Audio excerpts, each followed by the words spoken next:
Ismail lost the confidence vote due to lacking experience, meaning a different name had to be drafted in. But Farzaneh Sadek was approved as Minister of Roads and Transportation, becoming only the second female cabinet minister since the Islamic Republic's establishment in 1979.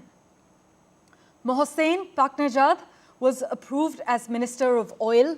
He served as Deputy Minister of Oil for the supervision of hydrocarbon resources from 2018 to 2021. The oil minister told Parliament he would actively pursue the issue of joint fields with neighbouring countries and boost oil output to 4 million barrels per day by March 2025. Abbas Araghchi, meanwhile, was approved as Minister of Foreign Affairs with 247 votes after convincing parliamentarians wary of his key role in negotiating Tehran's 2015 nuclear agreement with 6 world powers. Now, during deliberations with the Parliament, Araghchi asserted that he holds the same worldview he held during his time serving with the Revolutionary Guards and expressed support for a 2020 parliamentary bill hardening Iran's nuclear stance. Well, in other news, 4 bodies were retrieved on Wednesday from the sunken wreck of a yacht belonging to the wife of British tech magnate Mike Lynch. This is what the Italian Fire Brigade has confirmed, adding that they were continuing to search for 2 more missing people. The bodies were brought ashore on rescue boats and taken to nearby hospitals for formal identification, but local authorities refused to give any information about who they might have found. But Britain's Daily Telegraph reported that 2 of the dead were Lynch and his 18-year-old daughter, while Italy's local media has said that the only bodies identified so far were Morgan Stanley banker Jonathan Bloomer and US lawyer Chris Morvillo.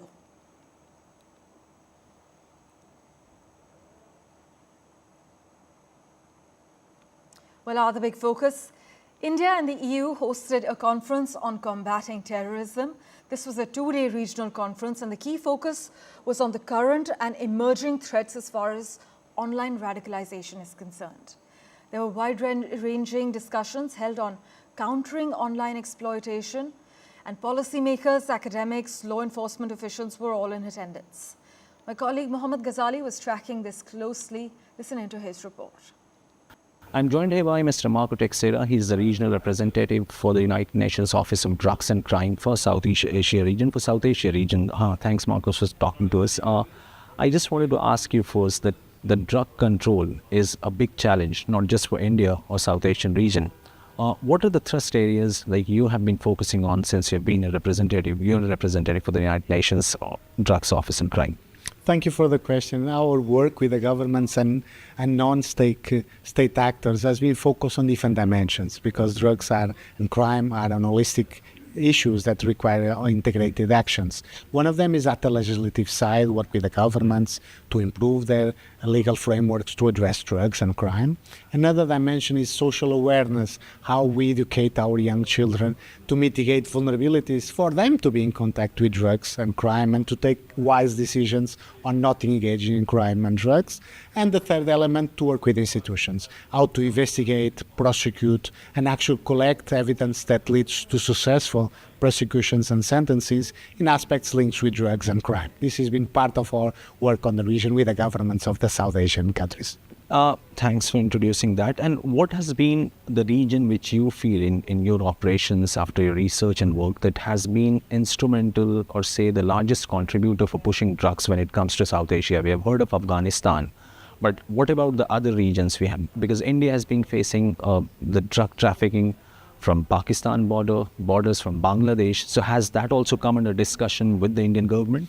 I think when we look at the statistics of the world drugs production, we see, I would say, in the region 2 main hubs. Of course, Afghanistan in the past was one of the biggest source of heroin and opioids. Now this has reduced and may be more fluent in methamphetamines.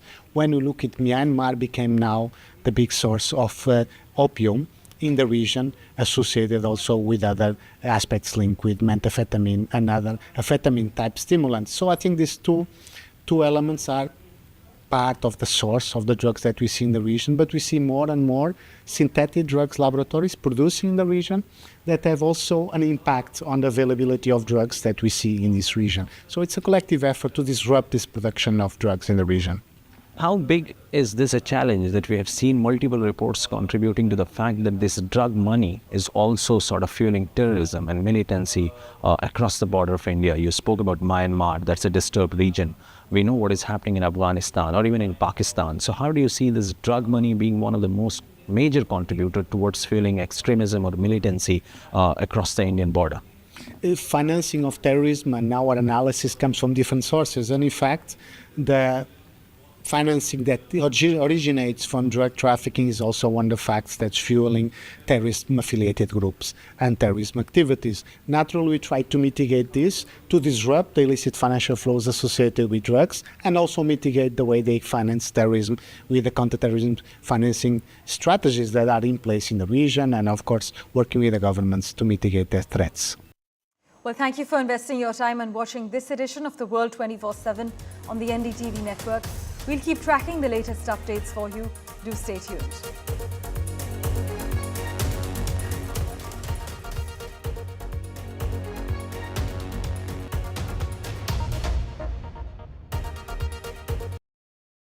Landslide devastation in Kerala's Wayanad.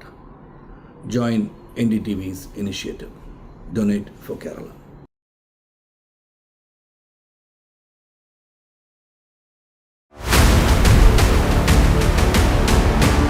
This week on India Ascends. Prime Minister Modi in Ukraine. Is New Delhi now a key voice in global conflicts? DNC nominates Kamala Harris to take on Donald Trump. Can the selected candidate woo the fence-sitters? And India's new data protection norms, will they help keep pace with the AI transition? All this and more only on India Ascends with me, Gauri Dwivedi, at these timings on the NDTV network. Stay informed and entertained with the new and updated NDTV News app. You can watch all our channels live, listen to podcasts, read breaking and exclusive news from around the world and more. Download the NDTV app today and get access to the best journalism and storytelling on your smartphone or tablet. The NDTV app. News that matters to you. Hi, I'm Shreya Saran. Kerala's Wayanad area is hit by devastating landslides, resulting in loss of lives and livelihood. Kerala needs your help right now. Let's join NDTV initiative. Come, donate. Let's rebuild Wayanad.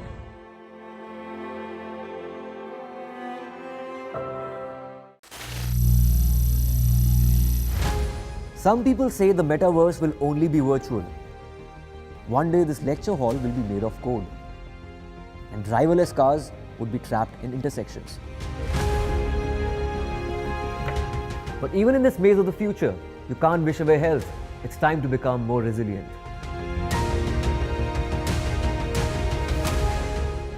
10 years of Banega Swasth India, we have grown and achieved so many milestones.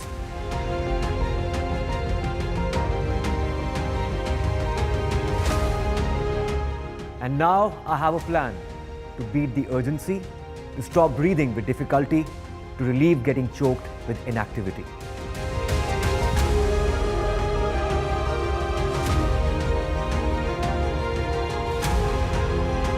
Energize our government, our environment, our society, and ourselves.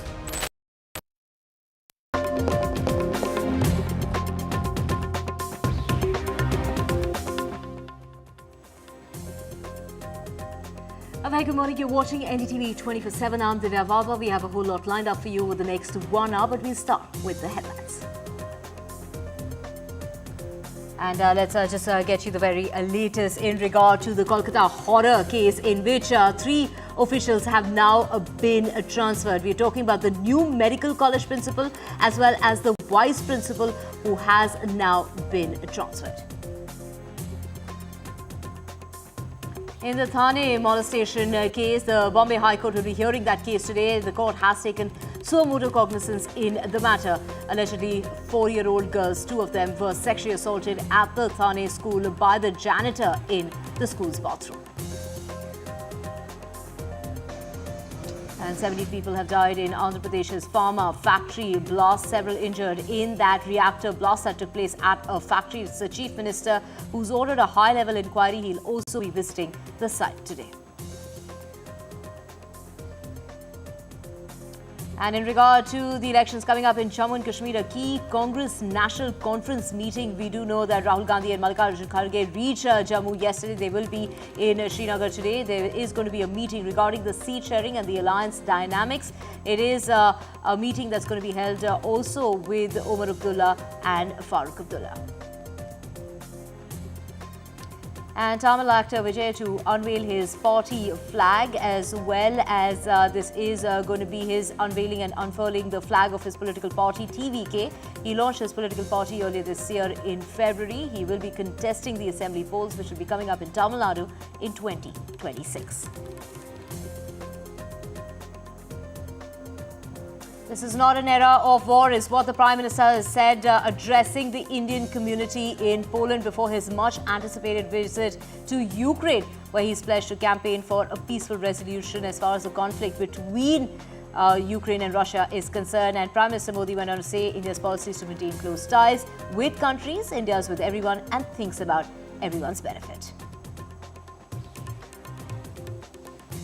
And Neeraj Chopra is back in action after the Olympic silver. Neeraj to participate at Lausanne's Diamond League. He got the top spot in 2023.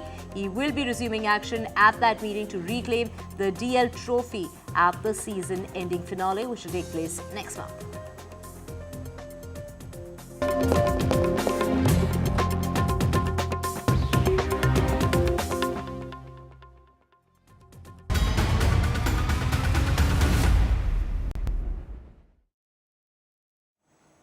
Let's get to your top story, and it's day in and day out that we talk about the safety of women, the crimes against our sisters, our daughters, the women of this country. And hence NDTV has decided to launch this campaign, which is to save our daughters, where we demand you to raise your voice against any sort of brutality, any sort of crime.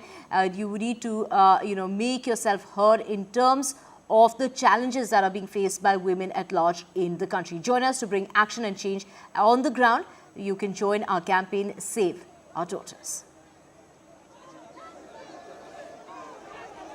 And let's just get you the latest as far as the Kolkata horror case is concerned. The West Bengal Health Department has announced the transfer of 3 top officials of the state-run RG Kar Medical College and Hospital, including its new principal as well as its vice principal. The West Bengal Health Department removed the newly appointed principal. We are talking about Sohirita Pal. The protesting doctors also asserted that they would be continuing with their agitation unless their demands were fulfilled. And it is probably due to that and that all-rounded pressure that the state government has now decided to accept some sort of demands of the protesting doctors and shift the officials concerned. Meanwhile, the Indian origin doctors have written in an open letter to the Chief Minister of the state, Mamata Banerjee, asking her to ensure the safety of medical professionals after the systemic failure that led to the RG Kar incident. The doctors also asked the Chief Minister to provide swift justice to the family and ensure such an incident is not repeated. And to get more on this, we have joining us Tanushka. Some action finally has been taken, and there are 3 officials, top 3 officials, including the newly appointed principal who's been transferred. Yes, rightly, Divya, the newly appointed principal of the RG Kar Medical College and Hospital, Sohirita Pal, has been removed from her post, and this development comes after a delegation of students from the RG Kar Medical College and Hospital. This is the body representative of the resident doctors went to meet officials at the Swasthya Bhavan, which is the Health Minister's office in Kolkata. And these medical students led this march from their college premises right up till the Health Minister's office and demanded the removal of the principal. During the march rally, the students and the resident doctors were also seen sloganeering and chanting that where is this principal? She is missing in action. 2 other officials have also been removed as part of the demands of the students, which includes the medical superintendent of the medical college and hospital, and her name is Bulbul Mukhopadhyay, and the head of the Department of Chest Medicine. The other person who's also been removed is Arunava Datta from their posts. And these were the demands of the protesting students. And during the ongoing protests at the RG Medical College and Hospital, these demands were raised by the junior doctors as well as the students. The appointment of Sandeep Ghosh, who's the former principal of the RG Medical College and Hospital, has also been cancelled to the National Medical College. Remember that he was reinstated right after his resignation. But this reinstatement of him to a new position at the National Medical College has now been cancelled, and this comes after a special investigation team was set up to investigate the allegations of financial irregularities against him. A case has also been registered against the former principal Sandeep Ghosh at the Tola police station and sections of the Indian Penal Code and Prevention of Corruption Act. What we also know is that the former principal has been grilled by the CBI for 6 straight days. Even yesterday, his interrogation went on for 14 hours. And what we are awaiting today is, of course, the Supreme Court's hearing after the CBI submits its status report with the progression in the investigation of the case until now. Right, Tanushka, just stay with us for our next story as well, and that is in regard to former Indian cricket captain Sourav Ganguly, who joined his wife as well as their daughter in a candlelight protest. So they took to the streets in order to demand justice in the rape and murder of the trainee doctor at the RG Medical College and Hospital. Very strong sentiments coming out saying that we want justice, whatever it takes to get it. This has to stop. Every day we hear about some rape case and we feel bad that this is happening even in 2024, is what was said by the daughter, Sana Ganguly. Now we have Tanushka joining us. Tanushka, take us through, this comes at a time when Sourav Ganguly has now finally chosen to show his stance as it comes to this matter, because earlier on he was allegedly, he was slammed by many for allegedly calling the rape and murder case a stray incident. Right, however, Sourav Ganguly, leading a protest with his wife, Donna Ganguly, and his daughter, gives a strong statement from his side on the take on this case. They've definitely shown their solidarity and they've come out in support, and there are statements that have been made by his daughter as well, young girl who's also come out and shown solidarity against this heinous crime. And she said that, as you rightly pointed out, that it's even in today's world, in day, time and age, a crime like this is completely unacceptable.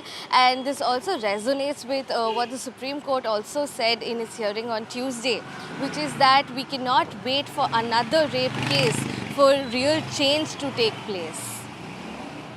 The incident has sparked widespread protests from medical professionals and citizens alike. And of course, Sourav Ganguly there also saying that we want justice and we are all in this together. So, many voices being raised against this particular crime, and we are seeing crime being reported from various other states as well. So it is the CBI that is expected to submit a status report on the crime as well as the mob vandalism which occurred at that hospital in Kolkata. Of course, also the court is going to resume its hearing. The court, do remember, formed a 14-member national task force to ensure the safety of medical professionals while hearing that case related to the RG Medical Hospital incident. The bench, headed by the Chief Justice of India, referred to the rape and the murder as horrific and horrendous, and also pointed out to the lack of safety when it comes to women at workplaces, and denying them is equality. So in order to get more on this, we have my colleague joining us in regard to more information coming in, and this is Sunil joining us. Sunil, the court is going to be resuming its hearing, and also from what we are hearing is that the CBI will also be submitting its report in a sealed cover to the Chief Justice of India. That's right. I think there are two important points, as you rightly reflected. One, of course, is the CBI's status report and the manner in which the investigation is going, how it's going forward, and the other steps that have to be taken in that direction. But I think uppermost from the Chief Justice of mind, and after he has taken suo motu cognizance of the entire incident and the developments that have taken place, forming a national task force, the issue before them is, are the doctors going to resume duty? I think, people, that is the poor, as well as others who have, medical surgeries, operations, various other appointments that have been scheduled in government hospitals, that is now going to be further, because of the various strikes that have taken place, further delayed. I think that is something that the Chief Justice of India would like to address. He was hoping that, the doctors would resume after her hearing this entire matter on Tuesday. But we haven't got that kind of affirmation across the country. And it's in that context what the Chief Justice of India and his bench will do to reassure the doctors once again, and then, of course, resume duty back, apart from, of course, the investigation into that horrific incident. Right, so that case that's going to be resumed in the Supreme Court. All eyes are on that case that will resume its hearing at about 10:30 this morning. Sunil, we will keep coming back to you for more on that. Switching tracks now, the Bombay High Court has taken a suo motu cognizance of the violent protests over the sexual assault of 2 kindergarten students in Badlapur area in Maharashtra's Thane district. It's a lawyer Ujjwal Nikam who is going to be, taking up that case. He has worked with high-profile murder and terrorism cases, including the 26/11 Mumbai terror attack, and has been appointed as a special public prosecutor in the case of the sexual assault on the 2 nursery students who were at school. They were taken to the restroom by a man who allegedly raped them in the toilet of the school.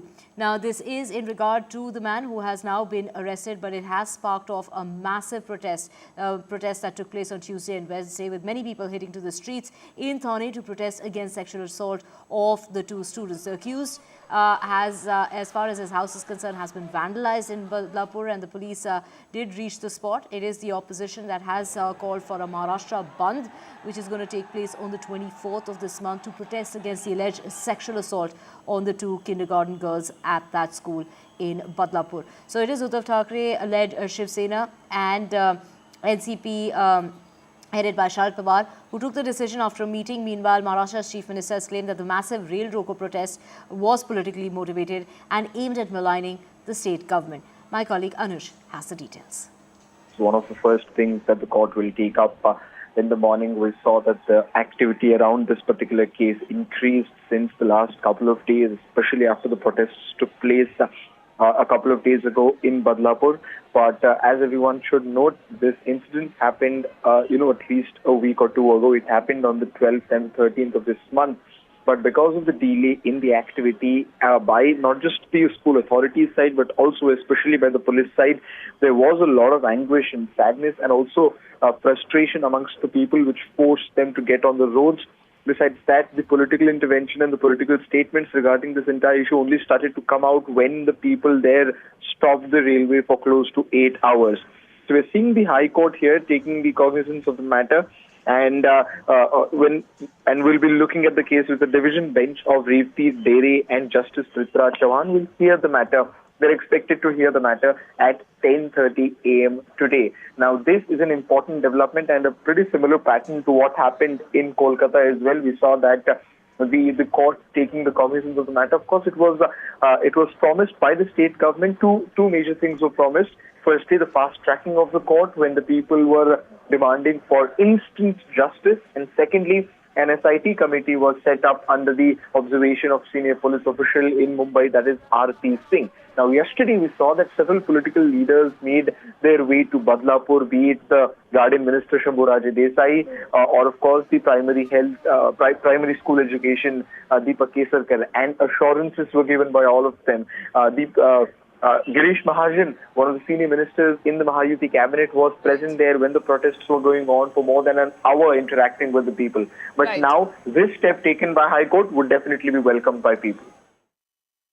Right, thank you so much for getting us all those details. Switching tracks now, actor Parvati has spoken in an exclusive interview to NDTV, talking about the reflection as far as the industry is concerned, needing action as far as that report is concerned. The release of the Justice Hema committee report, which investigated the challenges faced by women in the Malayalam film industry, has caused quite a major stir. And it's actor Parvati who has also spoken up against the atrocities that are faced by the women in in the industry. The report strongly highlights the severe discrimination and exploitation that female actors encounter within the industry, from the prevalence of the casting couch and the lack of basic amenities on the film sets to wage disparities. Listen in.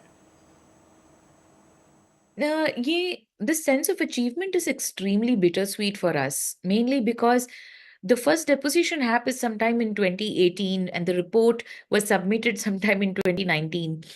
And it took so many years for it to come out, the redacted version of it. And in these many years, we've had to really beg and grovel and fight along with allies who are from the public and from media who had to join this fight and say, wait, why are you keeping it from us? Why is it not coming out? And there was also a certain sensationalizing of it. Whereas HEMA Commission report is a study of the malpractices in the film industry, which will help us. Why was it formed and why was the report generated? Is so that we can work towards forming better workplace culture, workplace practices that is government defined, so that nobody would go against the law. Now, that I think sometimes is lost on people when they think about HEMA Commission. They're more focused on the sensationalizing aspects of it. So it is currently still a struggle for us to throw the focus back onto the picture and say, no, let's put our mind and hearts to what the matter is at hand.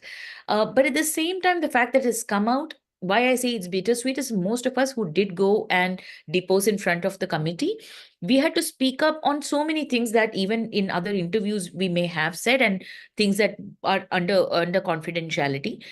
These are not happy things to read. These are not happy things that have been corroborated. And now it being in an official document definitely brings more seriousness to it. And we feel quite vindicated, frankly. But I would say that this is just the beginning. And I would also like to underline, especially because I'm speaking on this platform, is that this is not an expose on Malayalam film industry alone. This is the first time this has been done in any film industry where a government appointed committee has done a study on it and a report has come out. What I believe is that when this happens in Malayalam industry, I am not okay with it going like, Malayalam industry is so rotten inside. No, we are good inside, which is why we are fixing it. The places where you don't hear anything about, that's where we should be worried about. Right, Parvati, the actor from the Malayalam film industry, highlighting the issues that are being faced by female actors. With that, we're slipping a very short break. Back with a whole lot more to stay with us.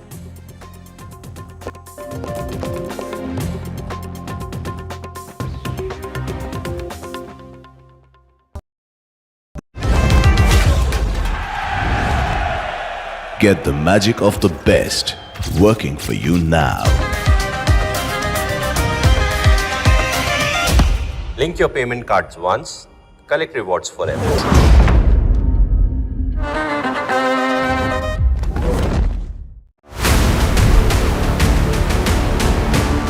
This week on India Ascends. Prime Minister Modi in Ukraine. Is New Delhi now a key voice in global conflicts? DNC nominates Kamala Harris to take on Donald Trump. Can the selected candidate woo the fence-sitters? And India's new data protection norms, will they help keep pace with the AI transition?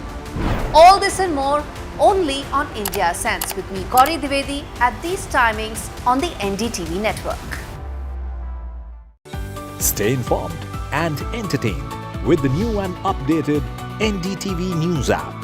You can watch all our channels live, listen to podcasts, read breaking and exclusive news from around the world and more. Download the NDTV app today and get access to the best journalism and storytelling on your smartphone or tablet. The NDTV app. News that matters to you. Hi, I'm Shreya Saran. Kerala's Wayanad area is hit by devastating landslides, resulting in loss of lives and livelihood. Kerala needs your help right now. Let's join NDTV initiative. Come, donate. Let's rebuild Wayanad.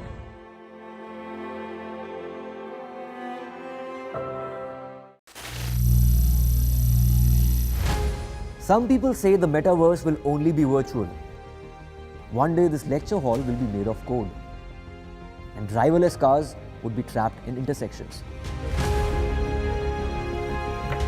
But even in this maze of the future, you can't wish away health. It's time to become more resilient.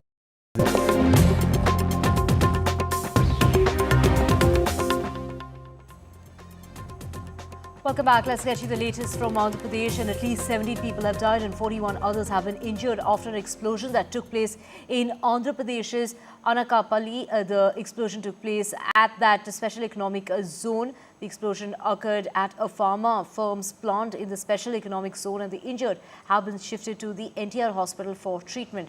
The incident happened not because of a reactor blast, is what the district collector had to say. The officials suspect it is an electricity-related fire. Around 380 employees worked in 2 shifts at that very plant. The death toll in the fire accident has now risen to 17.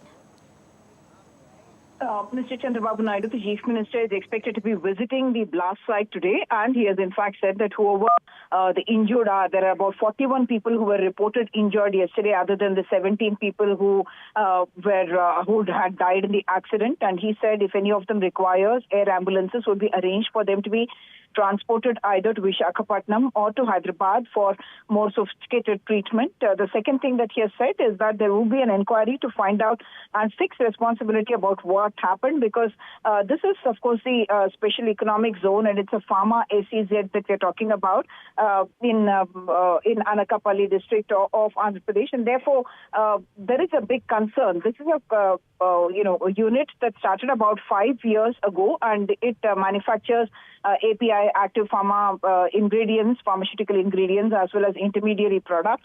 And how the accident actually happened, whether it is because of electricity-related reasons or a nuclear, one of the reactors there, not the nuclear, reactors there, whether it burst. And one of the reports that we're getting is that when it burst, the impact of it actually, the floor gave way, and therefore people who were in the floor below, they in fact also got buried in the debris, and that's where the rescue operations were going on for a long time, even after the fire had been put off in the unit itself. So these are all questions about the safety. The Department of Factories is also involved. In fact, the NDRF as well as the SDRF were involved in the rescue process. And today they are hoping that the entire area can be cleared and the investigation can proceed.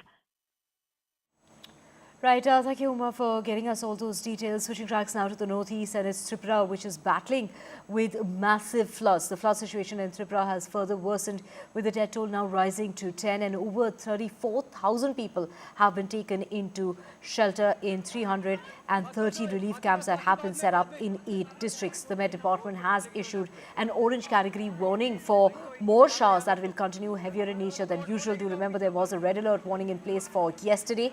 Now, the Northeast Frontier Railways has cancelled 10 local trains in Tripura. The state government has now asked the centre for immediate help, and more teams of the NDRF have been sent to Tripura as the state witnesses 1,200% above a normal rainfall, causing the worst floods in decades. So we have my colleague Ratnadeep joining us. Ratnadeep, no respite in sight, with an orange category warning that is in place for today after that red alert warning which was in place yesterday. So showers are going to continue, and that could hamper the rescue operations. That's right. In fact, overnight there have been heavy rainfall in parts of Tripura, including state capital Agartala. In fact, now the focus is on the state capital Agartala, as the low-lying areas in Agartala are completely inundated.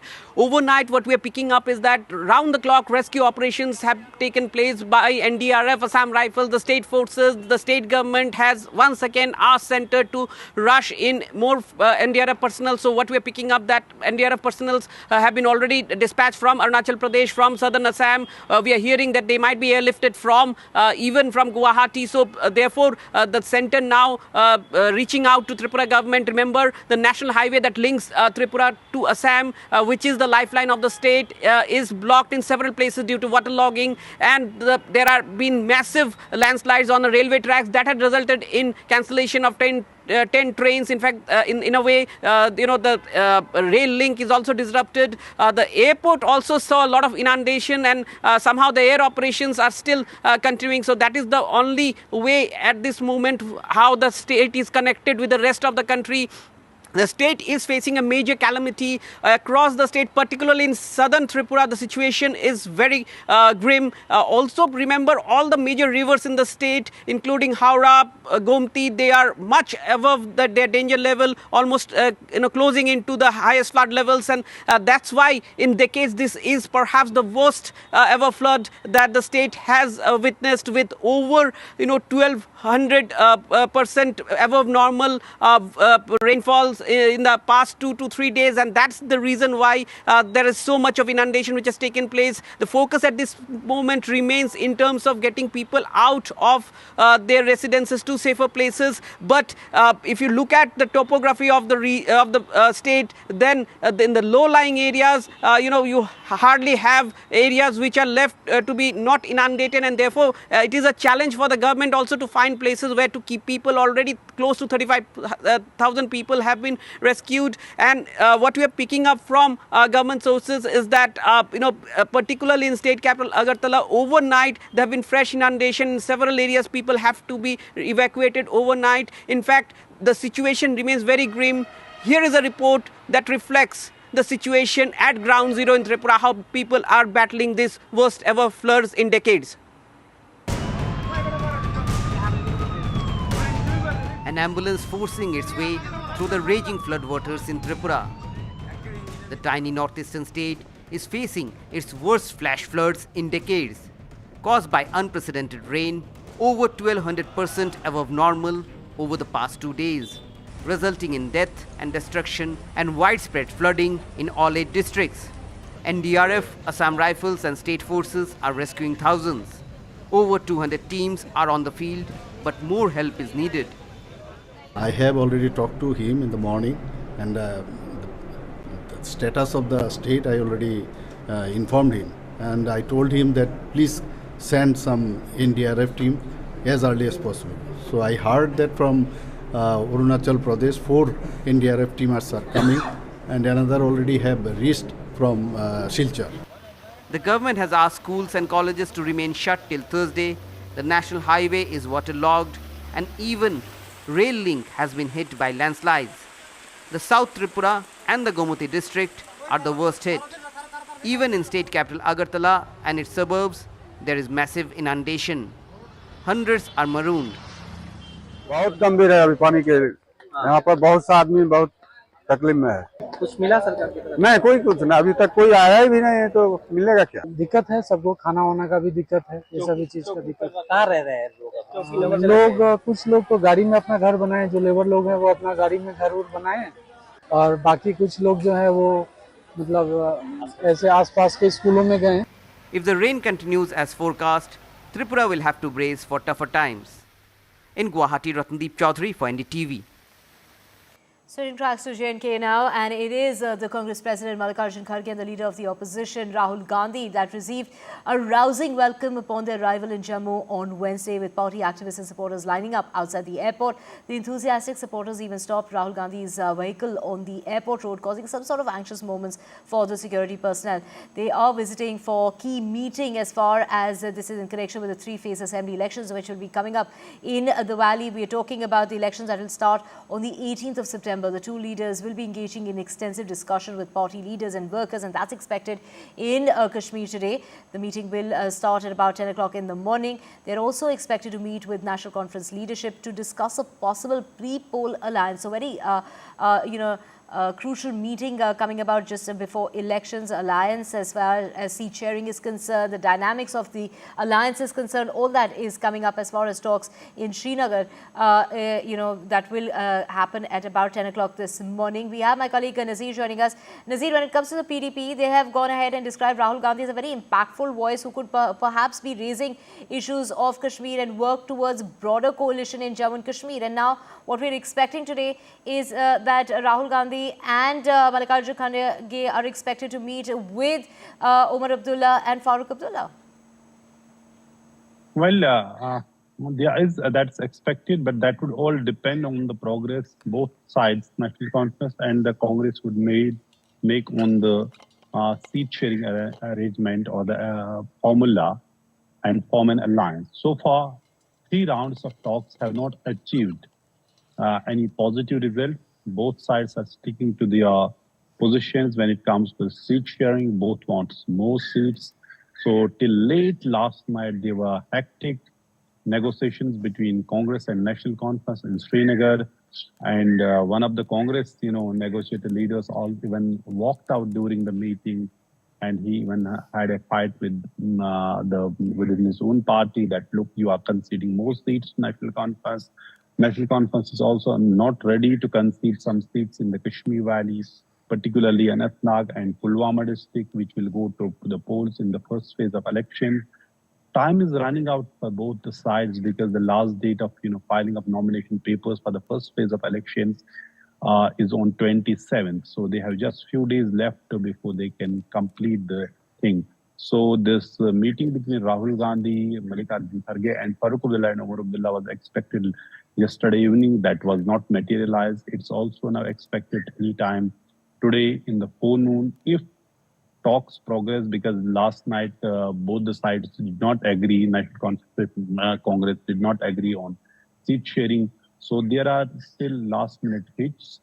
Will they actually manage this alliance and negotiate it or not? Nothing can be said because both sides are saying, look, it is not meeting our expectations. That is what sources are telling us in the both camps.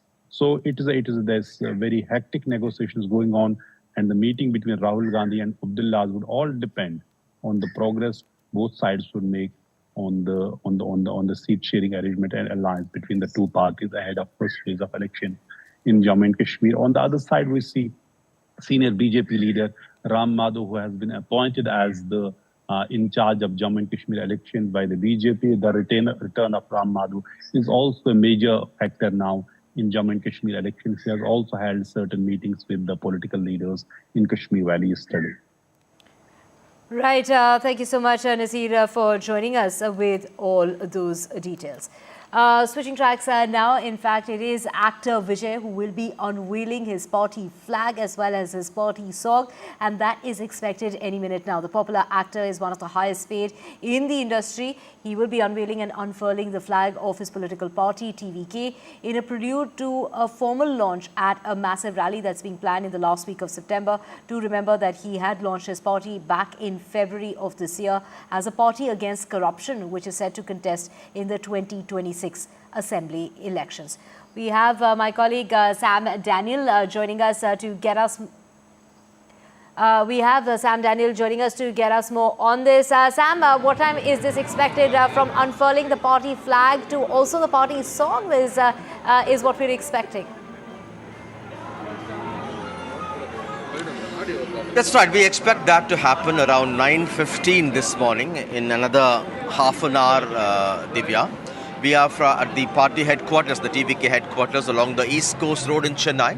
And Vijay is expected around 9:15. And it's a significant move because this gives shape to his earlier announcement that he would be contesting in the 2026 Assembly elections in Tamil Nadu.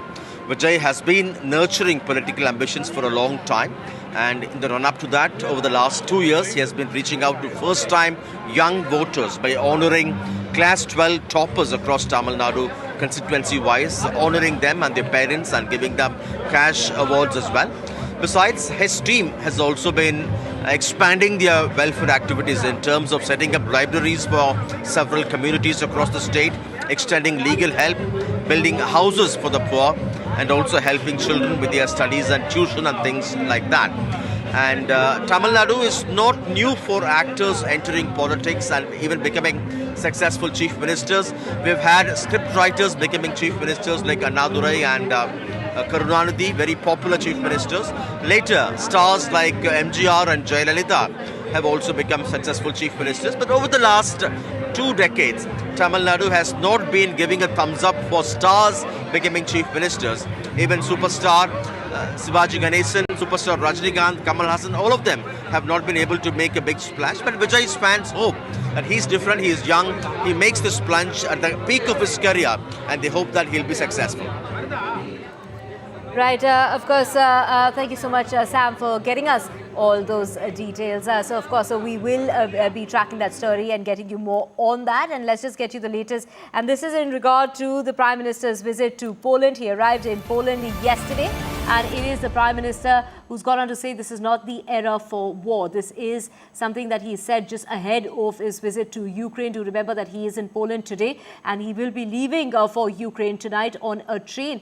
And it is from there that train journey that's going to take about 10 hours. And of course, the Prime Minister is the first Indian Prime Minister to visit Poland in 45 years. So he did joke about many firsts when it comes to him. He went on to say that it is my good fortune to bring about many firsts. And also he's gone on to say that India is with everyone. India is thinking about everyone's benefit. And today, India wants to connect with everyone. And that is what was said as he was addressing the Indian diaspora in Poland. First responder के रूप में सामने आता है और इसलिए भारत इस reason में भी स्थायी शांति का एक बड़ा पैरोकार है।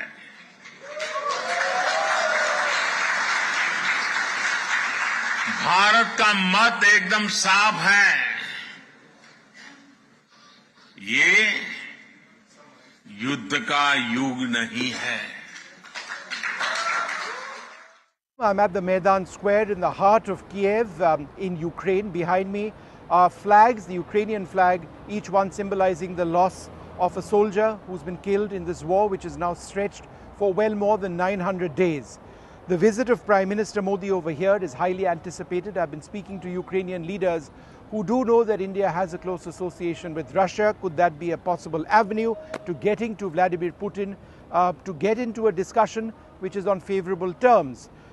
Whether India can actually go this far or not, we don't know. Whether there is a real out-of-the-box solution which the Prime Minister has or not, we do not know. But the visit of the Prime Minister is significant nonetheless at a time when he was in Moscow just a couple of weeks back. No other leader in the world of his stature, of his seniority, has been over here in Ukraine or will be here in Ukraine and has been in Moscow. And that really does symbolize the independence of Indian foreign policy, that you are equally comfortable in Kiev or in Moscow, two countries which are waging a war. The big question is, can there be a peace? Because people are tired, the loss of lives, tens of thousands of lives has been absolutely immense, which is why this war genuinely needs to come to an end as soon as possible. So do keep joining us on NDTV as we track the visit of the Prime Minister, his visit coming up in Ukraine. But before that very important visit, he is in Warsaw at the moment. India and Poland looking to step up the bilateral relationship, step up economic ties, and also reflect on a common historic past. In Kiev, Vishnu Shom for NDTV. Switching tracks now, and a big award as far as ISRO's Chandrayaan team is concerned, and this is in regard to Chandrayaan 3 winning that prestigious award of the Rashtriya Vigyan Puruskar for the soft landing by Vikram lander, a satisfying moment. Let's just get you that very exclusive interview with my colleague Pallab Bagla. Last August, India successfully soft landed nearer the south pole of the moon with Chandrayaan 3. A global, glorious moment. I have with me Team Chandrayaan 3, which has just been given a big award by India, Kalpana and Dr. Veera Muthuvel. Kalpana, what was your feeling a little after 6 o'clock that day when Chandrayaan 3's Vikram lander, one of your babies, soft landed at what is now called the Shiv Shakti point? It was a very satisfying moment, sir, because particularly after all the hard work that had gone in by our team, we could finish the unfinished. We could complete the mission what management had given us. So it was a very satisfying moment. Did you shed a tear or were you laughing? What happened? What was the state of your mind? No, at that point of time, more than emotion, we were more of looking into the data, whether the lander is healthy, whether the signals are good, so all the telemetry is fine. We were more towards that. You were focused on the mission. Veera Muthuvel, Chandrayaan 3 achieved more than its share. You also did a hop experiment. You bought the propulsion module back, all in preparation for future missions. Now, what is next for India and ISRO on Chandrayaan and also for Mars? Yeah, absolutely. We have many more missions, particularly on the Chandrayaan follow-ons. All are in study phases where I cannot tell all those things. But we have done a lot of studies about the Chandrayaan 4, which is a sample return mission, and as well on the Mars landing mission also. These all in the study phase, and we have completed the studies, and it has to go to government for necessary approvals. And we have satisfied the management in bringing out the project reports. Now, one last question to you. After India succeeded to soft land near on Shiva Shakti Point, others had a tough time. How did we manage to do it so beautifully? It's a meticulous planning and execution. I would say right from the special test conceptualization, conducting of several special tests which mimics the moon's environment, and exhaustive simulation test platforms. And we have come up with the multiple mission plans which led to a safe and soft landing. This was the key. Happy? Yeah, a lot of it's a life satisfying moment for all of us. So that is Team Chandrayaan 3 and only 2 representatives. The team is much bigger. These are very big team efforts. Not everybody can be present in a short interaction like this, but the entire team deserves the full credit for India demonstrating a soft landing nearer the south pole of the moon.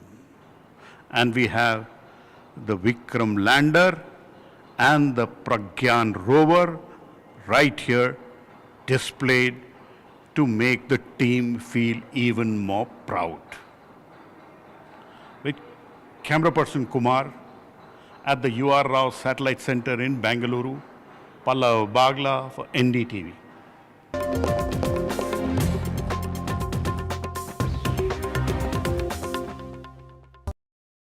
Landslide devastation in Kerala's Wayanad.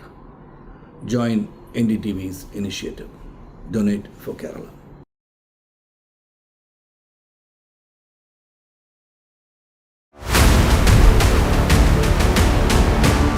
This week on India Ascends.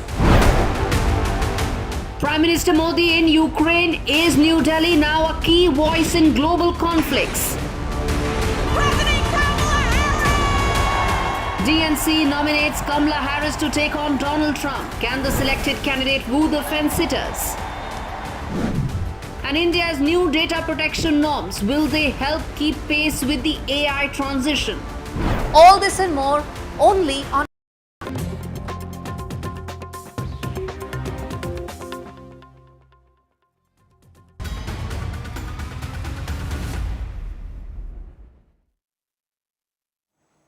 Let's get your top story, and it's day in and day out that we talk about the safety of women, the crimes against our sisters, our daughters, the women of this country. And hence NDTV has decided to launch this campaign, which is to save our daughters, where we demand you to raise your voice against any sort of brutality, any sort of crime. You need to make yourself heard in terms of the challenges that are being faced by women at large in the country. Join us to bring action and change on the ground. You can join our campaign, Save Our Daughters.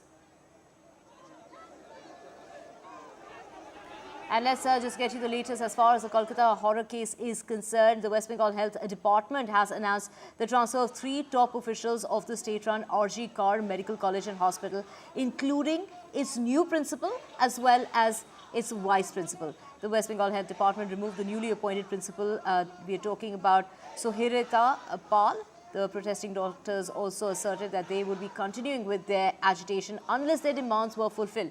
And it is probably due to that and that all-rounded pressure that the state government has now decided to accept some sort of demands of the protesting doctors and shift the officials concerned. Meanwhile, the Indian origin doctors have written in an open letter to the Chief Minister of the state, Mamata Banerjee, asking her to ensure the safety of medical professionals after the systemic failure that led to the RG Kar incident. The doctors also asked the Chief Minister to provide swift justice to the family and ensure such an incident is not repeated. And to get more on this, we have Tanushka joining us. Tanushka, some action finally has been taken, and there are three officials, top three officials, including the newly appointed principal who's been transferred. Yes, rightly, Divya, the newly appointed principal of the RG Kaur Medical College and Hospital, Surita Paul, has been removed from her post, and this development comes after a delegation of students from the RG Kaur Medical College and Hospital. This is the body representative of the resident doctors went to meet officials at the Swasthya Bhavan, which is the Health Minister's office in Kolkata. And these medical students led this march from their college premises right up till the Health Minister's office and demanded the removal of the principal. During the march rally, the students and the resident doctors were also seen sloganeering and chanting that where is this principal? She is missing in action. Two other officials have also been removed as part of the demands of the students, which includes the medical superintendent of the medical college and hospital, and her name is Bulbul Mukhopadhyay, and the head of the department of chest medicine. The other person who's also been removed is Arunava Datta from their posts, and these were the demands of the protesting students. And during the ongoing protests at the RG Kaur Medical College and Hospital, these demands were raised by the junior doctors as well as the students. The appointment of Sandeep Ghosh, who's the former principal of the RG Kaur Medical College and Hospital, has also been cancelled to the National Medical College. Remember that he was reinstated right after his resignation, but this reinstatement of him to a new position at the National Medical College has now been cancelled, and this comes after a special investigation team was set up to investigate the allegations of financial irregularities against him. A case has also been registered against the former principal Sandeep Ghosh at the Tola police station and sections of the Indian Penal Code and Prevention of Corruption Act. What we also know is that the former principal has been grilled by the CBI for 6 straight days. Even yesterday, his interrogation went on for 14 hours. And what we are awaiting today is, of course, the Supreme Court's hearing after the CBI submits its status report with the progression in the investigation of the case until now. Right, Tanushka, just stay with us for our next story as well, and that is in regard to former Indian cricket captain Sourav Ganguly, who joined his wife as well as their daughter in a candlelight protest. So they took to the streets in order to demand justice in the rape and murder of the trainee doctor at the RG Kaur Medical College and Hospital. Very strong sentiments coming out saying that we want justice, whatever it takes to get it. This has to stop. Every day we hear about some rape case and we feel bad that this is happening even in 2024, is what was said by the daughter, Sana Ganguly. Now we have Tanushka joining us. Tanushka, take us through, this comes at a time when Sourav Ganguly has now finally chosen to show his stance as it comes to this matter, because earlier on he was allegedly, he was slammed by many for allegedly calling the rape and murder case a stray incident. Right, however, Sourav Ganguly, leading a protest with his wife, Donna Ganguly, and his daughter, gives a strong statement from his side on the take on this case. They've definitely shown their solidarity and they've come out in support, and there are statements that have been made by his daughter as well, young girl who's also come out and shown solidarity against this heinous crime. And she said that, as you rightly pointed out, that it's even in today's world, day, time and age, a crime like this is completely unacceptable. And this also resonates with what the Supreme Court also said in its hearing on Tuesday, which is that we cannot wait for another rape case for real change to take place. The incident has sparked widespread protests from medical professionals and citizens alike, and of course Sourav Ganguly there also saying that we want justice and we are all in this together. So many voices being raised against this particular crime, and we are seeing crime being reported from various other states as well. So it is the CBI that is expected to submit a status report on the crime, as well as the mob vandalism which occurred at that hospital in Kolkata. Of course, also the court is going to resume its hearing. The court, do remember, formed a 14-member national task force to ensure the safety of medical professionals while hearing that case related to the RG Medical Hospital incident. The bench, headed by the Chief Justice of India, referred to the rape and the murder as horrific and horrendous, and also pointed out to the lack of safety when it comes to women at workplaces, and denying them is equality. So in order to get more on this, we have my colleague joining us in regard to more information coming in, and this is Sunil joining us. Sunil, the court is going to be resuming its hearing, and also from what we are hearing is that the CBI will also be submitting its report in a sealed cover to the Chief Justice of India. That's right. I think there are two important points, as you rightly reflected. One, of course, is the CBI's status report and the manner in which the investigation is going, how it's going forward, and the other steps that have to be taken in that direction. But I think uppermost from the Chief Justice's of mind, and after he has taken suo motu cognizance of the entire incident and the developments that have taken place, forming a national task force, the issue before them is, are the doctors going to resume duty?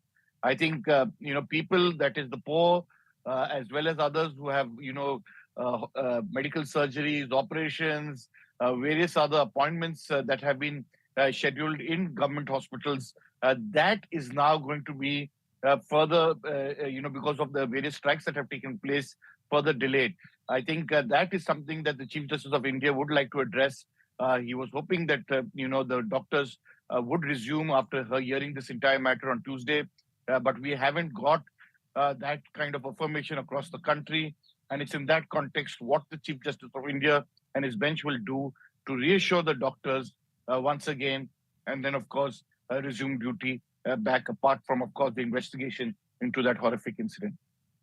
Right, so that case is going to be resumed in the Supreme Court. All eyes are on that case that will resume its hearing at about 10:30 this morning. Sunil, we will keep coming back to you for more on that. Switching tracks now, the Bombay High Court has taken a suo motu cognizance of the violent protests over the sexual assault of two kindergarten students in Badlapur area in Maharashtra's Thane district. It's a lawyer, Ujjwal Nigam, who is going to be, taking up that case. He has worked with high-profile murder and terrorism cases, including the 26/11 Mumbai terror attack, and has been appointed as a special public prosecutor in the case of the sexual assault on the two nursery students who were at school. They were taken to the restroom by a man who allegedly raped them in the toilet of the school.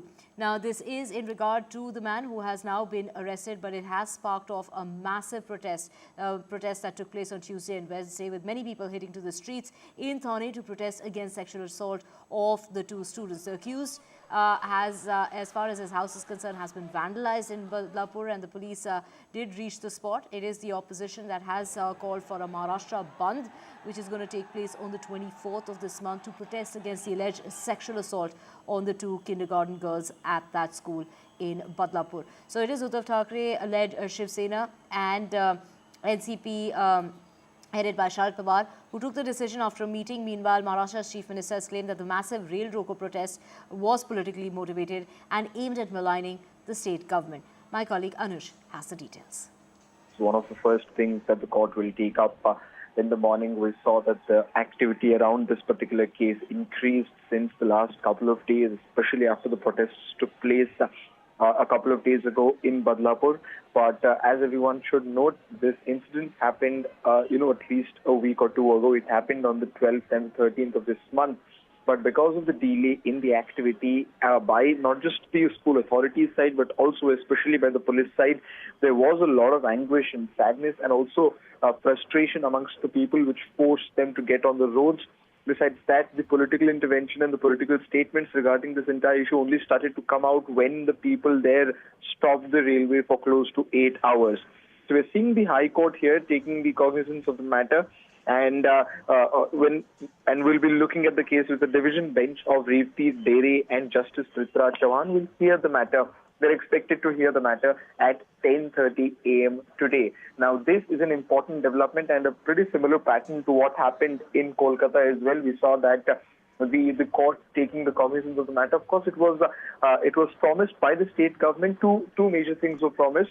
Firstly, the fast tracking of the court when the people were demanding for instant justice, and secondly, an SIT committee was set up under the observation of senior police official in Mumbai, that is R.P. Singh. Now, yesterday we saw that several political leaders made their way to Badlapur, be it the Guardian Minister Shambhuraje Desai or, of course, the primary school education Deepak Kesarkar, and assurances were given by all of them. Girish Mahajan, one of the senior ministers in the Mahayuti cabinet, was present there when the protests were going on for more than an hour, interacting with the people. But now, this step taken by High Court would definitely be welcomed by people.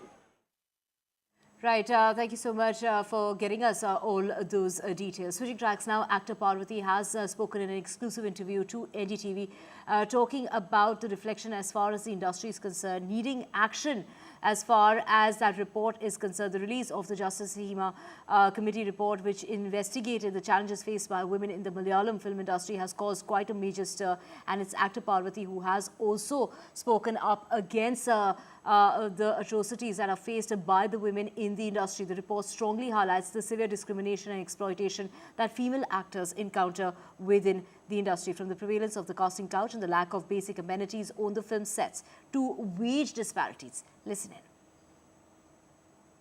in. This sense of achievement is extremely bittersweet for us, mainly because the first deposition happened sometime in 2018 and the report was submitted sometime in 2019. And it took so many years for it to come out, the redacted version of it. And in these many years, we've had to really beg and grovel and fight, along with allies who are from the public and from media, who had to join this fight and say, wait, why are you keeping it from us? Why is it not coming out? And there was also a certain sensationalizing of it. Whereas Hema Commission report is a study of the malpractices in the film industry, which will help us. Why was it formed and why was the report generated? Is so that we can work towards forming better workplace culture, workplace practices that is government defined, so that nobody would go against the law. Now, that I think sometimes is lost on people when they think about Hema Commission. They're more focused on the sensationalizing aspects of it. So it is currently still a struggle for us to throw the focus back onto the picture and say, no, let's put our mind and hearts to what the matter is at hand. But at the same time, the fact that it has come out, why I say it's bittersweet is most of us who did go and depose in front of the committee, we had to speak up on so many things that even in other interviews we may have said, and things that are under confidentiality. These are not happy things to read. These are not happy things that have been corroborated. And now it being in an official document definitely brings more seriousness to it. And we feel quite vindicated, frankly. But I would say that this is just the beginning. And I would also like to underline, especially because I'm speaking on this platform, is that this is not an expose on Malayalam film industry alone. This is the first time this has been done in any film industry where a government appointed committee has done a study on it and a report has come out. What I believe is that when this happens in Malayalam industry, I am not okay with it going like, Malayalam industry is so rotten inside. No, we are good inside, which is why we are fixing it. The places where you don't hear anything about, that's where we should be worried about. Right, Parvati, the actor from the Malayalam film industry, highlighting the issues that are being faced by female actors. With that, we're slipping a very short break. Back with a whole lot more to stay with us.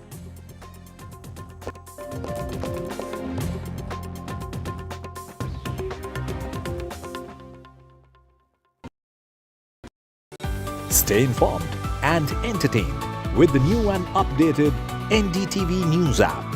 You can watch all our channels live, listen to podcasts, read breaking and exclusive news from around the world and more. Download the NDTV app today and get access to the best journalism and storytelling on your smartphone or tablet. the NDTV app. News that matters to you. Hi, I'm Shreya Saran. Kerala's Wayanad area is hit by devastating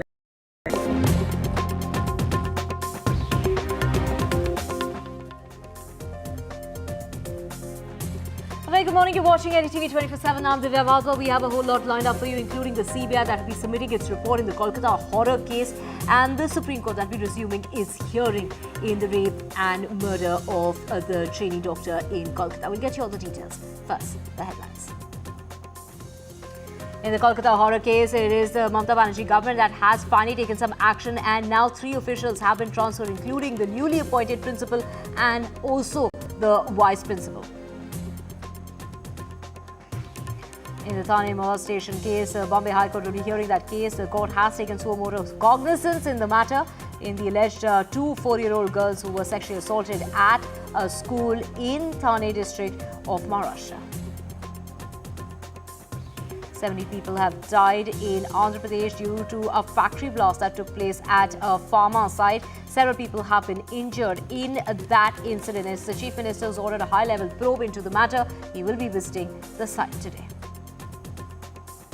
Tamil Nadu actor Vijay is unveiling his party flag and unfurling the flag of his political party TVK. Do remember, he had launched his political party back in February this year. He will be contesting the assembly elections, which will take place in Tamil Nadu in 2026.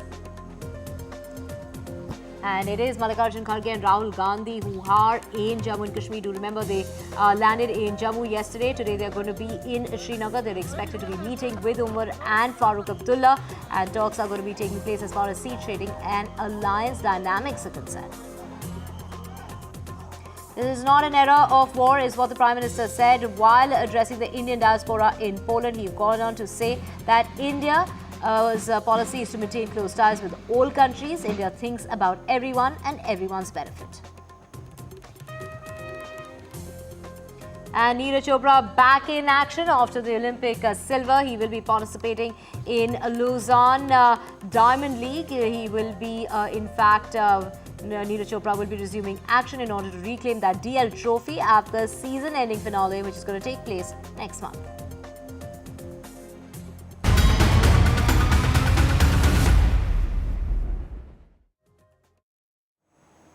Let's get your top focus, and that's day in and day out when we are talking about the safety of women, the crimes against our sisters and our daughters that are not ending. Hence, NDTV started Save Our Daughters campaign, where we demand women to raise their voice, and it is now or never. Join us to bring action and change on the ground. Join our campaign, Save Our Daughters.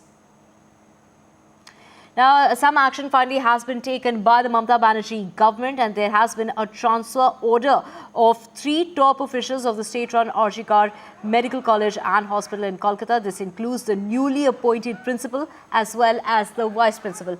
Now, the West Bengal Health Department removed its newly appointed principal, Suhrita Pal. The protesting doctors had been asserting that there needs to be action, that they would continue with their agitation unless their demands were fulfilled. It's probably due to that very pressure of the agitating doctors who are on a continuous strike.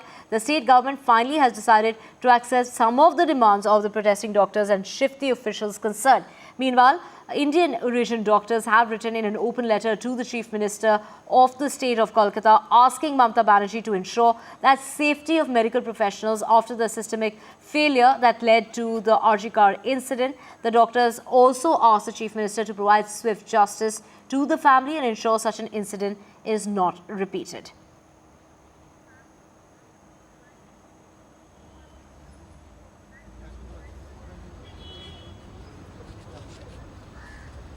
And right, so we have my colleague Tanishka joining us to get us more on this. Tanishka, thank you so much for getting us, this live update from Kolkata.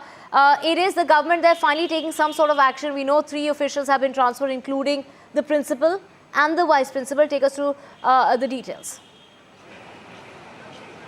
Right, Divya, the newly appointed principal of RG Kar Medical College and Hospital, Dr. Suhrita Pal, has been removed from her post, and this move comes after the students as well as the resident doctors of the medical college protested against her, and they led this protest rally right up till they led this protest rally right up till the Swasthya Bhavan, which is the Health Minister's Centre in Kolkata, and the protesters' demand was that this principal should be removed because they have been claiming, which is something that they also echoed on in their protest rally yesterday, is that the principal has been missing in action, and they demand, that where is she? Why is she not here in this movement? Other than the principal being removed from her post, the two other officials who have been removed are the hospital superintendent Bulbul Mukhopadhyay and the head of department of the chest medicine department, Arunava Datta, has also been removed from their posts. And these are the demands that came from the protesting students. Now, what we must also note is that the former principal of the RG Medical College and Hospital, Sandeep Ghosh, who is under the fire of the CBI and has been interrogated for 6 straight days. He's being drilled by the CBI every day for 10 to 12 hours. Yesterday, he was in interrogation for 14 hours, and today also likely to be under interrogation. So the appointment of this former principal at the National Medical College has also been cancelled. This appointment came immediately after, as a reinstatement of his post after he resigned from the RG Medical College. But now that position has also been cancelled, and this move comes after a special investigation team was set up to investigate the allegations of financial irregularities against him. A case has also been registered at the Tola police station under the sections of the Indian Penal Code and the Prevention of Corruption Act. So these are some actions that we know that are being taken in by the government here and the administration in view of the protesters' demands. And what we also must note is that today Supreme Court will be hearing the case again after it took suo motu cognizance of the heinous crime that was committed right here at RG Medical College and Hospital. The CBI is expected to submit its status report with the progress of the investigation into the case to the Supreme Court today. So this hearing today and this status report is integral to the case as of now. Right, of course, Tanushka, stay with us to get us more as far as the situation on the ground as far as Kolkata is concerned. And this is in regard to Saurav Ganguly. They're joining the protest. Do remember that he took to the street along with his wife as well as his daughter in a candlelight protest in Kolkata, demanding justice in the case. Now, his daughter also voiced her very strong sentiment, saying that we want justice, whatever it takes to get it. This has to stop. Every day we hear about some rape case. We feel bad. This is happening even in 2024.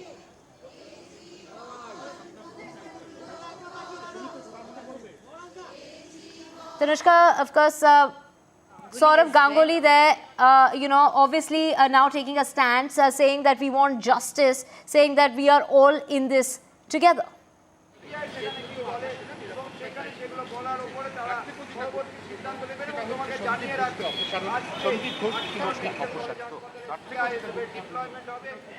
Tanushka, earlier it was being alleged that Saurav Ganguly had made a statement regarding this incident, to which he had said that, it was taken out of context. But now, he is pledging his support, taking to the streets, joining that candlelight protest along with his family, saying that we're all in this together. Right, Divya, that's what is the case. Saurav Ganguly earlier had contradictory statements which he said that was taken out of context and were misunderstood. However, yesterday he came out with his wife and his daughter, Donna Ganguly and Sana Ganguly, to show his solidarity, their solidarity for the cause, for women's safety, and they've shown come in unity to protest against this heinous crime. What we also know is that Sana Ganguly has also been quite vocal even earlier with respect to political issues, and she has expressed her views with respect to this heinous crime that was committed against this trainee doctor at RG Medical College and Hospital. What she said also resonates with what the Supreme Court had said, that it's high time that action is taken, because we cannot wait for another rape case for real change to happen. Right, Tanishka, of course, that is also what was said in Supreme Court, that we can't wait for another rape case for things to change. on the ground. And that is exactly what's going to be happening today as well. The Supreme Court is resuming its hearing in the matter, and that is going to start at about 10:30 this morning. And it is also the time when the Central Bureau of Investigation will also be submitting its status report. And so it is going to be submitting that report to the Chief Justice of India in a sealed cover. And my colleague Sunil has the details. Uppermost from the Chief Justice's of mind, and after he has taken suo motu cognizance of the entire incident and the developments that have taken place, forming a national task force, the issue before them is, are the doctors going to resume duty? I think people, that is the poor as well as others who have medical surgeries, operations, various other appointments that have been scheduled in government hospitals, that is now going to be further, because of the various strikes that have taken place, further delayed. I think that is something that the Chief Justice of India would like to address. He was hoping that, the doctors would resume after her hearing this entire matter on Tuesday, but we haven't got that kind of affirmation across the country. And it's in that context what the Chief Justice of India and his bench will do to reassure the doctors once again, and then, of course, resume duty back, apart from, of course, the investigation into that horrific incident. All eyes on that case that's coming up in the Supreme Court to resume its hearing in the matter. Switching tracks now, the Bombay High Court will also be taking a suo motu cognizance of the violent protests over the sexual assault of the 2 kindergarten students in Badlapur area of Maharashtra's Thane district. Its lawyer Ujjwal Nikam, a Padma Shri awardee who has worked on high-profile murder and terrorism cases, including the 26/11 murder.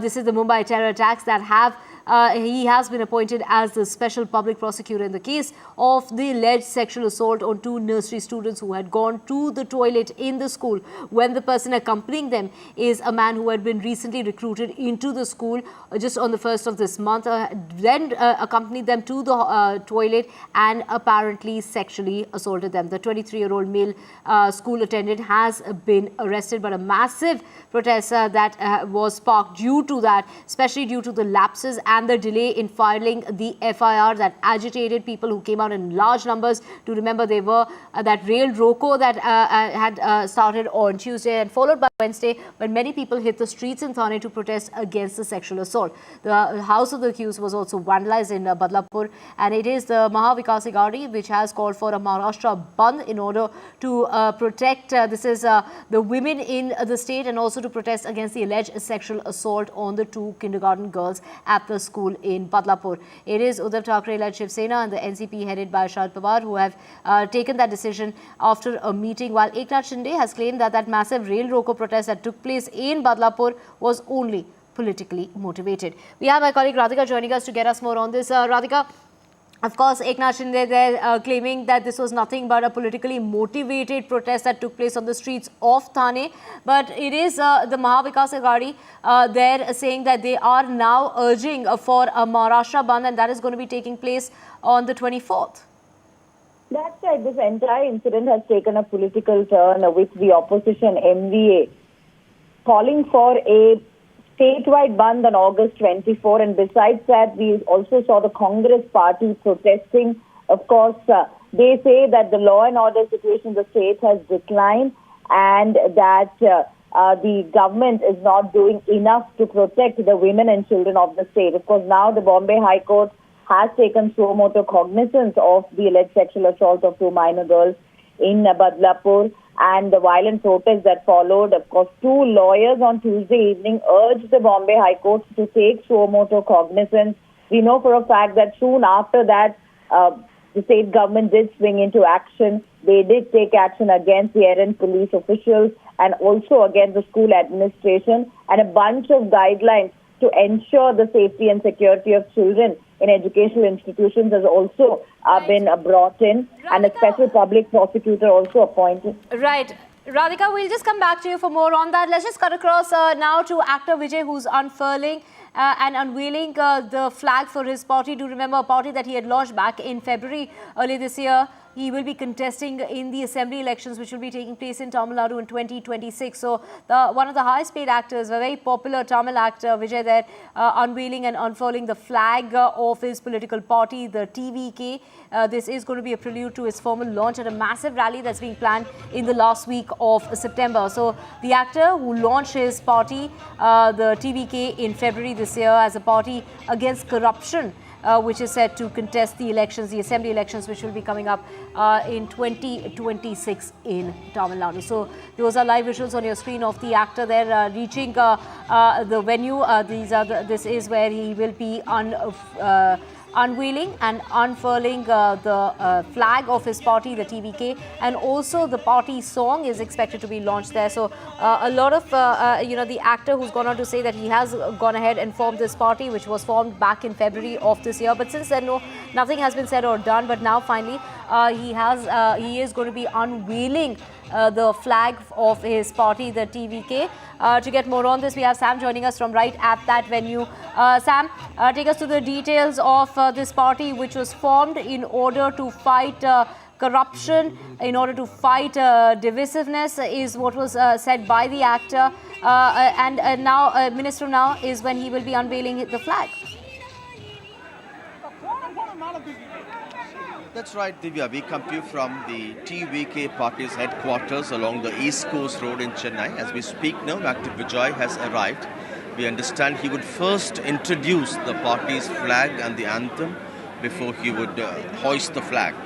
And the formal announcement for his political launch came before the recent Lok Sabha elections, when Vijay's team said he would make his political plunge ahead of the 2026 assembly polls in Tamil Nadu. And he says the party will fight the issues of corruption, divisive politics, and also giving clean governance, as they call it. And Vijay has been nurturing political ambitions for a long time, and he and his team members have been reaching out to voters in many different ways. Over the last 2 years, Vijay's team, Vijay has been honouring first-time voters, the toppers in Class 12 exams, chosen constituency-wise, honouring the toppers, their parents, and also giving them cash awards. Besides this, his team also has been building houses for the poor, establishing libraries for communities across Tamil Nadu, and also helping them who require legal help through their legal wing. And actors entering politics in Tamil Nadu and becoming successful chief ministers is not something new for Tamil Nadu, Divya. In fact, Annadurai and Karunanidhi, script writers and theatre personalities have become very successful chief ministers in the state. Later, stars like M.G. Ramachandran and Jayalalitha also have become chief ministers and have been for several terms like that. But over the last 2 decades, Tamil Nadu has not been giving a thumbs up for stars entering politics. Be it Sivaji Ganesan, be it Vijaykanth, be it superstar Rajinikanth, who ultimately opted out, or be it Kamal Hassan, who's yet to make a significant splash in the political arena. But fans of Active Vijay say, in his case, he's making his political plunge at the peak of his career, not like his predecessors who chose to come at the retirement age. And they say, in that sense, people would give him a strong mandate. He's very promising, and they hope that in the assembly elections he would win very soon. And they're very confident that they'll be able to capture power. Irrespective of that, if he enters politics, it's going to be a fascinating 5-cornered contest in Tamil Nadu. Besides the 2 Dravidian arch rivals, the ruling DMK and the AIADMK, the BJP is also fighting alone. And then you have 2 other parties, including the Nam Tamilar Katchi by Director Seeman, who have been fighting elections for quite some time individually. So in that sense, it will be a fascinating contest. Already expecting this, the ruling DMK has fielded actor turned politician Udayanidhi Stalin, Chief Minister M.K. Stalin's son, to take on the popularity of Vijay. Whether Vijay will be able to really work magic when to capture the Chief Minister's chair, or would he really take some time? That's something we'll have to wait and watch. But his fans are extremely confident. And right now, any moment now, he will address introducing the flag, introducing the anthem, and then he would also hoist the party's flag. So this is significant in the sense this gives a concrete shape to his announcement that he would enter politics, electoral politics, and in that sense this becomes very important. As we speak now, the party's General Secretary, Pussy Warren, is now introducing. Also present here, Vijay's father, well-known director Chandrasekhar, and his mother, who's also an actor. And any moment now, we will have Vijay introducing the flag and hoisting the flag. All the district secretaries here are gathered here, and outside his party office there are hundreds of party cadre who are gathered outside. And Vijay, when he made this announcement in February, he said it's time, there needs to be good governance in the state. The decades of what he called Dravidian politics in the state has not really taken the state to the level of development the state ought to have reached. And focusing on corruption, focusing on divisive politics, he at that time promised to give a clear and a good governance in the state. Vijay is seated on the first row here. Behind him, a little away, are his parents, and any moment now he would go to the stage and introduce the party's flag. They're going to take a pledge now.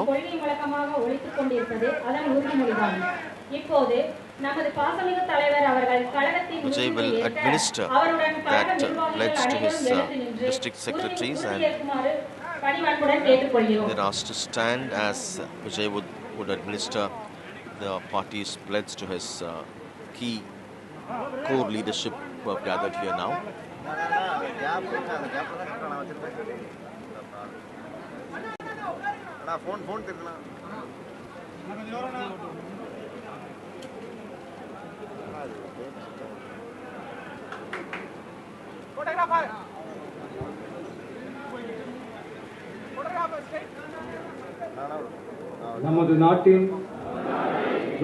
The pledge for our country's freedom, for the people, for the rights of our people, from the Tamil soil. He's paying tributes to the countless number of people who lost lives, gave their life as sacrifice for the country. To protect our mother Tamil, he pays tributes for those who had laid their lives for the Tamil language. இந்திய அரசியலமைப்பு சட்டத்தின் மீதும் இறையாண்மை மீதும் நம்பிக்கை வைத்து We have full faith in the Constitution of India and India's integrity, சகோதரத்துவம், brotherhood, மத நல்லிணக்கம், communal harmony, equality, ஆகியவற்றை பேணி காக்கின்ற protect பொறுப்புள்ள தனி மனிதராக செயல்படுவேன் and function as responsible individuals. மக்களாட்சி, People's rule, secularism, social justice. We will walk in this direction, in this path. Forever, we would be discharging a responsibility as people who serve the people. ஆகியவற்றில் பெயரில் உள்ள வேற்றுமைகளை களைந்து will remove the differences in the name of caste, creed. ஏற்படுத்தி We will raise awareness among the people. அனைவருக்கும் சம வாய்ப்பு, work to give equal opportunity, equal rights to everyone. We will struggle to achieve this. பிறப்புக்கும் எல்லா உயிர்க்கும் all lives என்ற சமத்துவ கொள்கையை are equal. We will follow that principle. உளமாற உறுதி கூறுகின்றேன். We take pledge wholeheartedly. Thank you. So Vijay can now be expected to introduce the party's flag and then step outside to hoist the party's flag. We are ready to have a look at the party's flag. It will be interesting to see the color, whether he has drawn inspiration from the Dravidian parties in the state. சம உரிமை கிடைக்க பாடுபடுவேன், பிறப்புக்கும் எல்லா உயிர்க்கும் என்ற சமத்துவ கொள்கையை கடைபிடிப்பேன் என்று உளமாற உறுதிமொழி ஏற்றிய அனைவருக்கும் நன்றி. அடுத்து உலகெங்கும் வாழும் தமிழ் நெஞ்சங்கள் பெரும் ஆவலுடன் எதிர்பார்த்து காத்துக் கொண்டிருக்கும் தமிழ் வெற்றி கழகத்தின் வெற்றி கொடியை நமது தலைவர் அவர்கள் அறிமுகப்படுத்த உள்ளார். நமது தலைமை நிலைய செயலகத்தில் அமைந்துள்ள கொடிக்கம்பத்தில் தமிழக வெற்றி கழகத்தின் வெற்றி கொடியை தலைவர் அவர்கள் ஏற்றி வைக்க உள்ளார். இப்போது தமிழ் வெற்றி கொடியை அறிமுகம் செய்ய வருமாறு வெற்றி தலைவரை அன்புடன் அழைக்கின்றோம்.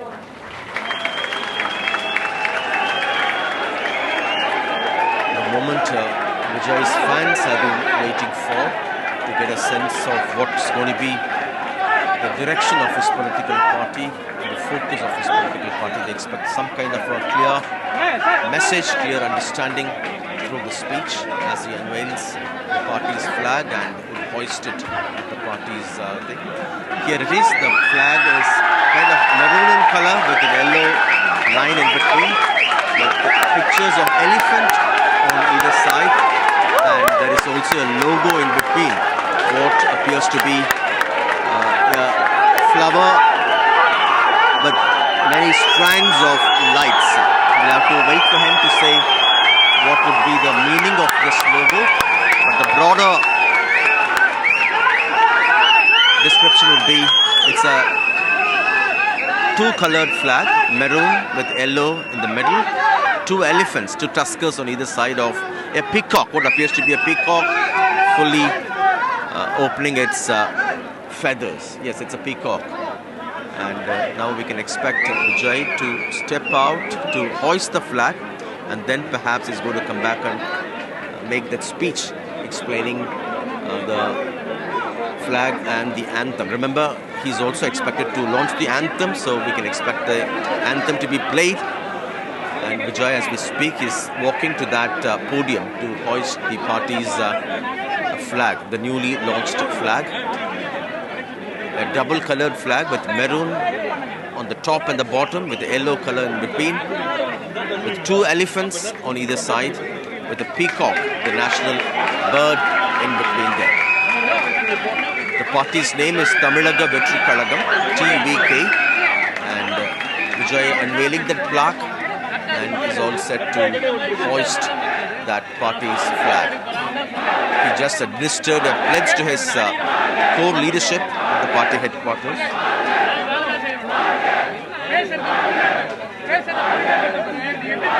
As we speak, he is hoisting the party's newly launched flag. As his party cadre cheer on the other side. This party's headquarters is on the East Coast Road, closer to Mamallapuram, on the way to Mamallapuram. And Vijay hoisting his party's flag of TVK. A significant development in Tamil Nadu's political landscape. And if Vijay contests in the 2026 assembly elections in the state could witness a five-cornered contest. Besides the two Dravidian arch rivals, the ruling DMK, the AIADMK, the BJP is also likely to contest alone. Now TVK, you also have Director Seeman's Nam Tamil Katchi already fighting alone over the last several elections. So it could be a five-cornered contest, whether Vijay will fight alone or will he join or rope in any other parties as an ally, as allies. That's something we'll have to wait and see. But there could be some indications in the speech he's expected to make in a few moments from now. A clear view of the flag now.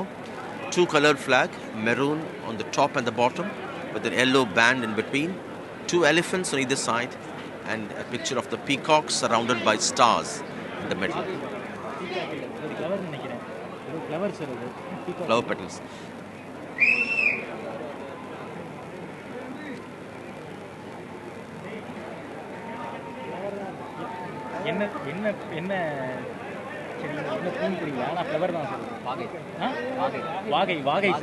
வாகைப்பூ.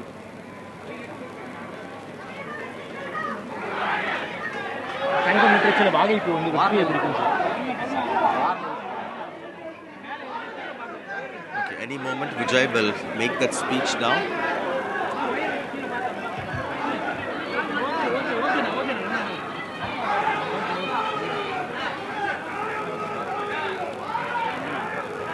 The one in the middle looks like also a flower to be a popular flower from the ancient Tamil history used during the wars. I think கொடி the clarity பறக்கிறது once வெற்றி கொடி பறக்கிறது Jai தமிழக speaks வெற்றி now, கழகத்தின் introduces கொடி his party's பறக்கிறது flag. இந்த கொடிதான் தமிழ்நாட்டு மக்களின் வெற்றி கொடியாக மாறும் இங்கு கூடியவர்கள் மட்டுமல்ல இணையத்தின் வழியாக நமது கொடி பறப்பதை கண்டு மகிழ்ந்த கோடிக்கணக்கான நெஞ்சங்கள் மகிழ்ச்சியில் திளைத்து வருகிறது தமிழக வெற்றி கழகத்தின் வெற்றி கொடியை அறிமுகப்படுத்தி கொடியேற்றி சிறப்பித்து பெருமை சேர்த்த கழக தலைவர் அவர்களுக்கு நன்றிகள். அடுத்து தமிழக வெற்றி கழகத்தின் வெற்றி கொடி பாடல் திரையிடப்படுகிறது. Now they are announcing or launching the anthem of TVK, Tamilaka Vetri Kalagam, after which there's a video being played. That's the... Okay, as we speak now, Vijay's party is launching the anthem of their party, the Tamilaka Vetri Kalagam, after launching the flag, and Vijay hoisted the flag just now. And this is the visuals on our screen of the party anthem being launched at that event, where we do know actor Vijay has finally unveiled his party flag. There were visuals of a flag that was doing the rounds on social media, of a yellow color flag with his picture on it, but that of course was not the flag. Now, as Sam was describing, a flag with two maroon bands and a yellow center with two elephants and a peacock in the very center. So it is the actor who's going to be wrapping up his last film, which is called Tallapatti 69, which will be completed by February of 2025, and then fully shift his focus to politics.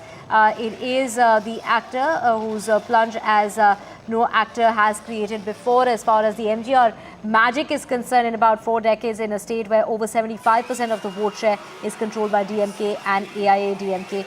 So there, actor Vijay there, who had launched his party back in February, now unveiling his party's flag and the anthem of his party. A rally has also been planned for the last week of September.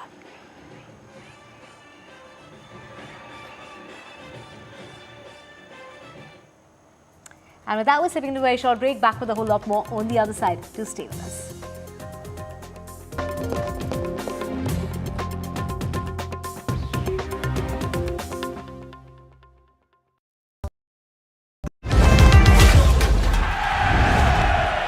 Get the magic of the best working for you now. Link your payment cards once, collect rewards forever.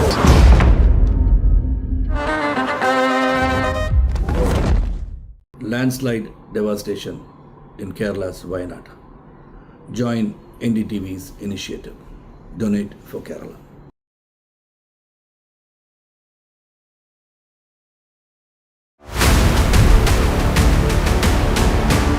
This week on India Ascends. Prime Minister Modi in Ukraine. Is New Delhi now a key voice in global conflicts? DNC nominates Kamala Harris to take on Donald Trump. Can the selected candidate woo the fence-sitters? And India's new data protection norms, will they help keep pace with the AI transition? All this and more only on India Ascends with me, Gauri Dwivedi, at these timings on the NDTV network. Stay informed and entertained with the new and updated NDTV News app. You can watch all our channels live, listen to podcasts, read breaking and exclusive news from around the world and more. Download the NDTV app today and get access to the best journalism and storytelling on your smartphone or tablet. The NDTV app. News that matters to you.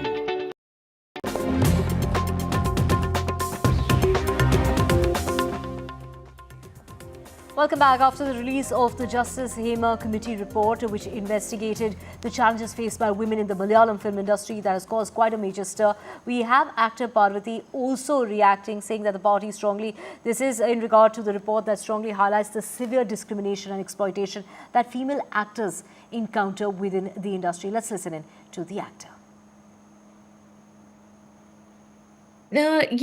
The sense of achievement is extremely bittersweet for us, mainly because The first deposition happened sometime in 2018, and the report was submitted sometime in 2019. And it took so many years for it to come out, the redacted version of it. And in these many years, we've had to really beg and grovel and fight along with allies who are from the public and from media who had to join this fight and say, wait, why are you keeping it from us? Why is it not coming out? And there was also a certain sensationalizing of it. Whereas HEMA Commission report is a study of the malpractices in the film industry, which will help us. Why was it formed and why was the report generated? Is so that we can work towards forming better workplace culture, workplace practices that is government defined, so that nobody would go against the law. Now, that I think sometimes is lost on people when they think about HEMA Commission.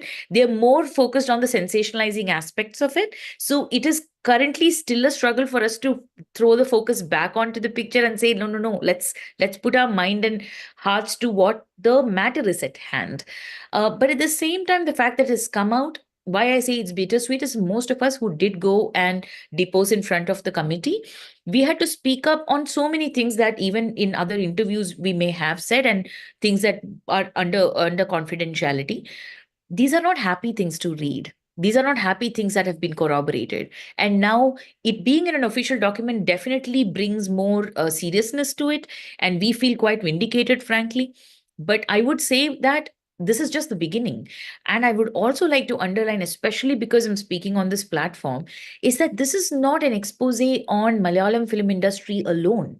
This is the first time this has been done in any film industry where a government appointed committee has done a study on it and a report has come out. What I believe is that when this happens in Malayalam industry, I am not okay with it going like, oh, Malayalam industry is so rotten inside. No, we are good inside, which is why we are fixing it. The places where you don't hear anything about, that's where we should be worried about. Right. It is. So it was actor Parvati saying that action needs to be taken following that report. And also switching tracks now to Jammu and Kashmir. Rahul Gandhi and Mallikarjun Kharge, who landed in Jammu yesterday to a rousing welcome by party supporters. In fact, their car was also stopped, and which did cause quite a bit of a stir. But today they're expected to be meeting with Omar Abdullah and Farooq Abdullah.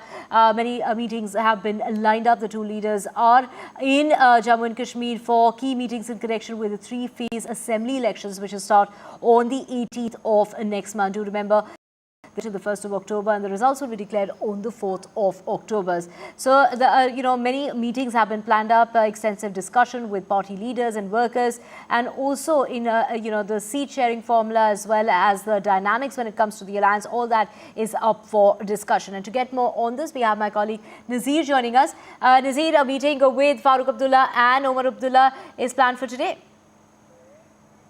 Well, that is expected, but there's a rider. That all depends on on the progress of the alliance talks between National Conference and the Congress. Already 3 rounds of talks have been completed, but it has not made a substantial headway in terms of seat sharing formula between the two parties, and it appears it may have hit a roadblock. Yesterday, in the same hotel, there was a meeting, and now, if you can see behind me, Rahul Gandhi, in less than half an hour from now, will be holding meeting with the Congress workers and the leaders here in Srinagar. Before he is expected to meet Farooq Abdullah or Omar Abdullah, as I said, all depends on the progress. Because yesterday, when the meeting ended, with not at a good note, the Congress leaders said we'll come back because National Conference did not agree with several seats Congress was demanding in Kashmir Valley. So there are friction points, there are seats where both parties want to, contest. There was also a proposal if there could be a friendly contest on some of the seats, but it appears that has not clicked that idea.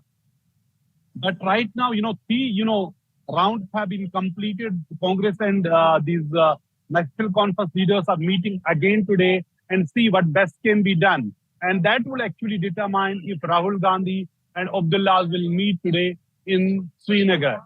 What our sources tell, both parties are saying, look, we have strong points in, constituency in particular seat, which other parties demanding. So this is the real challenge for the Congress and National Conference.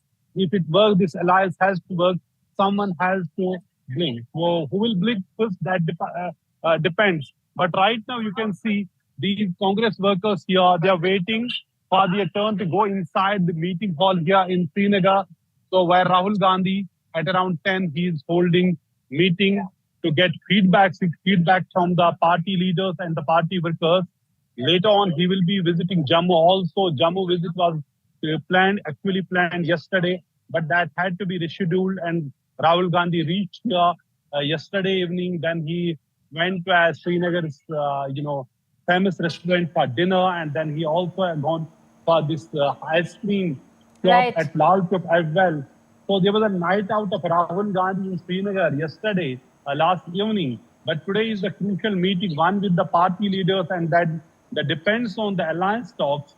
And then we can see the meeting between Abdullah and Gandhi. Right, visuals, of course, of that dinner and that ice cream that he was relishing.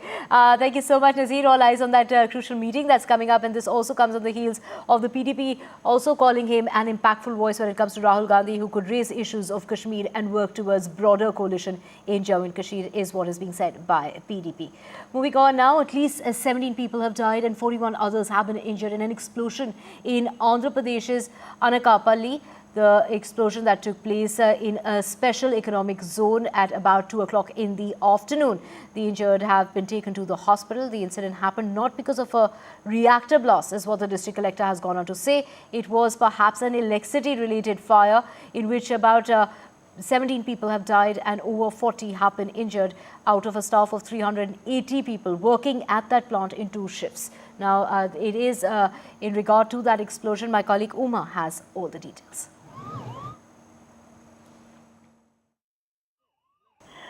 Mr. Chandrababu Naidu, the Chief Minister, is expected to be visiting the blast site today, and he has in fact said that whoever the injured are, there are about 41 people who were reported injured yesterday, other than the 17 people who had died in the accident. And he said if any of them requires, air ambulances will be arranged for them to be transported either to Visakhapatnam or to Hyderabad for more sophisticated treatment. The second thing that he has said is that there will be an inquiry to find out and fix responsibility about what happened, because this is, of course, the special economic zone, and it's a pharma SEZ that we're talking about in Anakapalli district of Andhra Pradesh, and therefore there is a big concern. This is a unit that started about 5 years ago, and it manufactures API, active pharma ingredients, pharmaceutical ingredients, as well as intermediary products. And how the accident actually happened, whether it is because of electricity-related reasons or a nuclear, one of the reactors there, not the nuclear, reactors there, whether it burst. And one of the reports that we're getting is that when it burst, the impact of it actually, the floor gave way, and therefore people who were in the floor below, they in fact also got buried in the debris, and that's where the rescue operations were going on for a long time, even after the fire had been put off in the unit itself. So these are all questions about the safety. The Department of Factories is also involved. In fact, the NDRF as well as the SDRF were involved in the rescue process.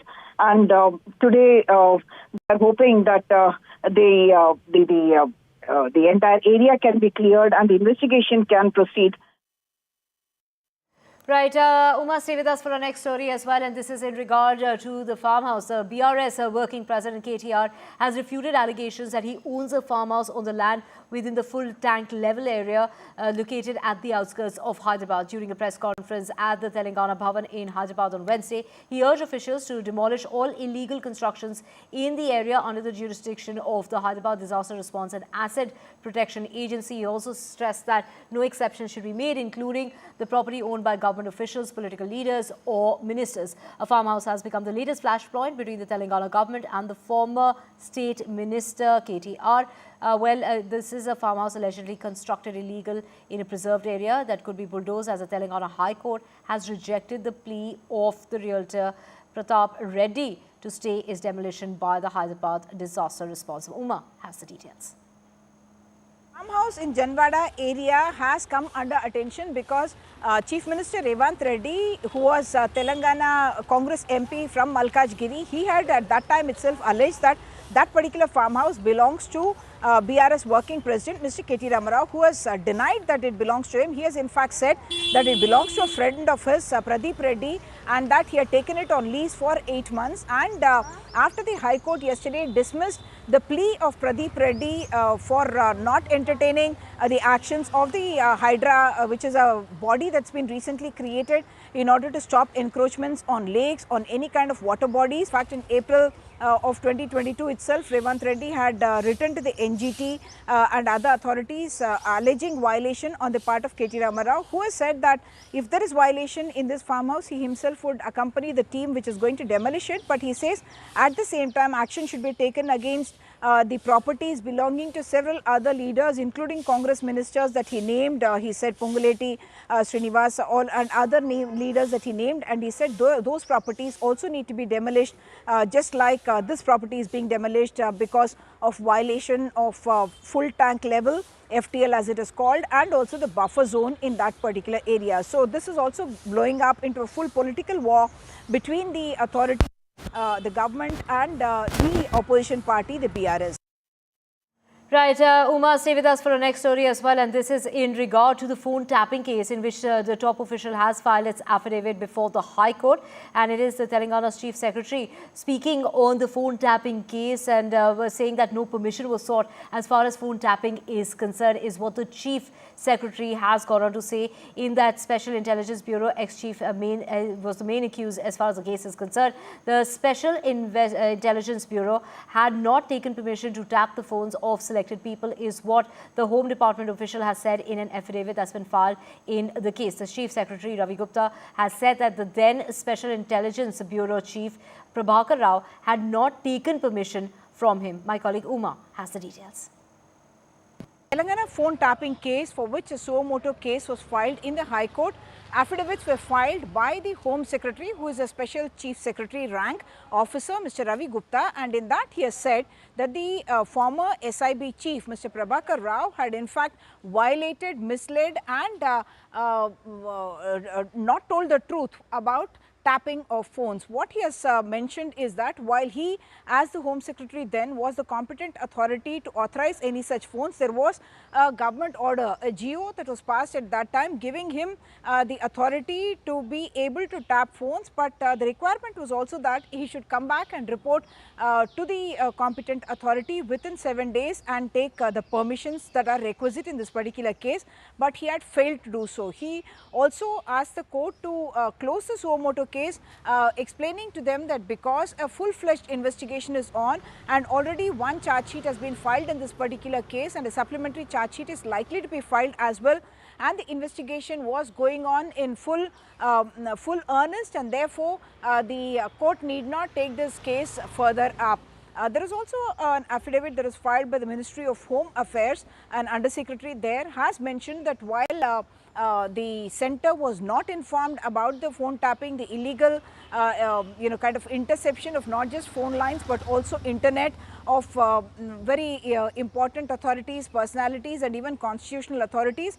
What she has mentioned is that both the state as well as the centre are competent authorities, and therefore there is no reason for them to take the permission of the centre, but she does mention that there is a committee that is formed along with the Chief Secretary, and that committee needed to be informed, and that if permission was not extended, it would lapse within 60 days, 180 days and so on, and it cannot go on beyond that period of time as well. So right now the authorities have sought permission even to go to the US, get Mr. Prabhakar Rao, the other accused in the case as well, and the Home Secretary explaining that he had understood the criminality of what was happening only when the charge sheet was filed in this particular case.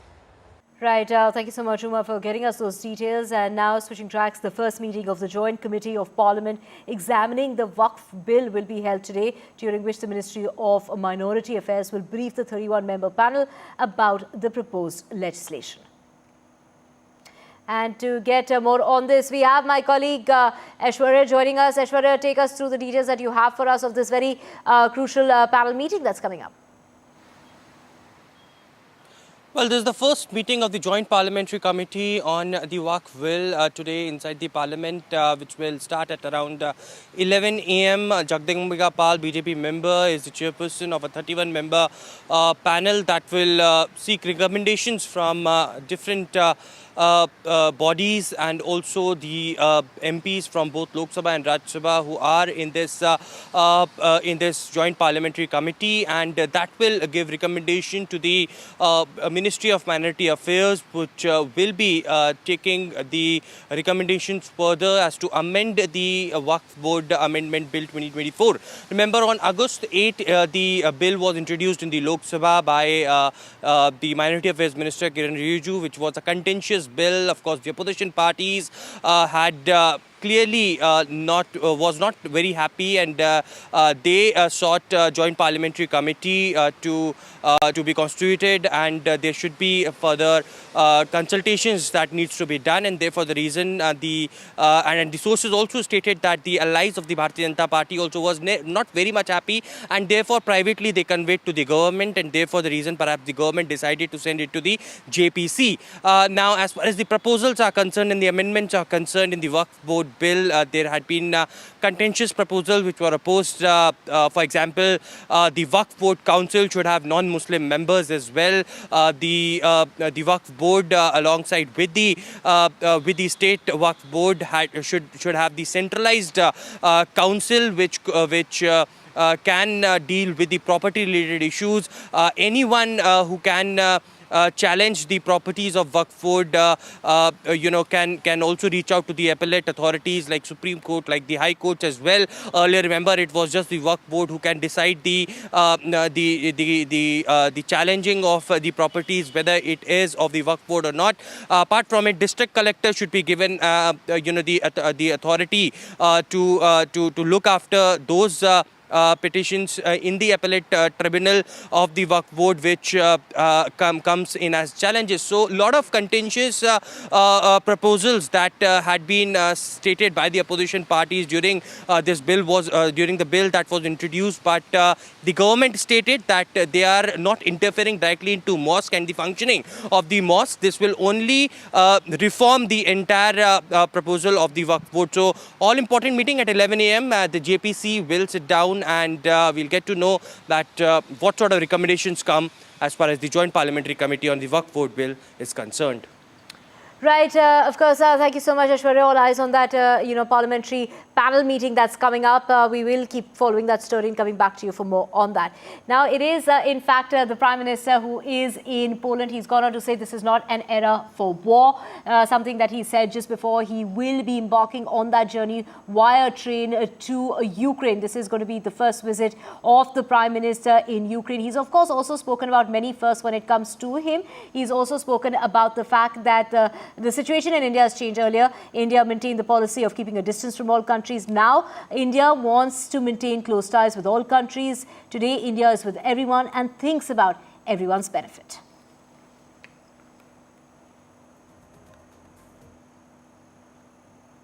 Bharat हमेशा first responder के रूप में सामने आता है, और इसलिए भारत इस रीजन में भी स्थायी शांति का एक बड़ा पैरोकार है।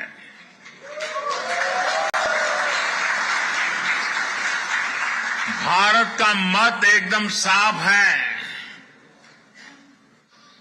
ये युद्ध का युग नहीं है। I'm at the Maidan Square in the heart of Kiev in Ukraine. Behind me are flags, the Ukrainian flag, each one symbolizing the loss of a soldier who's been killed in this war, which is now stretched for well more than 900 days. The visit of Prime Minister Modi over here is highly anticipated. I've been speaking to Ukrainian leaders who do know that India has a close association with Russia. Could that be a possible avenue to getting to Vladimir Putin, to get into a discussion which is on favorable terms? Whether India can actually go this far or not, we don't know. Whether there is a real out-of-the-box solution, which the Prime Minister has or not, we do not know. But the visit of the Prime Minister is significant nonetheless at a time when he was in Moscow just a couple of weeks back. No other leader in the world of his stature, of his seniority, has been over here in Ukraine or will be here in Ukraine and has been in Moscow. And that really does symbolize the independence of Indian foreign policy, that you are equally comfortable in Kiev or in Moscow, two countries which are waging a war. The big question is, can there be a peace? Because people are tired, the loss of lives, tens of thousands of lives has been absolutely immense, which is why this war genuinely needs to come to an end as soon as possible. So do keep joining us on NDTV as we track the visit of the Prime Minister, his visit coming up in Ukraine. But before that very important visit, he is in Warsaw at the moment. India and Poland looking to step up the bilateral relationship, step up economic ties, and also reflect on a common historic past. In Kiev, Vishnu Shom for NDTV. I'm at the Maidan Square in the heart of Kiev in Ukraine behind. Right, Vishnu, thank you for getting us all those details. A very crucial visit of the Prime Minister there in Poland after 45 years, the first Indian Prime Minister to be there. And of course, he will be embarking on that journey via train, which is going to be 10 hours long before he reaches Ukraine, and that's expected tomorrow. So with that, we're slipping into a short break. Back with a whole lot more. To stay with us.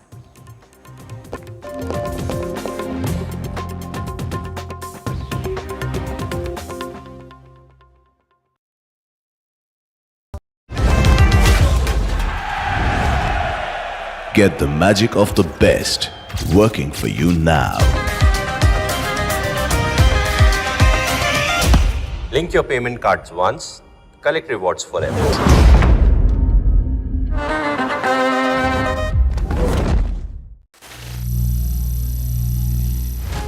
Some people say the metaverse will only be virtual. One day this lecture hall will be made of code, and driverless cars would be trapped in intersections.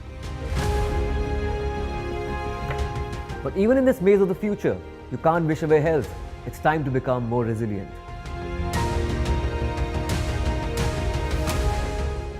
"10 years of Banega Swasth India, we have grown and achieved so many milestones.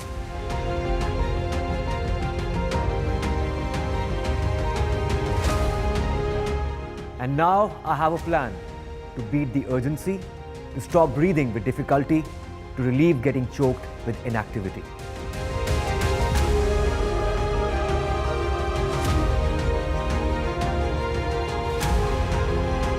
Energize our government, our environment, our society, and ourselves.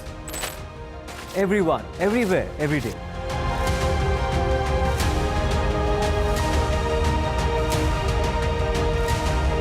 Banega Swasth India. One world hygiene.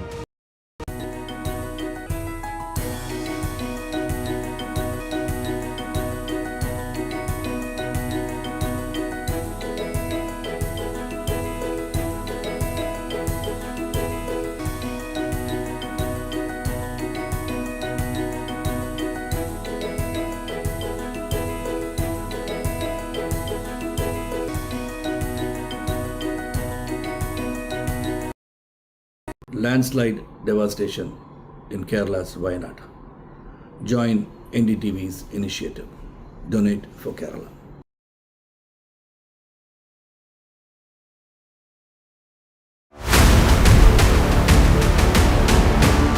This week on India Ascents. Prime Minister Modi in Ukraine. Is New Delhi now a key voice in global conflicts? DNC nominates Kamala Harris to take on Donald Trump. Can the selected candidate woo the fence-sitters? And India's new data protection norms, will they help keep pace with the AI transition? All this and more only on India Ascents with me, Gauri Dwivedi, at these timings on the NDTV network. Stay informed and entertained with the new and updated NDTV News app. You can watch all our channels live, listen to podcasts, read breaking and exclusive news from around the world and more. Download the NDTV app today and get access to the best journalism and storytelling on your smartphone or tablet. The NDTV app. News that matters to you. Hi, I'm Shreya Saran. Kerala's Wayanad area is hit by devastating landslides, resulting in loss of lives and livelihood. Kerala needs your help right now. Let's join NDTV initiative. Come, donate. Let's rebuild Wayanad.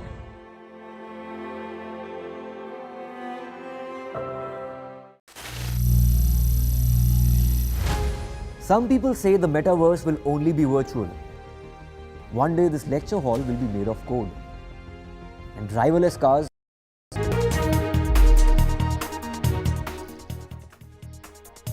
It's 10 a.m. You are watching NDTV 24/7. I'm Parmeshwar Bafa. We've got an action-packed bulletin lined up for you over the next 1 hour. A key Supreme Court hearing will resume regarding the horrific Kolkata rape and murder case. All the finer details are lined up for you, but let's begin with the headlines we're tracking at the moment. Well, shortly the Supreme Court will resume the hearing on the Kolkata horrific rape and murder case. The CBI, meanwhile, has submitted their status report in the top court. Mamata Banerjee's government acts after the protests after this Kolkata horrific incident. A new medical college principal and 2 other officials have been transferred.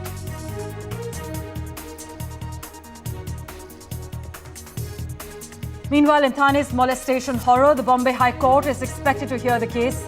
The court has taken suo motu cognizance in the matter after 4-year-old girls were sexually assaulted inside their school in Thane. And Thalapathy Vijay's big political move. The actor unveils his party's flag and launches his party's song.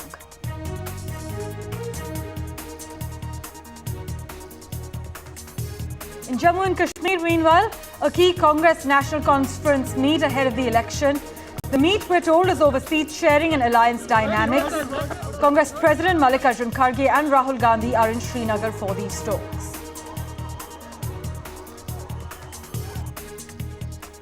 This is not an era of war. This is what our Prime Minister has reiterated while addressing the Indian community in Poland before his much-anticipated visit to Ukraine, where he has pledged to campaign for a peaceful resolution of Russia's invasion.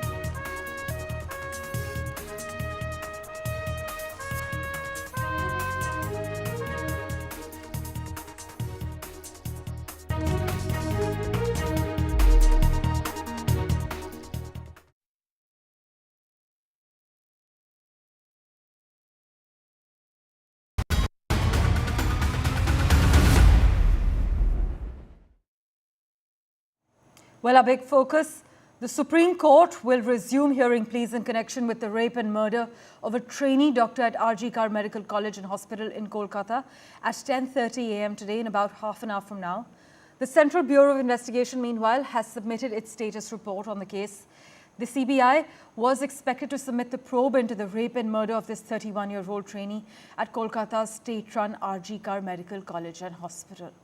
The court, as you are well aware, formed a 10-member national task force to ensure the safety of medical professionals while hearing a case related to this hospital. But the bench, headed by Chief Justice of India D.Y. Chandrachud, referred to the rape and murder of a trainee doctor on the 9th of August as horrendous and horrific.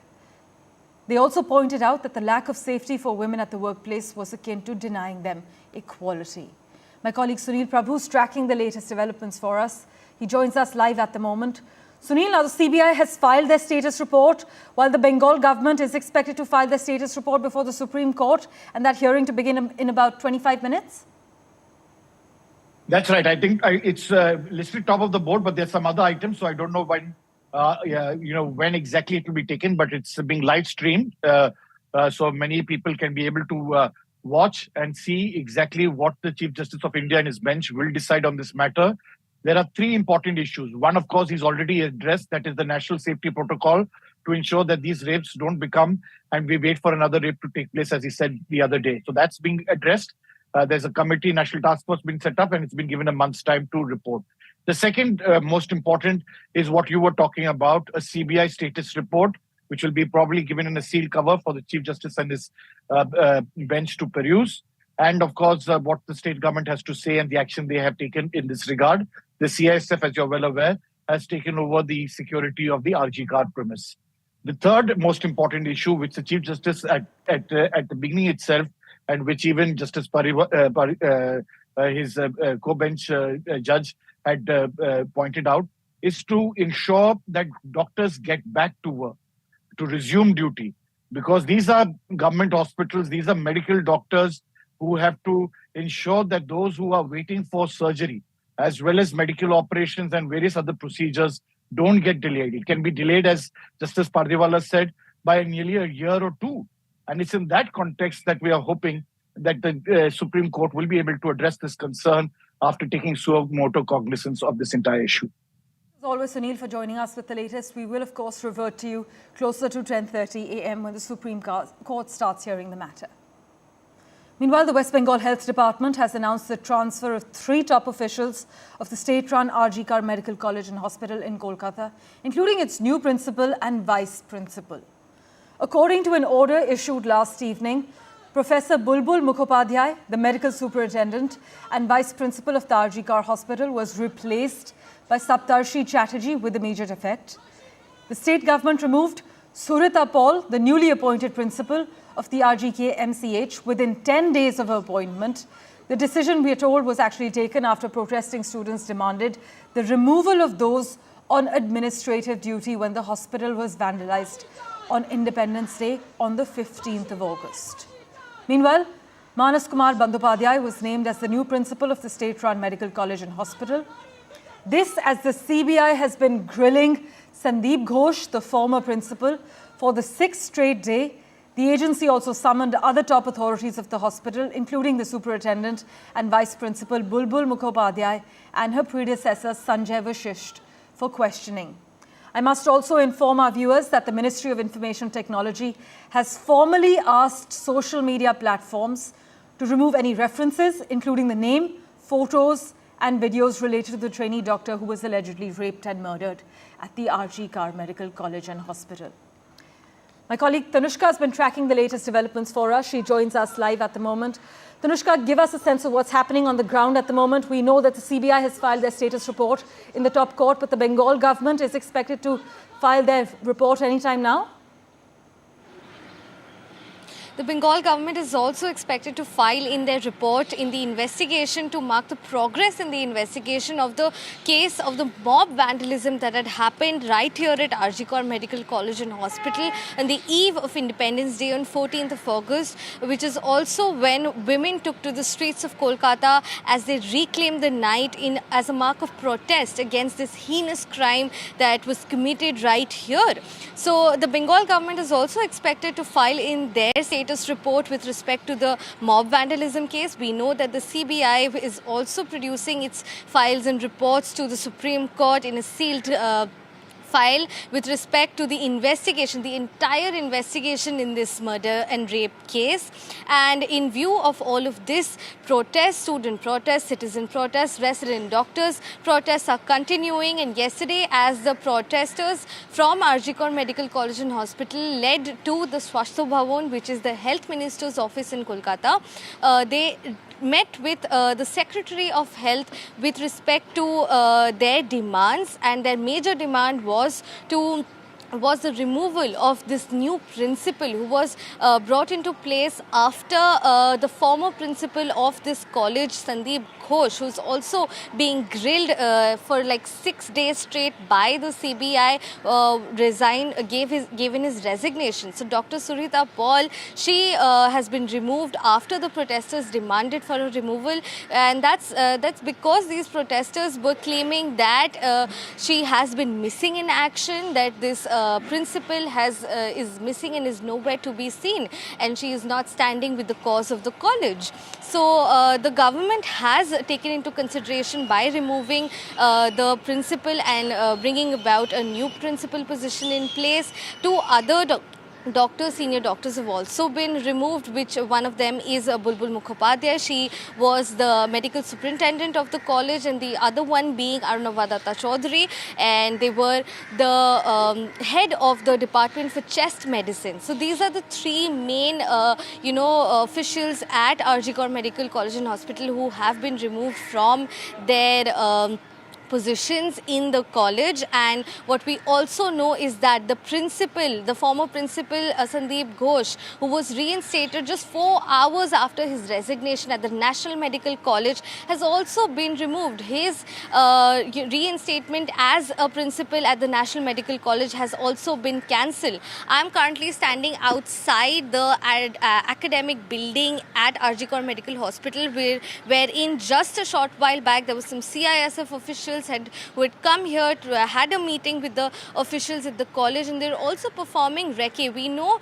that this comes after the directive from the Supreme Court. The Supreme Court has directed CISF deployment at the RG Kaur Medical College and Hospital to amp up the security, and as of yesterday and today the CISF officials are visiting the premises of the college and hospital and doing a recce across all the different buildings to understand how much deployment forces do they need to be here. Back to you.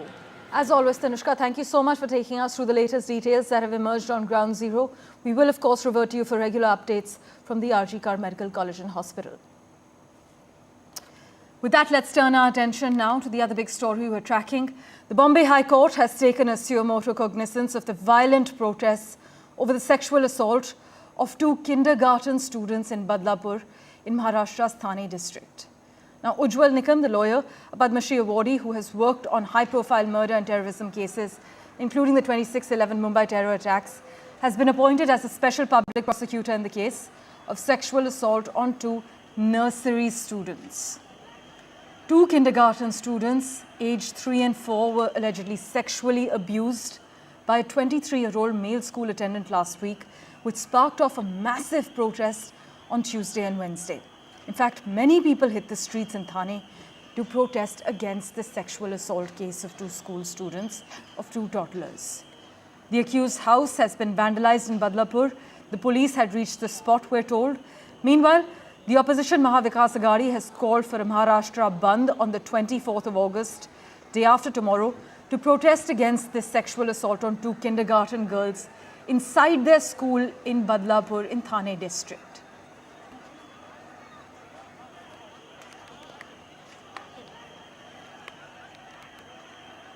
My colleague Radhika has been tracking the latest developments for us. She joins us live from Mumbai at the moment.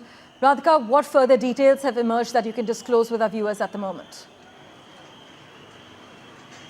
That's right. The Bombay High Court has taken suo motu cognizance as far as the Badlapur incident is concerned, which involved the sexual assault and also the aftermath of the entire sexual assault case, which led to outrage and protests across Badlapur.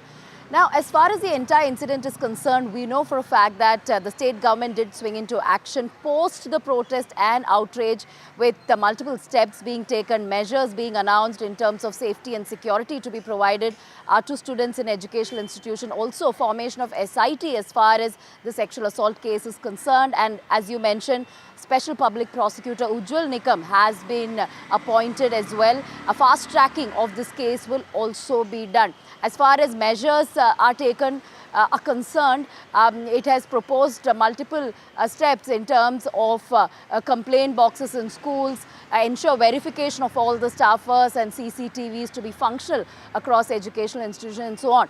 Now, this happened, the suo motu cognizance of this case was taken post 2 lawyers approaching the Bombay High Court yesterday, urging the court to take suo motu cognizance, after which the court did take cognizance of it. Now, what could happen today is that the court could either give some sort of instructions or directives to the state government over what has happened so far, and could also perhaps issue notices to the state government, and perhaps there is a possibility that state government could apprise the court on the details as far as the SIT investigations are concerned. Remember, the SIT was ordered just a couple of days ago. So the update as far as the probe is concerned and what the state plans to do in the days to come could be something that can be expected. But in most likelihood, since this is the first day of hearing, notices could be issued and responses could be sought from the state government and perhaps from the school administration as well. As always, Radhika, thanks so much for joining us with the latest update.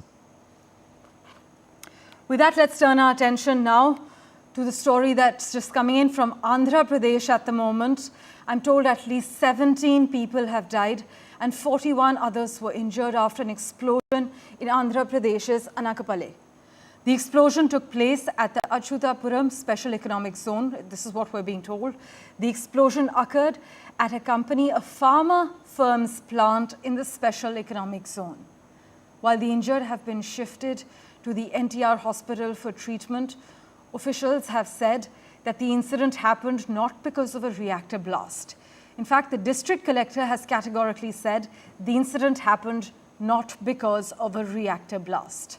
Officials suspect it to be an electricity-related fire, but around 380 employees worked in these 2 shifts at the plant and at least 17 people have died, while over 40 people were injured after this explosion in Andhra Pradesh's Anakapale. My colleague Uma Sudhir has further details for us. Mr. Chandrababu Naidu, the Chief Minister, is expected to be visiting the blast site today, and he has in fact said that whoever the injured are, there are about 41 people who were reported injured yesterday, other than the 17 people who had died in the accident. And he said if any of them requires, air ambulances would be arranged for them to be transported either to Visakhapatnam or to Hyderabad for more sophisticated treatment. The second thing that he has said is that there will be an inquiry to find out and fix responsibility about what happened, because this is, of course, the special economic zone, and it's a pharma SEZ that we're talking about in Anakapalli district of Andhra Pradesh, and therefore there is a big concern. This is a unit that started about 5 years ago, and it manufactures API, active pharmaceutical ingredients, as well as intermediary products.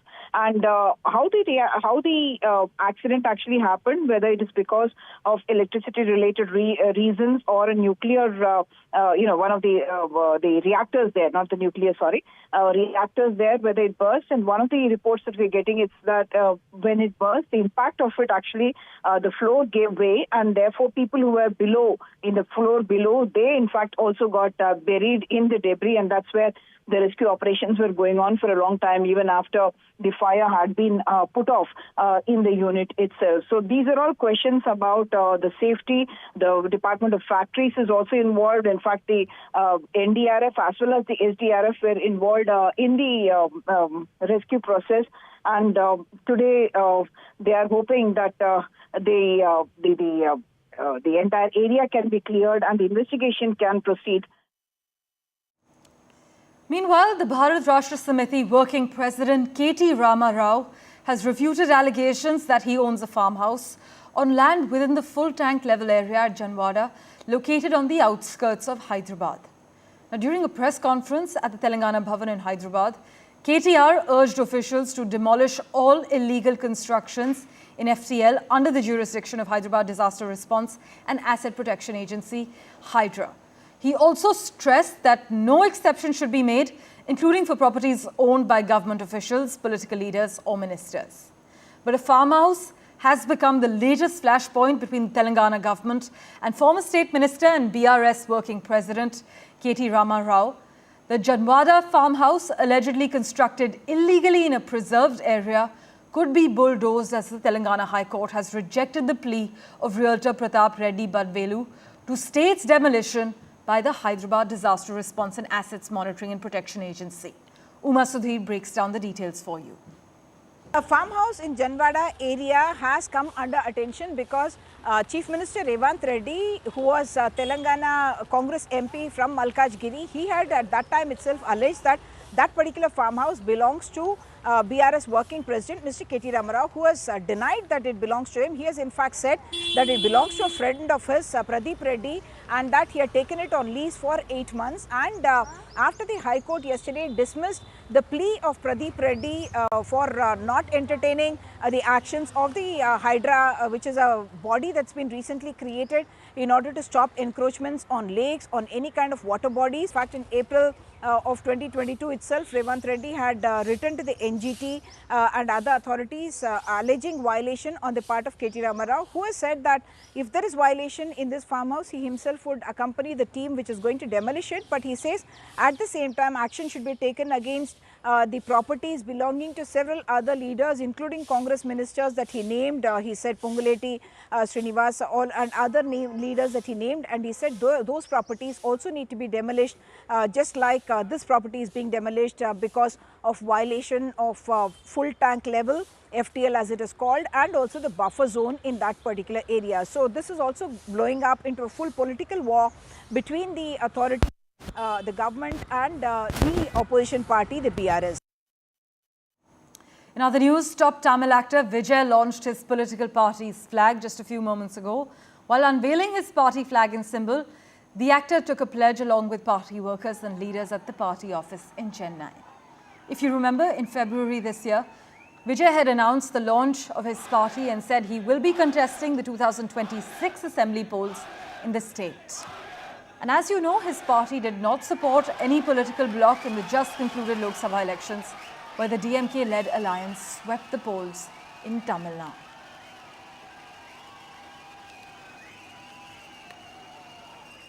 My colleague Sam is actually tracking the latest developments for us. He joins us at the moment. Sam, take our viewers through how actor Vijay's party is expected to shake up the political battleground in Tamil Nadu.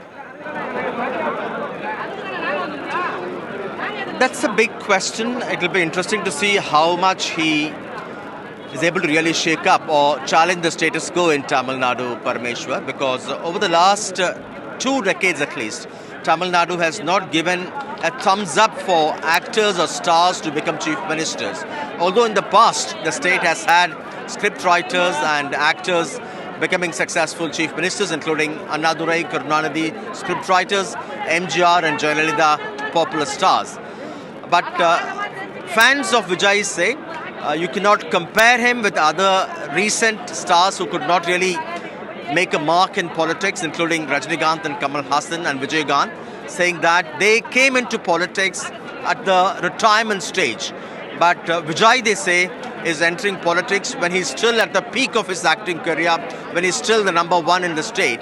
And they say people love him, they will give him a huge mandate, and they are very confident that they'll be able to capture power in the very first elections he'll be fighting, that's in 2026. If that happens, Tamil Nadu would see a 5-cornered contest in 2026. Besides the 2 Dravidian arch rivals, the ruling DMK and the AIADMK, BJP is likely to fight alone. You also have actor or director Seeman's Nam Tamilar Katchi fighting for quite some time alone. And in that case, it will be a 5-cornered contest. Will the Vijay's huge number of fans across Tamil Nadu turn into votes? That's the big question. Often fans enjoy their stars as actors, but when it comes to politics, for quite some time, for the last 2 decades, they have not been really supporting them politically. And that will be the huge challenge for Vijay, to break the jinx and to make sure the huge cult following he has in Tamil Nadu would also translate into votes. In terms of issues, he has taken up issues like corruption, divisive politics, saying that he will fight against that, work towards social justice, equal rights for people. Today he didn't speak much, although people expected him to give a longer speech. He just said he would explain the meaning of his party's flag later, and he said it's just not the party's flag, but a flag for the state and for the state's victory. And in that sense, it's a kind of a disappointment for his fans, since he didn't give them a clear direction. All he said was to move confidently and to hoist the party's flag, obtaining due permissions across the state. Parameshwar. As always, Sam, thanks so much for joining us with a live update. We will, of course, be watching all the political moves with you very closely in Tamil Nadu. Meanwhile, as Sam mentioned, actor Vijay did not give a very lengthy speech. We have a snippet of his reaction when he unfurled his political flag. Listen in. என் நெஞ்சில் குடியிருக்கும் தமிழ்நாட்டு மக்கள் அனைவரும் அவங்க முன்னாடியும் சரி இன்னைக்கு வந்து அந்த கொடியை அறிமுகப்படுத்துறதுல எனக்கு ரொம்ப ரொம்ப பெருமையா நினைக்கிறேன். இது வரைக்கும் நாம நமக்காக உழைச்சோம். இனி வரப்போற இயர்ஸ்ல நம்மள ஒரு கட்சி ரீதியா நம்மளை தயார்படுத்திக்கிட்டு தமிழ்நாட்டுக்காகவும் தமிழ்நாட்டு மக்களின் உயர்வுக்காகவும் நம்ம எல்லாருமா சேர்ந்து உழைப்போம். Well, from Tamil Nadu, let's take you up north to Jammu and Kashmir now, where senior Congress leader Rahul Gandhi and party chief Mallikarjun Kharge and other leaders, they are in Jammu and Kashmir on a two-day visit to assess the party's preparation for the upcoming assembly polls in the Union Territory. Now, there's speculation that they are to explore a likely alliance with the National Conference, but the three-phase assembly polls in the Union Territory are scheduled to begin with the first round on the 18th of September. The other two rounds are scheduled for the 25th of September and the 1st of October. The votes, meanwhile, will be counted on the 4th of October. But in all elections since 2002, Jammu and Kashmir has thrown up a hung verdict with no party winning an absolute majority. Nazir Masoodi has been tracking the political moves for us very closely. Nazir joins us live at the moment. Nazir, there's speculation that the Congress is exploring a likely alliance with the National Conference. What are you picking up on at the moment? What can you disclose to our viewers? Well, for last 4 days, there have been 3 rounds of talks and between National Conference and Congress to firm up alliance for the seat-sharing agreement. But yesterday was, as what sources tell us, a stormy session between the two. There was the friction points. Both sides did not agree on conceding seated seats. So in a sense, yesterday's meeting, third round of meeting ended on a deadlock. So the progress of the alliance between two parties would also determine if there would be a meeting between Congress leadership and the National Conference leadership, Abdullahs and Gandhis. Today, Rahul Gandhi is in the town.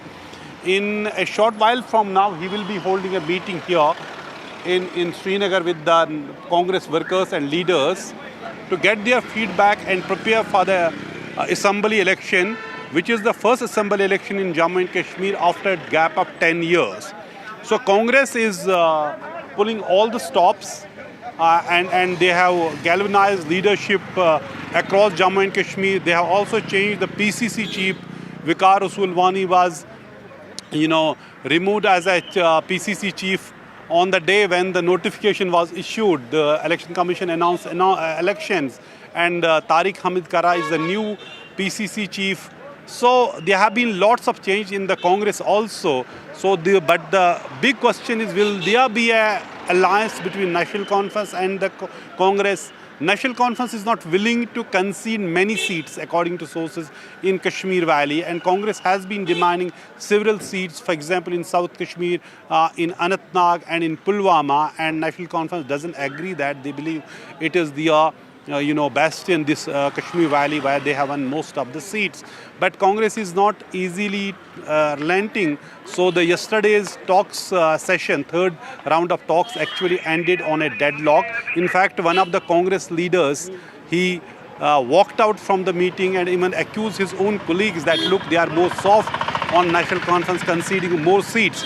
So this is a very tricky situation. We'll have to see what happens. This will also determine largely the pattern of voting and who is going to be, which formation will take place ahead of elections. Last date of the first phase of election, for filing nomination papers for the first phase of elections is 27th of this month. So both the parties have just few days left to finalize, take a decision whether they will go as an alliance, fight this election as an alliance, or they will go solo. BJP, on the other hand, is also preparing for elections. They have, in the last minute change, has also been in the BJP. They have got Ram Madhav, old Kashmir hand, as in charge of elections for Jammu and Kashmir Assembly elections.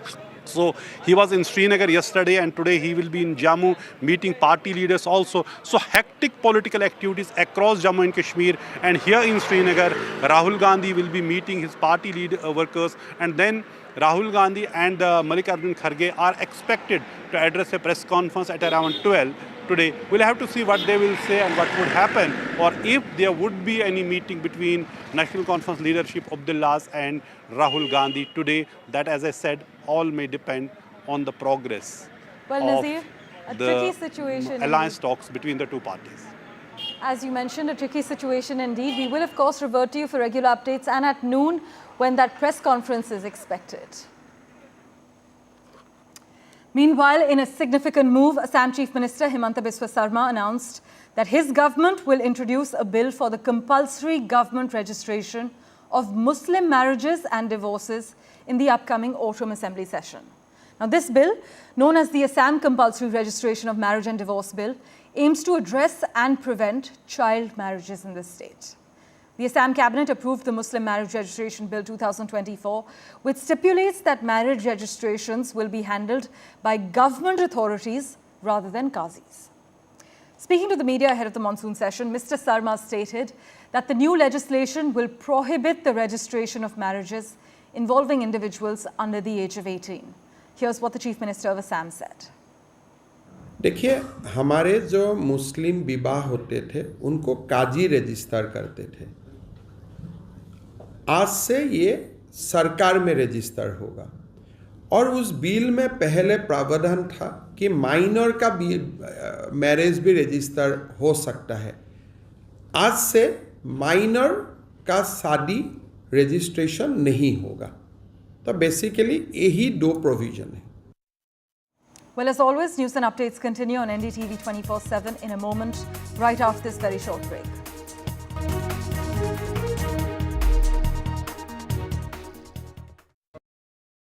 Landslide devastation in Kerala's Wayanad. Join NDTV's initiative. Donate for Kerala.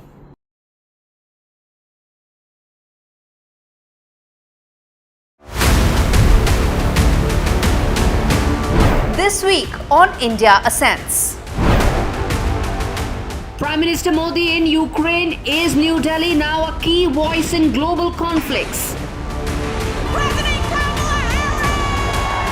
DNC nominates Kamala Harris to take on Donald Trump. Can the selected candidate woo the fence-sitters?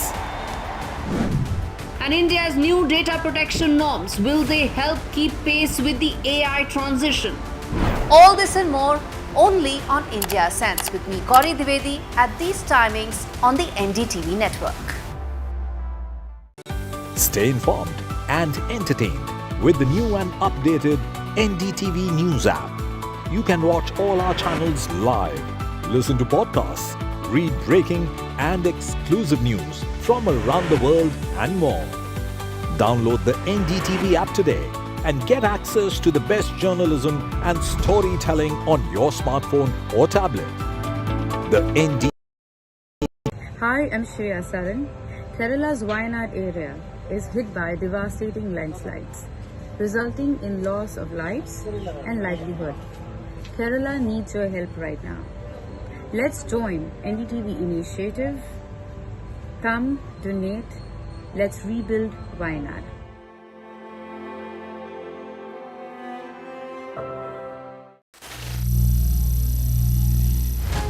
Some people say the metaverse will only be virtual.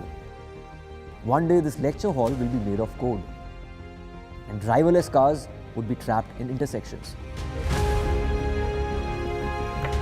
But even in this maze of the future, you can't wish away health. It's time to become more resilient.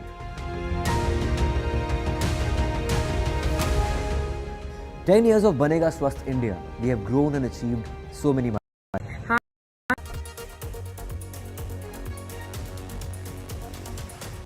Well, Chinese Premier Li Qiang, who met Russia's Vladimir Putin in Moscow on Wednesday, has said the country's relations are at an unprecedentedly high level.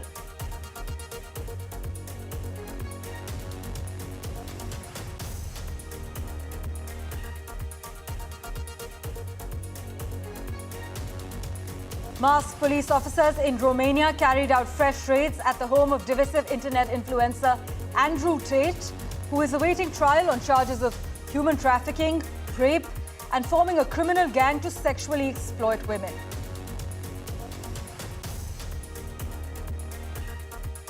SpaceX is gearing up to launch what is being billed as a risky mission that could see the first spacewalk ever conducted by private citizens.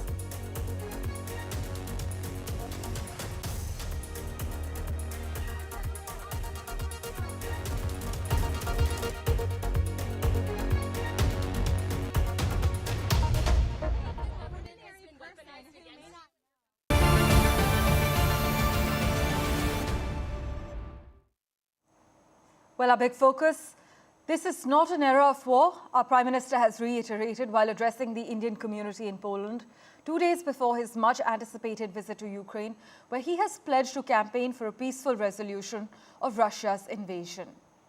As we have been reporting, this is the first ever visit by an Indian Prime Minister to Ukraine since its independence in 1992, and the trip to Ukraine will take place in the midst of Kyiv's military gamble to take the offensive into the Kursk region, which is its first incursion into Russian territory since the start of the war back in 2022.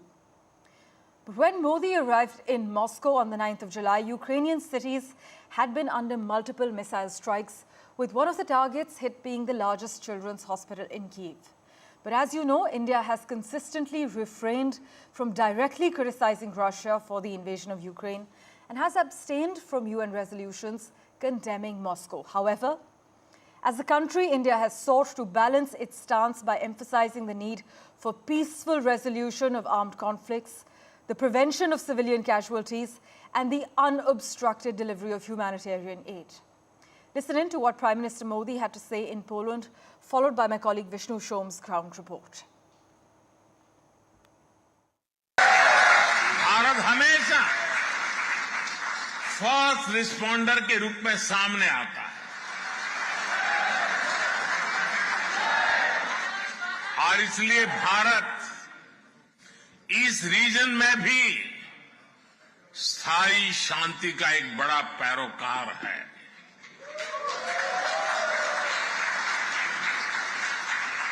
Bharat का मत एकदम साफ है,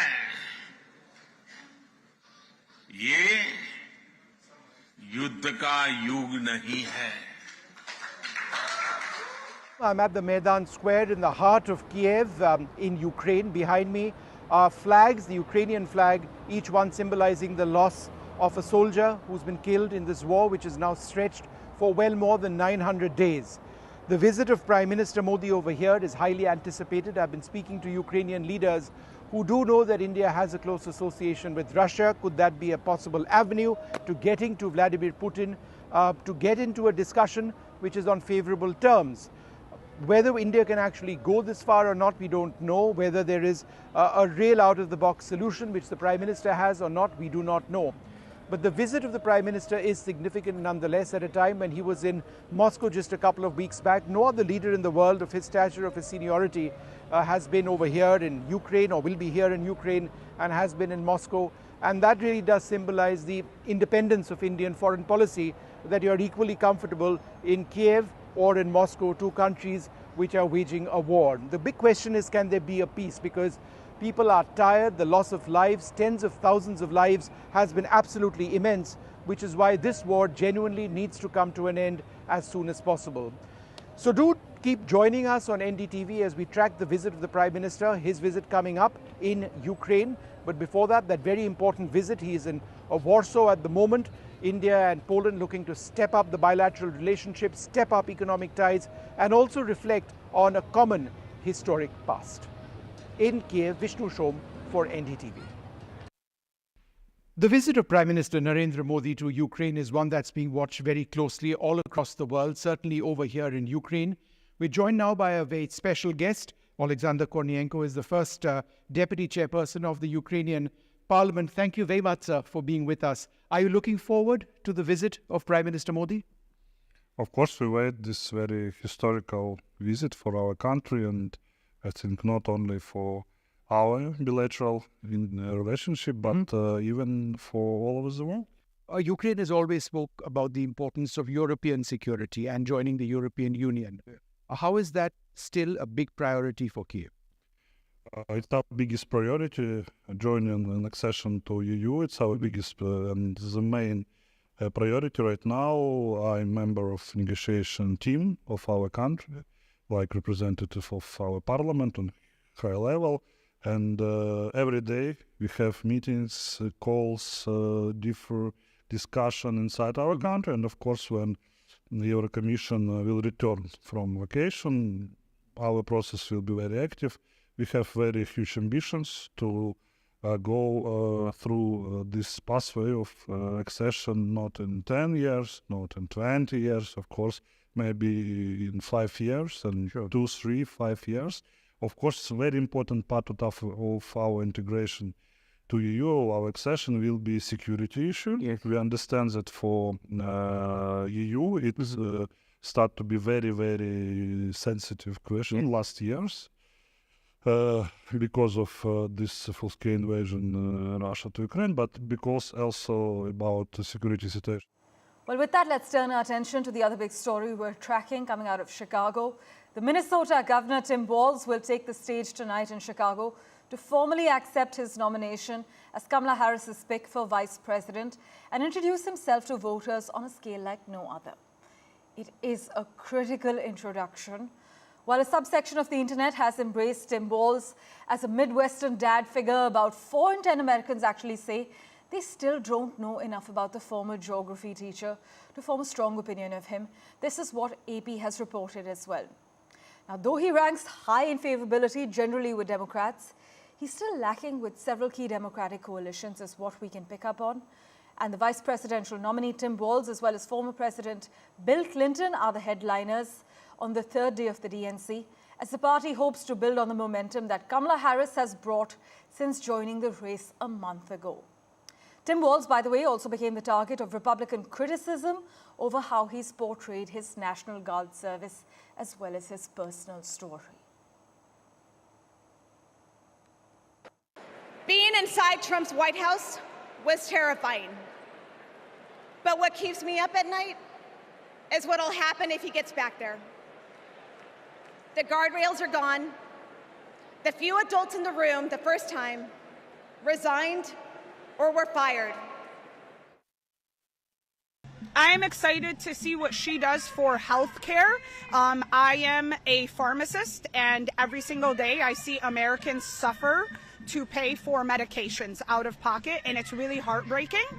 I am worried about her policy regarding Palestine and Gaza. I feel like she does a lot of talk, and then the next day the policy just doesn't coincide with her opinion the day before. Well, meanwhile, the third day of the DNC kicked off with a first of its kind Vedic prayer where the priest sought blessings for a united country. Listen in. Truth is our foundation and always prevails. Lead us from unreal to real, from darkness to the light, and from death. Right, we have with us Voice of America's White House Bureau Chief, Patsy Widakuswara, joining us. Thanks so much, Patsy, as always, for making time for us. Well, it's game night for Coach Walz.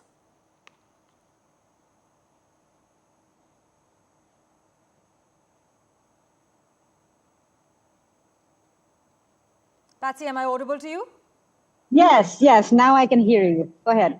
Right, I was saying it's game night for Coach Walz. In fact, polling shows that early hiccups that Tim Walz has seen, even in comparison to that, Walz has had a much smoother launch when we compare his record to his running mate, Republican J.D. Vance?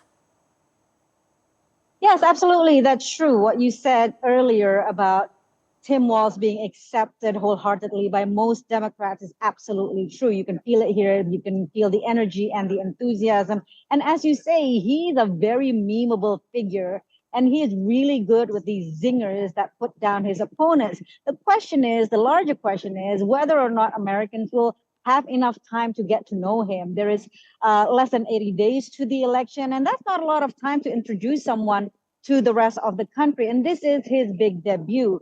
So what we know so far of Tim Walz, you've already outlined some of it, his service in the National Guard, his background as a teacher, as a former coach. And as he characterized himself, he is this Midwestern dad. And this is certainly something that Democrats try to highlight as they try to provide a counter to this kind of toxic masculinity narrative that many critiques of the Make America Great movement under Donald Trump tries to attach to that part of the conservative base. So what they're offering, what the Democrats are offering, is this counter narrative of Tim Walz as a helpful male to female cause, as somebody who's not insecure and not afraid to play a supporting role to a strong woman. So it'd be really interesting to see and listen to his speech tonight. Right, Patsy, also, like many say, this is not 2016 or 2020. The stakes are much higher. But many Americans believe that they had actually never heard of Tim Walz until Harris chose him to join the ticket. In fact, in his first few weeks of campaigning, I want to ask you, has he been able to charm supporters with his background as a teacher and football coach? Has he been able to help balance Harris's coastal background as a cultural representative of Midwestern states whose voters she needs this fall?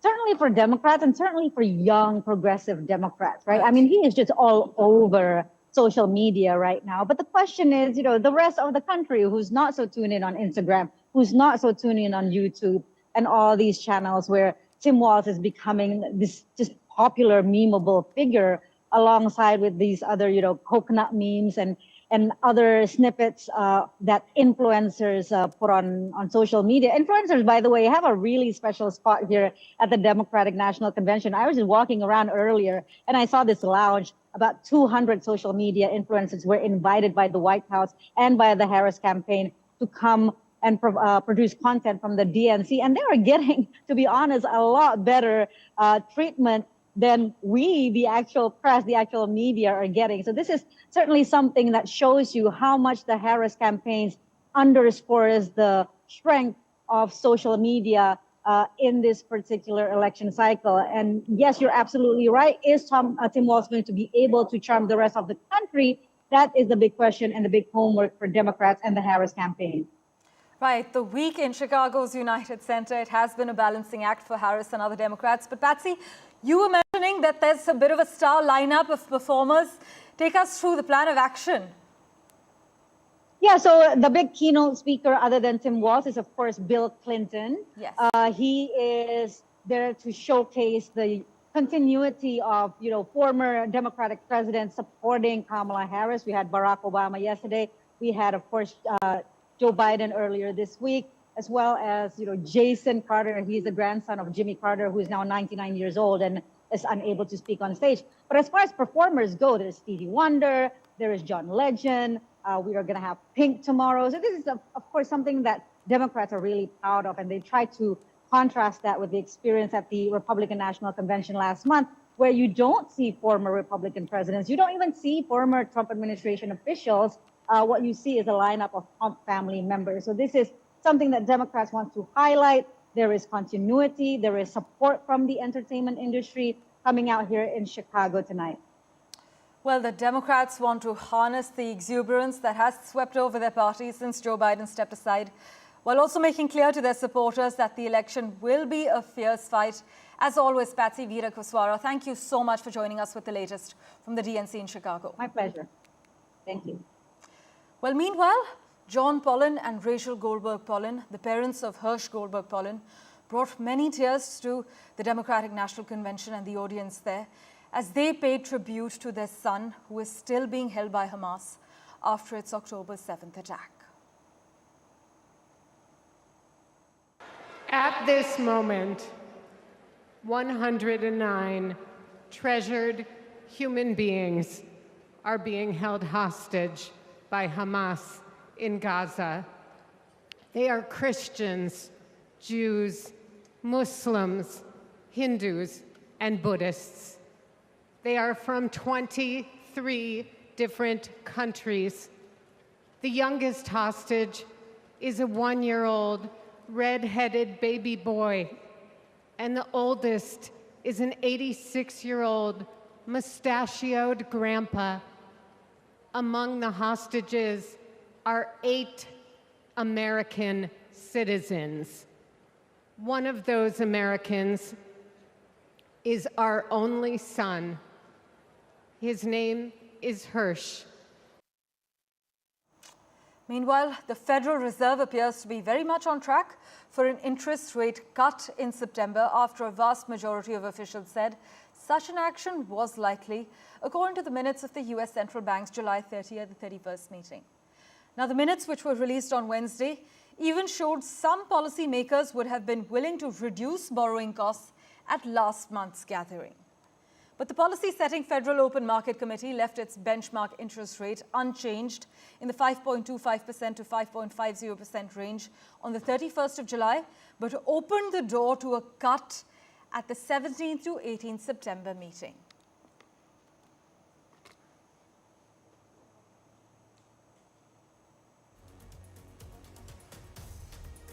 Well, with that, we're slipping into a very short break. News and updates continue in a moment. Do stay tuned.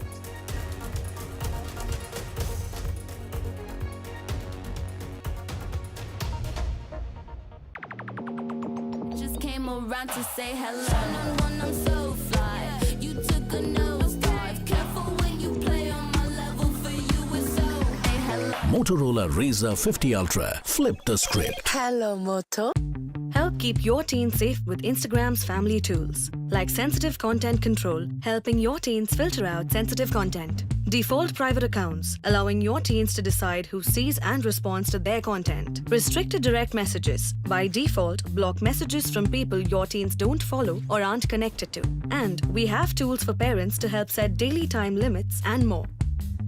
Get started with our 50+ tools at instagram.com/familytools. I am the future that was born 100 years ago. I am the purpose that emerged with India's independence to be a force for business that makes doing good our business. Towards an independent. Some people say the metaverse will only be virtual. One day this lecture hall will be made of code, and driverless cars would be trapped in intersections. But even in this maze of the future, you can't wish away health. It's time to become more resilient.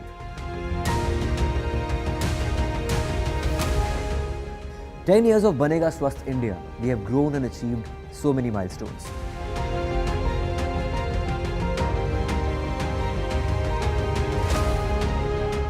And now I have a plan to beat the urgency, to stop breathing with difficulty, to relieve getting choked with inactivity.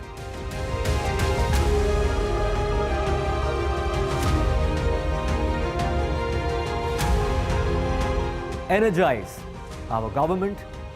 RGR Medical College and Hospital in Kolkata anytime now. The Central Bureau of Investigation, meanwhile, has already submitted its status report on the case. In fact, the Bengal government is expected to submit its report anytime now. My colleague Sunil Prabhu is tracking the finer details for you. Listen into his report. There are three important issues. One, of course, is already addressed. That is the National Safety Protocol to ensure that these rapes don't become, and we wait for another rape to take place, as he said the other day. So that's being addressed. There's a committee, national task force being set up, and it's been given a month's time to report. The second most important is what you were talking about, a CBI status report, which will be probably given in a sealed cover for the Chief Justice and his bench to peruse. And of course, what the state government has to say and the action they have taken in this regard. The CISF, as you're well aware, has taken over the security of the RG car premise. The third most important issue, which the Chief Justice at the beginning itself, and which even Justice his co-bench judge had pointed out, is to ensure that doctors get back to work, to resume duty. Because these are government hospitals, these are medical doctors who have to ensure that those who are waiting for surgery, as well as medical operations and various other procedures, don't get delayed. It can be delayed, as Justice Pardiwala said, by nearly a year or two. And it's in that context that we are hoping that the Supreme Court will be able to address this concern after taking suo motu cognizance of this entire issue. Meanwhile, the West Bengal Health Department has announced the transfer of 3 top officials of the state-run RG Kar Medical College and Hospital in Kolkata.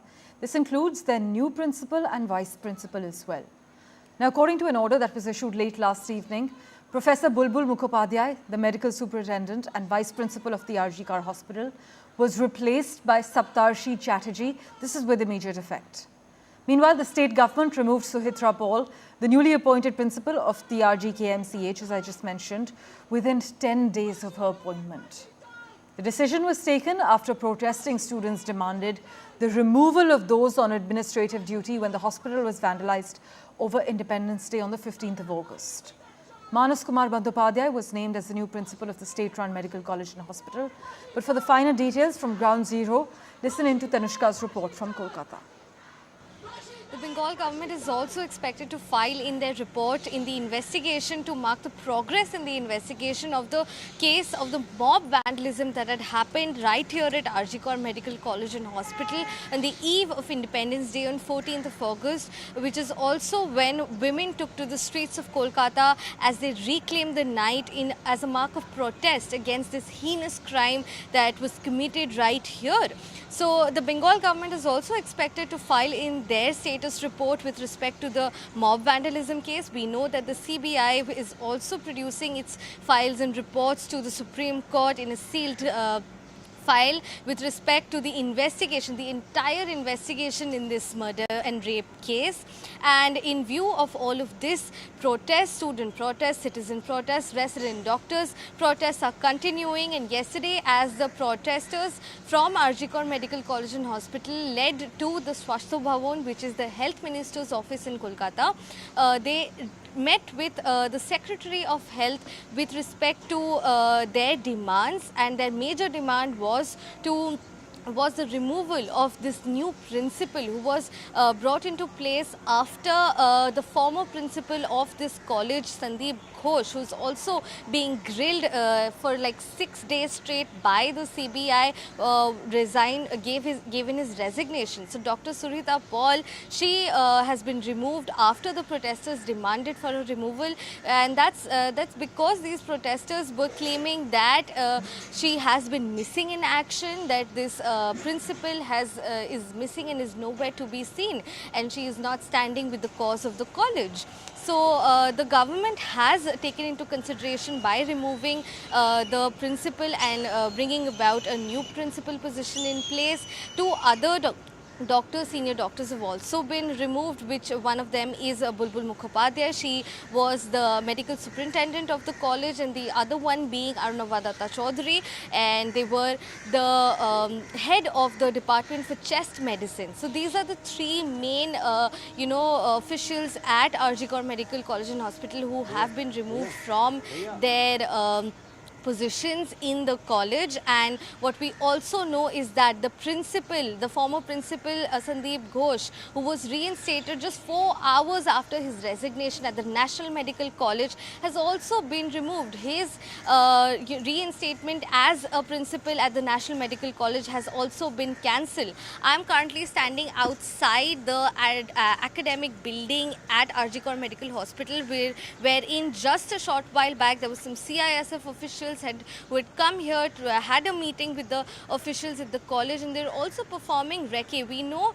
that this comes after the directive from the Supreme Court. The Supreme Court has directed CISF deployment at the RG Kaur Medical College and Hospital to amp up the security, and as of yesterday and today the CISF officials are visiting the premises of the college and hospital and doing a recce across all the different buildings to understand how much deployment forces do they need to be here. Back to you.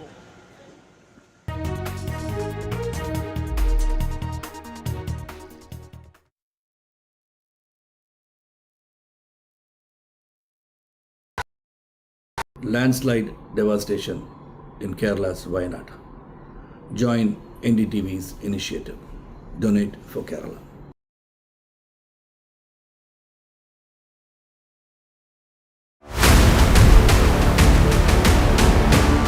This week on India Ascents. Prime Minister Modi in Ukraine. Is New Delhi now a key voice in global conflicts? DNC nominates Kamala Harris to take on Donald Trump. Can the selected candidate woo the fence-sitters? And India's new data protection norms, will they help keep pace with the AI transition? All this and more only on India Ascents with me, Gauri Dwivedi, at these timings on the NDTV network. Stay informed and entertained with the new and updated NDTV News app. You can watch all our channels live, listen to podcasts, read breaking and exclusive news from around the world and more. Download the NDTV app today and get access to the best journalism and storytelling on your smartphone or tablet. The NDTV app. News that matters to you. Hi, I'm Shreya Saran. Kerala's Wayanad area is hit by devastating landslides, resulting in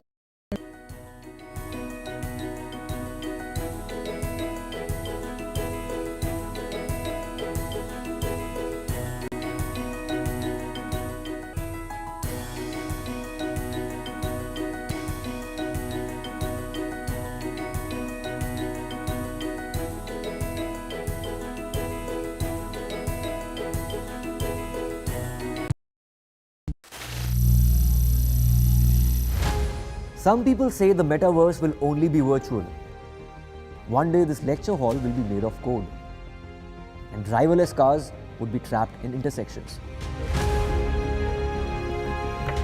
But even in this maze of the future, you can't wish away health. It's time to become more resilient.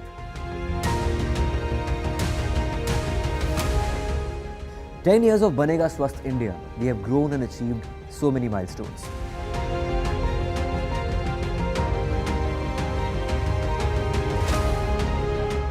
And now I have a plan to beat the urgency, to stop breathing with difficulty, to relieve getting choked with inactivity.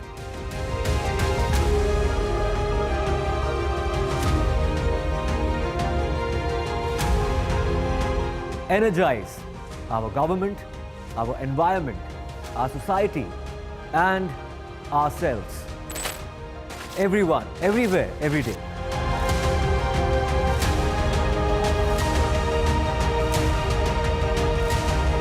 Banega Swasth India. One world hygiene. Landslide devastation in Kerala's Wayanad. Join NDTV's initiative. Donate for Kerala.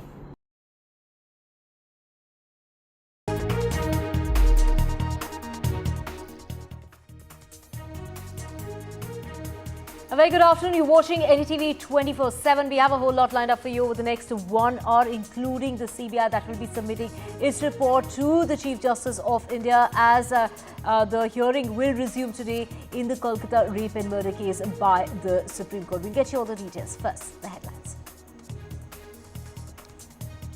In the Kolkata rape and murder case, the CBI is filing its status report in the Supreme Court, while the Mamata Banerjee government has acted after protests and has transferred 3 top officials, while the former principal of the RG Kar hospital has now being questioned by the CBI for the 7th consecutive day. And in Thane, the Bombay High Court is going to be hearing that molestation horror case. The court is taking suo motu cognizance in the matter of 2 4-year-old girls allegedly sexually assaulted by a janitor at the school in Thane. And it is an actor which is a big political move. The actor unveiled his flag and also launched his party's song. He will also be addressing a rally that's going to be taking place in September. And a key Congress National Conference meet over seat sharing and alliance dynamics. It is Rahul Gandhi and Mallikarjun Kharge who will be in talks with Omar Abdullah and Farooq Abdullah. This is not an era of war, is what Prime Minister Modi has said in Poland while addressing the Indian diaspora there. He is going to be taking off for Ukraine. He is going to be embarking on a journey via a train to Ukraine. He has also gone on to say India's policy is to maintain close ties with all countries. India is there for everyone and thinks about everyone's benefit.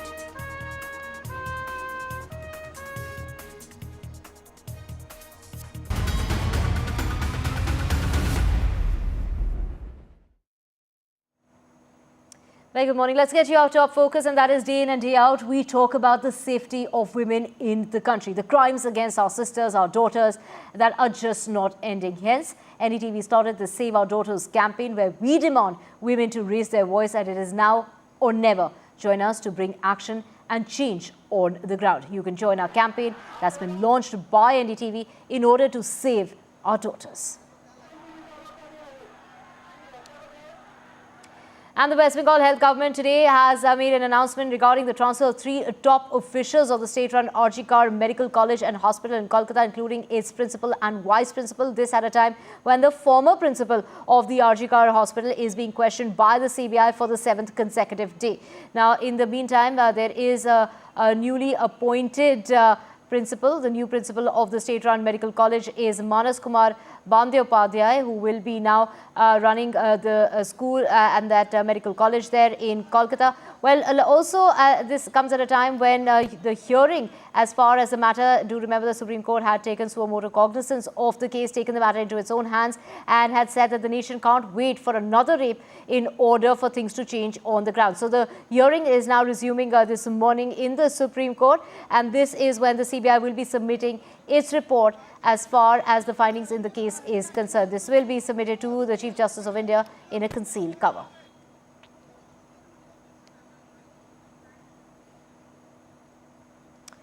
Right, and to get more on this, we have my colleague Tanushka joining us from Kolkata. Tanushka, the CBI submitting its report, filing its report with the Supreme Court resuming its case in regard to the Kolkata rape and murder case of the trainee doctor. Take us through the officials that have now been transferred, the final action that we are seeing, finally some sort of action by the government of West Bengal. Right, Divya, as we await the Supreme Court's hearing to begin today after the court had taken suo motu cognizance of the rape and murder case at the RG Medical College and Hospital, today a lot of focus is there upon the Supreme Court hearing, because it's not just the CBI which will be providing the court with a status report of the progress into the investigation of the rape and murder case, but also the West Bengal government and police, which will provide their status report also with respect to the investigation in the mob vandalism that had happened right here on 14th of August, the eve of Independence Day. As you can see around me, this is the protest site. This is the tent wherein protesters, resident doctors, students have, sat day in and out protesting right here. And today for the hearing as well, they have set up a screen. They will all be here for the hearing together and will watch it together. There are a lot of students and resident doctors also present here. Let us see if we can get talking to one of them. Hi, ma'am. The hearing is to begin. What are you expecting from the hearing today? We are hopeful that the investigation goes in a positive direction, and the demands we have put forward, like our lawyer puts forward it in the Supreme Court, and the proceedings start likewise. Ma'am, you also, if you could tell us what are your expectations from the hearing right now. The CBI also will be providing with its status report. Will the student movement continue after this hearing? It depends on the decision of the Supreme Court, whether the Supreme Court puts a step forward in the direction of justice. If we until our all demands are not fulfilled, the protest will go on.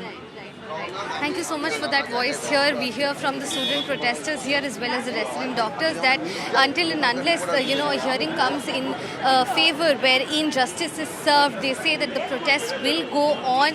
The Supreme Court hearing is to begin shortly, and what we know as of now is also that Abhishek Banerjee has taken to his social media platform X and said that he's mentioned that rape cases happen. How often do these rape cases happen? And sadly, a lasting solution still remains largely undiscussed. This is what Abhishek Banerjee has just come out with a statement, and he says that with 90 rapes reported daily for every hour and one every 15 minutes, the urgency for a decisive action is clear, and that strong laws and mandates are needed. Trials and convictions are needed within 50 days, followed by the severest of punishments, not just empty promises. This is what Abhishek Banerjee, TMC leader, who has remained very silent on this matter for a couple of days now, has finally come out with another statement in support of the cause for women's safety at large. Back to you. Right, Tanushka, we will keep tracking that story as the case is going to be heard by the Supreme Court, and it is also the Bombay High Court that has taken a suo motu cognizance of the violent protests over the sexual assault of 2 kindergarten students by the janitor in the Badlapur area in Maharashtra's Thane district. The opposition Mahavikas Aghadi has called for a Maharashtra Bandh on the 24th of August, that's the day after, to protest against the alleged sexual assault of the 2 kindergarten girls by a male who accompanied them to the toilet in the school and then allegedly sexually assaulted them inside the toilet of the school. But what has really agitated the people, in the visuals on your screen of the protests that took place, especially that rail roko that happened on Tuesday, followed by protests with people taking to the streets of Thane on Wednesday as well, is the delay as far as the FIR is concerned. There was an 11-hour delay as far as filing of the FIR by the authorities there is concerned, and which is what is being asked by the Bombay High Court. They're asking for a copy of the FIR before taking up that case in the court. So to get more on this, we have my colleague Radhika joining us. Radhika, the Bombay High Court taking suo motu cognizance of this matter, but now there seems to be a slight delay because they have now requested for a copy of the FIR.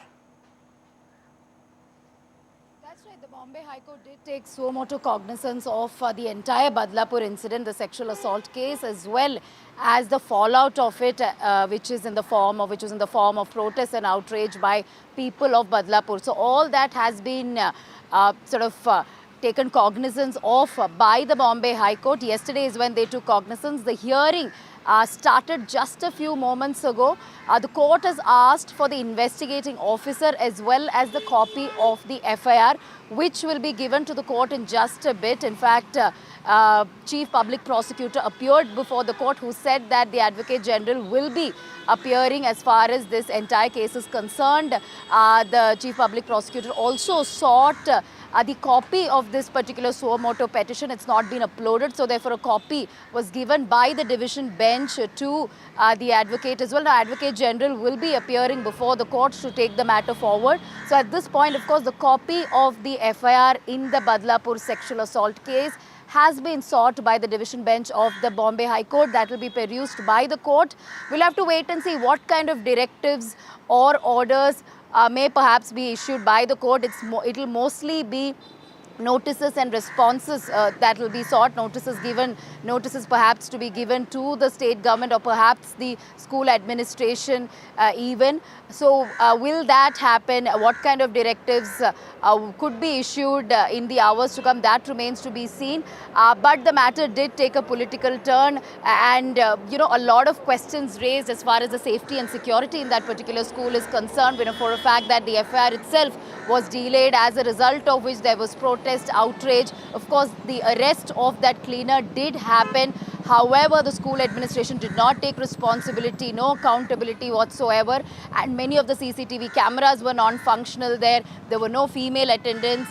So therefore, all this was raised by parents and citizens of Badlapur, which is what led to the protest, after which, of course, the state government did take cognizance, did issue a whole host of guidelines and also take action in the form of an SIT being formed, assured of fast-tracking of the case itself, and also gave directives as far as the school safety and security measures are concerned. Well, all this only after outrage by protesters, by residents and citizens of Badlapur. It has taken a political turn, as I mentioned, with MVA also calling for a statewide bandh on August 24. Congress also protested yesterday, seeking answers from the state government over the declining law and order. But now, of course, with the Bombay High Court taking cognizance, we'll have to wait and see what kind of directives the division bench will issue, perhaps to the state government, to the police and the school administration. Right, Radhika, of course, the Bombay High Court, they're saying, will the state not take any action unless or until people protest when it comes to the safety and security and incidents such as these against women. So that is what has, in fact, that is what has led to the Bombay High Court taking suo motu cognizance of the matter and has now asked for a copy of the FIR. Switching tracks now to more news, and that is top actor. This is Tamil actor Vijay, who has launched his political party's flag this morning. While unveiling his party flag and symbol, the actor took a pledge along with the party workers and leaders at the party office. A rally has also been planned in the last week of September. The actor now plans to shift his focus fully to politics after finishing his last film.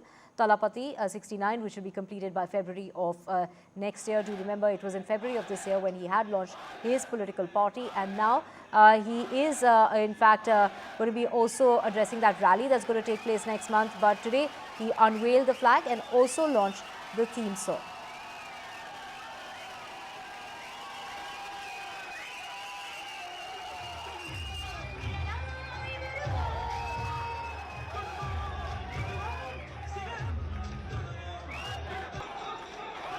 என் நெஞ்சில் குடியிருக்கும் தமிழ்நாட்டு மக்கள் அனைவரும் அவங்க முன்னாடியும் சரி, இன்னைக்கு அந்த கொடியை அறிமுகப்படுத்துறதுல எனக்கு ரொம்ப ரொம்ப பெருமையா நினைக்கிறேன்.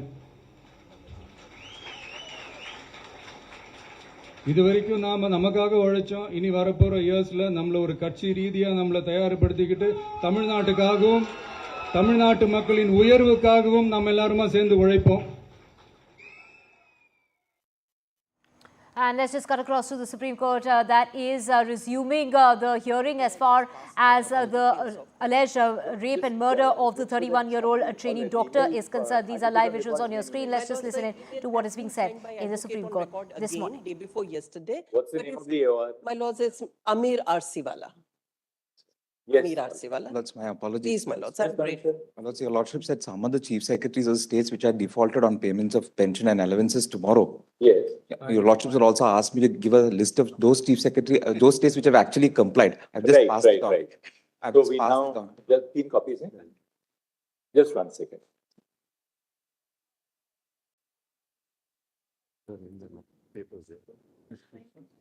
For the defaulting states, there is also a request to appear online. My lords, number of applications have been filed, so I just thought.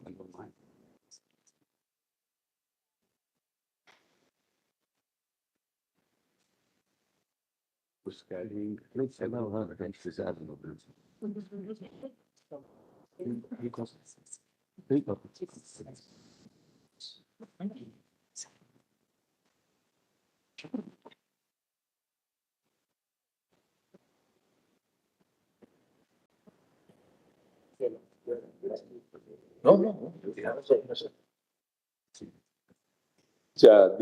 The chief secretary, the states which have not complied, they have to be present online. They have to be present here. We have said they have to be physically present. Those who have complied, how many have complied between that order and today now? The others, non-complying, I've mentioned in my list. Yes. Others have the others have complied. The others have complied.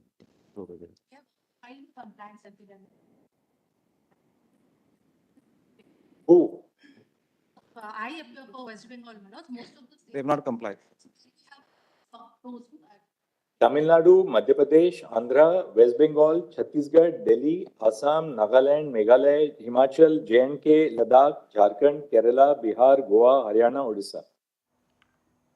Those people have not complied. They have not complied. They have not complied. Substantial compliance. They have to comply. No substantial compliance. By tomorrow, make sure that they comply. Others ask them to be here. No. They have to be personally present. Otherwise, we'll issue a non-bailable warrant. There's no going back on that order. They have to have given enough time. They have to comply, pay by this evening. They have to, there's no substantial here. They are 100% compliance. That's why we've given enough time. We have been giving time from 27th of July 22, 19th May 23 for January 2024. Therefore, we have directed personal presence. And ultimately, and what is not being paid, the arrears of salary and allowances to our district judiciary. Funds have been released. It has reached all the district for the people. Have not come. As follows, I'm 99.9%. That's my instructions. Whatever. We'll call out each state tomorrow. We'll see. And it's showing for 27. Yes. I wanted to clarify whether it's coming up tomorrow. It's not there in the list. No. It will come up on the 27th, right? 27th. 27th.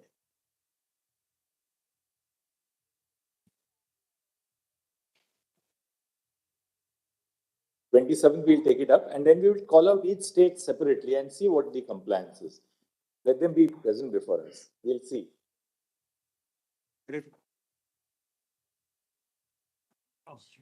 Lords, may I mention My Lord, may I mention, Lord, on behalf of the AIMS doctor residents, Lord, Nagpur, Lord. Lord, on account of their being participating in the agitation and the protest, Lord, now they are being victimized, Lord, on one ground or the other, being marked absent. If they are not, Lord, but they were doing the emergency duties, Lord. But because they were participating in the are they at work? If they are not at work, they'll be marked absent. How can we ask them to do something? Not allowing in the exams, Lord.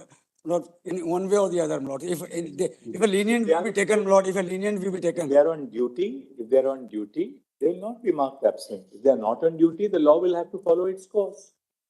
How can we tell the administration to to write something which is not correct? Not with respect to the exams and all that, Lord, the lenient will be taken, Lord, because of this reason, Lord, they were on protesting or on strike. That's all right. So ask them to first return to work. Yes. Once they return to work, then if nobody is going to take any adverse action against the doctors, that all come back to work. Word from your Lordship will work, Lord, for them. Let them first come back to work, and then if there's any difficulty, just talk to us in the court here. We'll make sure that there is no adverse action against the doctors. Very well. We quite see that they were all upset about the fact that there was a very serious incident which took place, but let them first report to work, and then once having reported, they have reported back, Lord. They have reported back. They have reported back. AIMS Nagpur reported back, Lord. The resident doctor, they have joined this issue, Lord. Lordship, I mention on behalf of PGI Chandigarh. Your Lordship, there is Lordship in PGI Chandigarh. They are going in for a rally for 2 hours in the morning, but they are doing all their duties. But for 9 days, their CL has been deducted now from the leave. So that is a victimization. You also have to write the research papers and. I don't think somebody like Dr. Vivek Lal, he's the director at PGI Chandigarh, that he will do anything which amounts to victimization. Lordship, I'm only saying. All ultimately, the directors of these institutions, yes, he made a statement. They also have their heart with the doctors, but they are in a situation where poor people who come to those institutions cannot be left behind in the lurch. Yes, sir. That they take appointments 2 years before the actual date, and then suddenly you're told that you will not be attended to. Let them all resume work, and I'm sure the directors are all very seasoned directors who have spent their life in these institutions. They're not going to do anything against the doctor. I think right now the notice that they have been given is that since or for 9 days you've been on the rally, so we are deducting your 9 days of casual leave. We'll pass some general order. Yes. Pass some general order on that. Lordship, may I make Lord, may I say something? Please rest assured that once the doctors, we hope, resume duty, then we will prevail upon the authorities not to take any adverse action. Yes. But they must first come back to duty for the simple reason, otherwise the people who need the services the most are deprived of their services. That's the only concern. How does the public health infrastructure run if the doctors don't resume work? Lord, only my Lord. All right, now first let's have the status report. We first want to see Lord, the these are the 3 copies. Lord, I believe the anguish of the doctor is correct, but having come from your lordships, an assurance that your lordships are looking into it, my Lord, I think that should satisfy. Malaja. With the assurance of no adverse action, my Lords. Lords, we are absolutely grateful to your lordships that lordships have intervened. Lords, we have not been heard, my lords, at all. Our grievances, my lord, are at the forefront because we are, my lord, facing the brunt of this, my lord, whatever is. The reason why we constituted such a broad-based committee is we have specifically said that the committee shall engage with all stakeholders, including that will include the resident doctors. So please assure them. Please assure them that the committee. One second, Mr. Ansari. Please assure the resident doctors. They all are young doctors that they will be heard by the. We heard, my lord, and some representation. But tell us one thing. We can hear you, Mr. Kamath. We hear you for half an hour. We are not the committee. Ultimately, you have to be heard by the committee. Yes, what we were requesting, my lord, some, my lord's association, whatever your lordship choose, some representative from the Resident Doctors Association, if they can be a part of the committee. Yes. But their One second, Mr. Ansari. I'm sorry, I'm not saying. You see, please understand. We leave it to your lordships, my lord. Mr. Kamath, please understand. We have thought through this very carefully. If we start now asking for the representatives of various stakeholders be a part of the committee, that becomes an impossible process because the committee's work will then get dislocated. You know what happens. You have such an experience yourself. At the same time, we are conscious of the fact that the primary concerns of the doctors, the nurses, the paramedical staff, that has to be taken into account by the members of the committee. You know, for two things, that on the committee, we have very senior women doctors on the committee.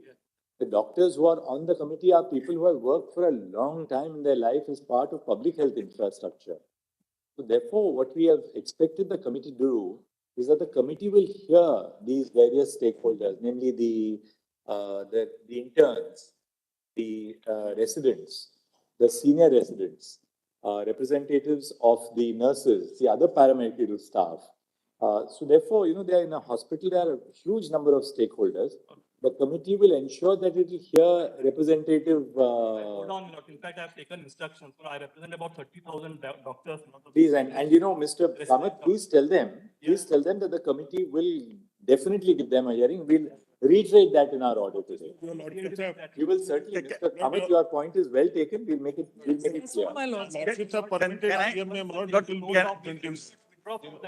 Absolutely, Mr. Kamath, we are grateful to you actually for personally, because you know our hearts go out to all those people who have to go to public hospitals. So we will make an observation that the committee would hear all stakeholders, including the Resident Doctors Association. Of course, not 30,000 doctors, but a representative. Right. And an appointment can be given to them when the committee assembles, so that the committee can, because your stake is very high and your inputs are very valuable. So please assure the resident doctors that we were now passing an order that the committee will give them a representative voice in putting forth their grievances, their working conditions, so on and so forth. Suggestions. Suggestion. Can then call off their protest. We will also say that. I appear for the RG car. Can I? Mr. Ansari and then Mr. Yes. Lord, I appear for the Delhi Medical Association. Yes. Lord, we filed a writ petition in 2022, Lord, raising the same grievance. Right. This court says, as and when any incident happened, Lord, we are grateful to your Lordship. Lordship could show moto, otherwise we were contemplating to file. There is a judicial order that any order, Lord, any incident happened, then you come to us, Lord. Lord, now, Lord, we are the association of 110 years old. As Mr. Kamath has said, Lord, there is being a part of the committee. Can we just suggest one thing? Yes, my lord. Because you know, in such a large matter, Yes. we have to bring some order to the order also, which we pass. Please, Lord, sir. If all of you who are intervening for various bodies Yes. can give on a slip of paper Yes. name of the body Yes. and whom you represent, Very well. we will put that in our order. I understand. So that you know, your clients have that assurance that look, the Supreme Court is also factored in our grievance. I understand, my lord. That will be very useful. So then we will say that out of these, the committee may take an appropriate decision on engaging with the representative. All that we were saying, my lord, the committee constitute of a very respectable persons, my lord. Lordship has chosen them. But some representation from the associations, my lord, those who face day-to-day, my lord, problems. Making representation to the committee and being a part of the committee, my lord, would be a little, my lord, we have been hesitating this law. I'm sure, but Lordship thinks it appropriate. Lordship may take it, my lord. I'll get a response from. That would be very helpful. Two more aspects, my lord. Two more small aspects. Lordship has flagged, my lord, about 11 issues which the committee will take into account. Two more aspects, if your lordships can kindly consider that. One is, my lord, the distress call, my lord, we mentioned it day before yesterday. Lordship said it will be part of the order, my lord. I have seen, my lord, it is distress call system, my lord, which is available, my lord, on drop on a watch, on a mobile, my lord. That can also be, my lord, a part of it.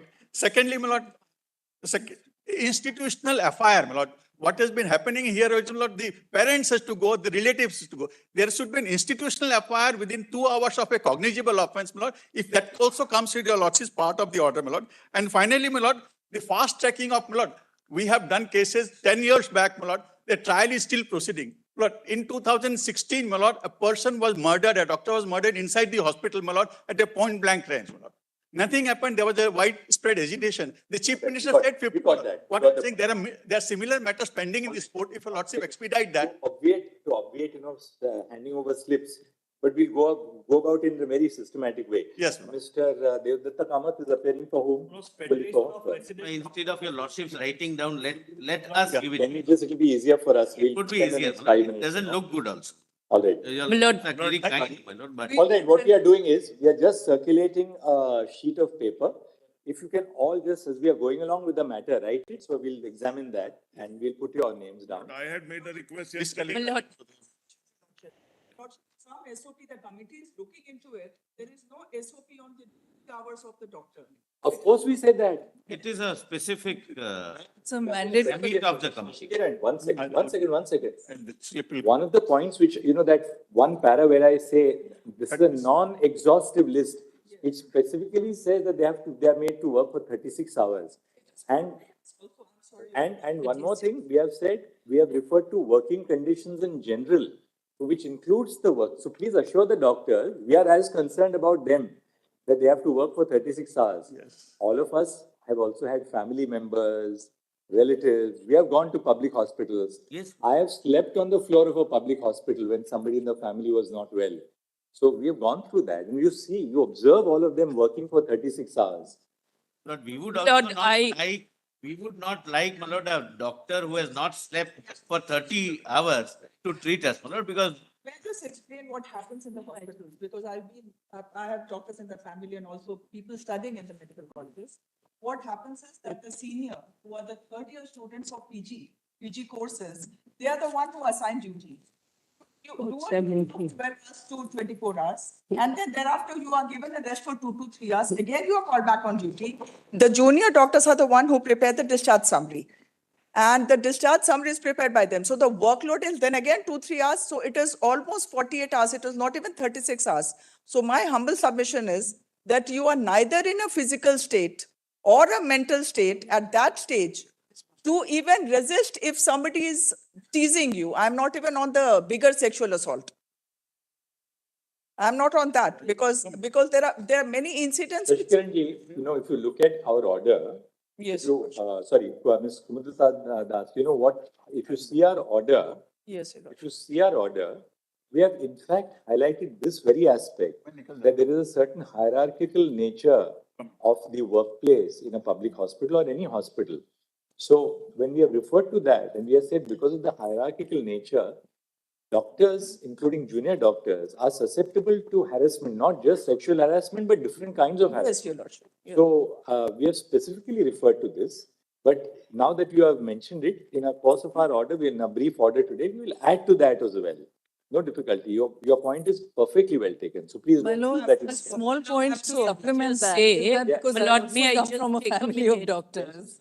Is that the counter to that, of course, is the fact that there are lots of peer-reviewed studies to say that continuity is important. Now, obviously, doctors can't be treated like this in light of that. So the committee should look into it and propose something that there is has another, adequate I'll tell safeguards. I'll tell you one thing. We have got so many emails. I've been flooded with emails which I've been reading to the extent humanly possible. There's another viewpoint also that, look, if you have doctors only on duty for 8 hours, then the purpose is that the doctor must be able to see the evolution of the patient. So if that patient is there overnight, then your duty hours may extend beyond 8 hours so that you see that what is the development in the case of the patient between the time you entered and the time you exited. But we are not going to make any comment on that. The committee will. Your Lordship, Certainly, thing is 48 hours of duty or 36 hours of duty is a little too aggressive. is not really human. My lord, may I say I'm representing the KG Car Medical Junior Resident Doctors. They are still RG Car.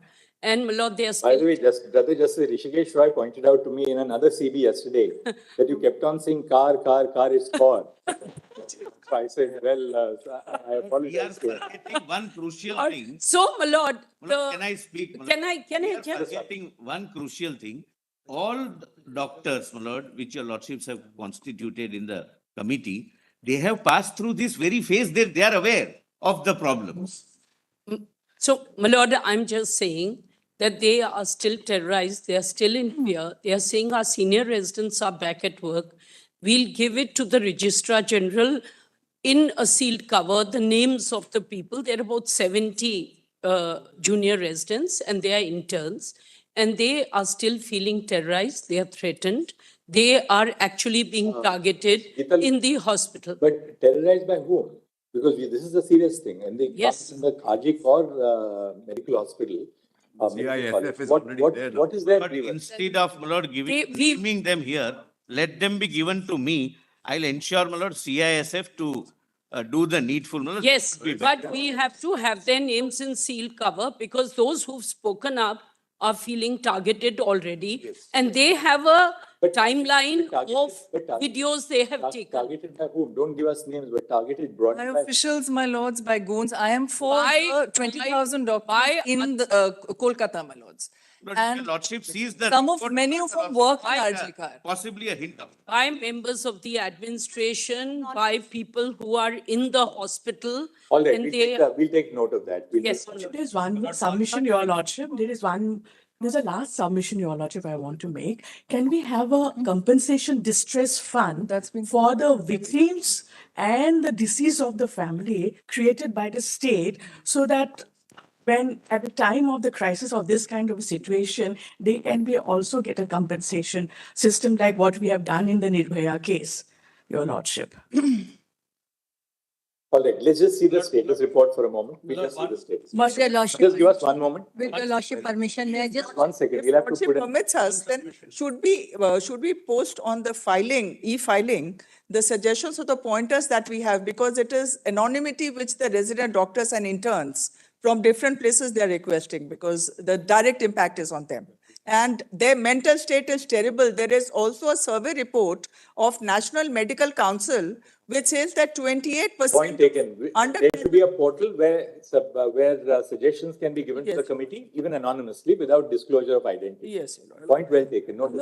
After the status report, could we have 1 minute on the SIT, my lords? We are representing 5 associations of doctors. And the difficulty is that there is an institutional compromise with regard to the financial regularities and the rape. Here's why. There were the same gentleman who was the head of Dr. Shundip Ghosh, who was head of this RG Kaur Medical College. Also, for example, commissioned, asked for CCTV cameras for 14 lakhs to be rented. Now, had he bought those CCTV cameras, they would have been there. It would have been a deterrent. And there would have been better accountability. An SIT 2 days ago was, and I have the notification here, my lords. An SIT was set up by the West Bengal government.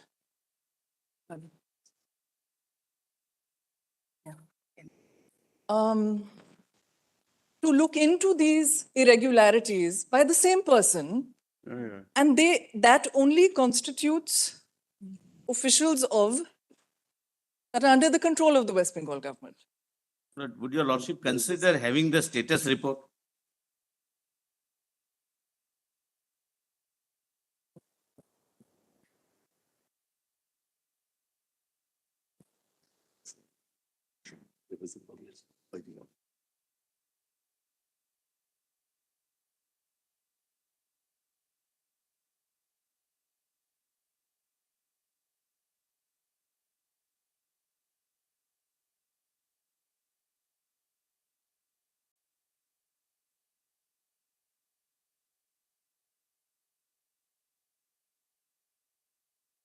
Earlier form It is so powerful that is the earlier form. That my lords, he's been replied. All this. He's been Lordship, replied. Please. In the nurses case, he was Please. the IG. Your lordships, my lord, consider the report first, my lord. All right. That might, my lord. My lords, with regard to the SIT, just to close that loop. Let's see the report and then we will come back to you on the SIT. Yes, my lord. We've also filed our report. SP, Your Honor, I'm Dr. Rajiv Yusuf calling from Just Pune. 1 second. Everybody can just hold their patience for 2 minutes. Let's quickly run through the two status reports. The state's report was not called for, but they have, my lord, asked, your lordship's way, my lord, it's entirely your lordship. Called for in the order. Why did my learned friend say that? Order. I thought we had asked for the. Yes, of course. The order. Page 10, my lord, raise please, my lord, is. In page fact, 10 of yours. in fact, Mine. I might, if your lordship will give me a minute, I don't want to interfere. We'll just quickly run through this, then come back to you in a moment so that we go step by step. Very well. 10 para 7, Lord, before that, we have narrated the facts, etc., which broadly your lordships are aware. So I'm not, and I'm obviously not reading, my lord. Your lordships may read from para 7.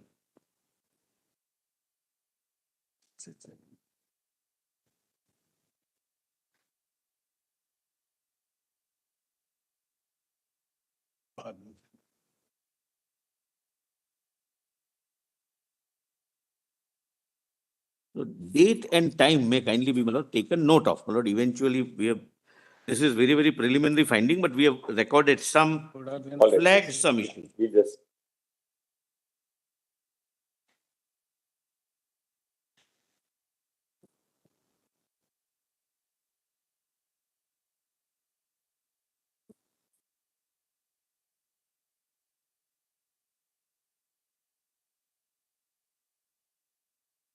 I'm just.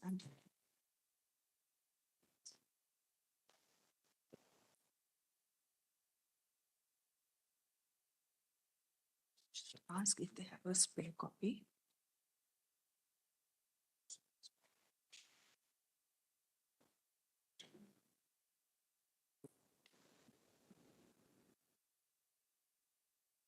Please read.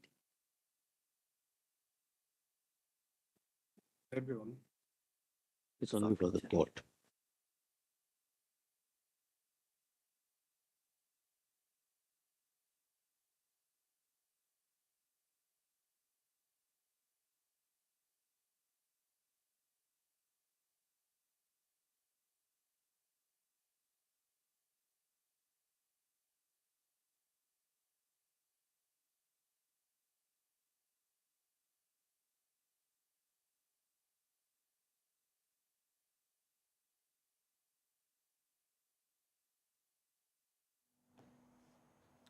So it is the Chief Justice of India that has led the bench, which has resumed the hearing as far as the rape and murder of the 31-year trainee doctor is concerned. The Chief Justice of India has gone on to say that they are assuring the doctors that they are concerned. The Supreme Court says that the protesting doctors must resume work and that there will be no victimization. So the doctors of the RG hospital have gone on to say that the doctors are still terrorized and want more action.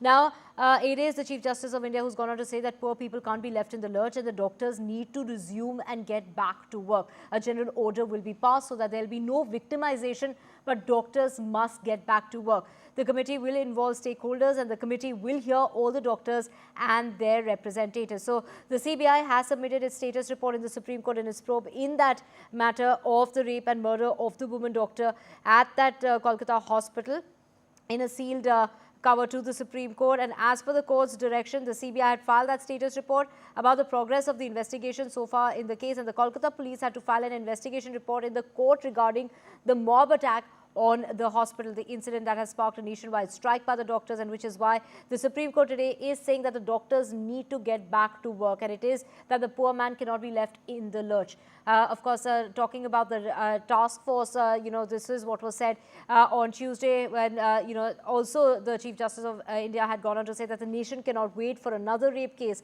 for changes to occur on the ground, and had constituted a national task force consisting of doctors to ensure the safety of doctors. The top court had further instructed the CISF security to be provided as far as the RG Medical College is concerned on Tuesday. But the task force that's been ordered to submit an interim report and has been given a deadline of about 3 weeks and a final report within 2 months. So 14 people have formed that task force. And of course, today in the Supreme Court, what was being asked was that resident doctors should also be part of that task force. But it is the Chief Justice who's gone on to say that won't be possible because it's the very senior doctors who are part of that task force, which has been formed in order to submit its its report, and that report should be that will be an interim report, and they have given 3 weeks time to that task force to submit its report, but that final report will only be submitted in a matter of 2 months. Do remember last time, that was on Tuesday, when the Supreme Court took up this matter, said what was the principal doing, why was the FIR not filed, why was the body handed so late to the parents, raising questions when it comes to the government of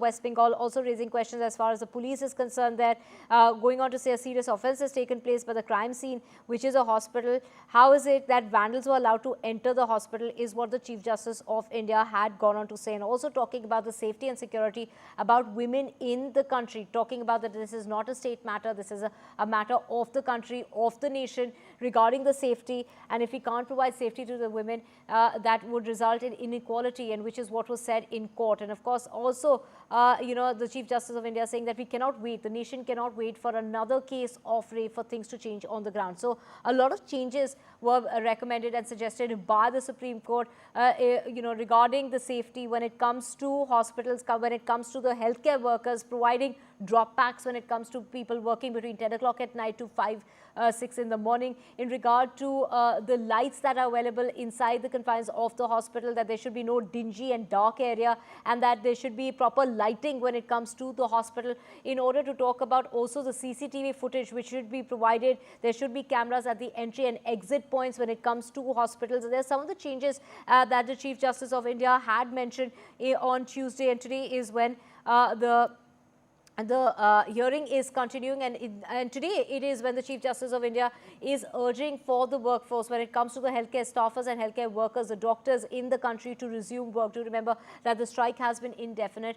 They are demanding safety when it comes to healthcare workers. There are a lot of lapses when it comes to this particular case, and a lot of lapses that have been highlighted because there are no dedicated rest areas that are available to the healthcare staffers. There are no toilets when it comes to separate toilets for men and women. So those are, the lapses that have been highlighted, and a lot of changes when it comes to people not being allowed beyond a certain point in the hospital. That is something that is being recommended. Security to manage the crowd, to have restrooms for doctors and gender-neutral spaces for resting of doctors, such areas to have biometrics and facial recognition.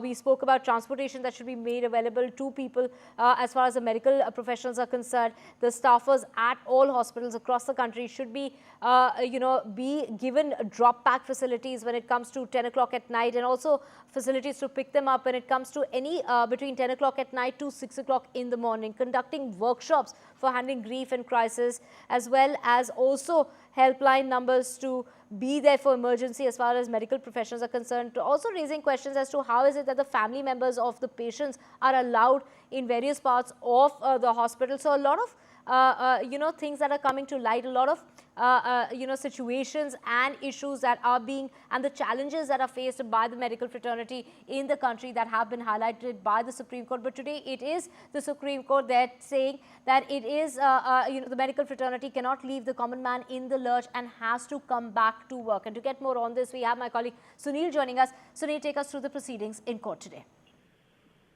Well, as you can see, Chief Justice of India is now conferring and consulting his two fellow judges on the report that has been submitted by the Central Bureau of Investigation, which is a status report. It's in a steel cover. And as you have already heard, the Chief Justice urging doctors and appealing to them to get back to work. We will ensure that there will be no adverse action and they will pass a general order to that effect. This is something that the Chief Justice of India, when he had taken suo motu cognizance of this matter, had decided that he would like this to be addressed on the first day itself, but doctors haven't resumed work. Now, once again, appealing to the doctors to resume work and saying that, senior directors of various medical institutions will not take and victimize doctors who have been on the streets protesting against these crimes, because you cannot leave the poor, as he said, in the lurch. There are people who have been waiting, and as we've been talking in NDTV, who are waiting for various, medical procedures as well as operations. They will be put back, and for them, for the poorest of the poor who need medical facilities, this is a matter of life and death. Really appealing to the doctors to resume work at the earliest. Right, and regarding that task force, something that was discussed on Tuesday during that hearing, and that task force has formed now with 14 members, including doctors. But, what is really being asked today in court was that resident doctors should also be included in that task force.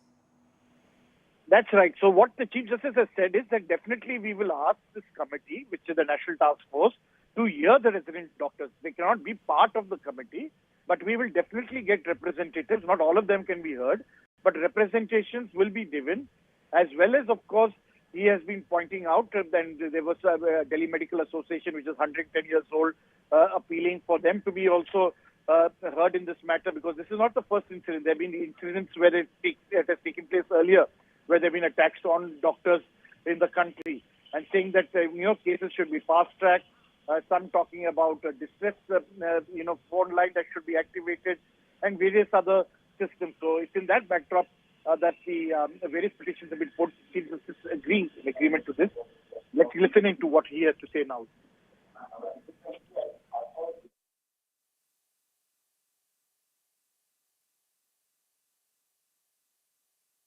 Of the accused. Which report, Madam Sir? The injury report, the medical examination report of the accused. Of the accused. Our difficulty. Actually, I think Astha had given it last time, but Yes, we have the case diary. It's part of the case diary. We are not supplied. Our difficulty. Part of the case diary, they have it. It's part of the case diary. Only a minute, Mr. Sibal, if you don't mind. Just flag it for us and then. Sure. Only one thing. I did not know, my lord, that there is some report, my lord, because our difficulty was we entered on the 5th day. And thereafter, my lord, before that, my lord, whatever was collected by the local police, my lord, we were given. And our investigation starts, my lord, that is itself a challenge by itself, my lord, because the scene of offense is altered. Everything is, my lord, even the... So everything is videographed. Nothing is altered. Everything is videographed. Lord, without knowing anything, Mr. Post-mortem is videographed. Yes, rest is not videographed. Crime is not videographed because the crime is... The seizure memo is there, mother. Seizure memo is there. 9 o'clock, the crime is detected. Seizure memo is there, mother. Not the most shocking fact. I am not making this, Mr. Sibal, is that is also combative move. Lord, the most shocking fact. The FIR is registered after cremation at 11:45 night. The investigation. First, the parents are informed that she is not well by the deputy superintendent. When they reach, they say that she has committed a suicide.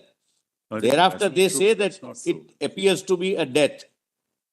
Fortunately, the young doctors, the colleagues of this deceased girl, victim, they insisted that we want videography, we want this. This is suggestive that even they were suspecting some cover-up. So they were also trying their best. Well, let's just see the medical examination. Yes, Your Lordship. Lords, the postmortem was done in the same hospital. I don't. So that may be. Postmortem was also done in the same. I don't want. This is entirely accusatory. I don't want to contradict my learned friend, but the record will show what happened.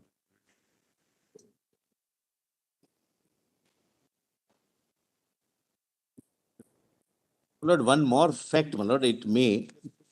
And we have a note on timeline, exactly what time, what happened.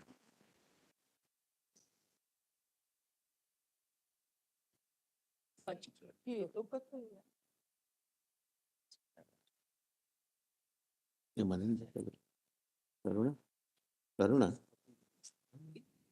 3 copies. There are people in this.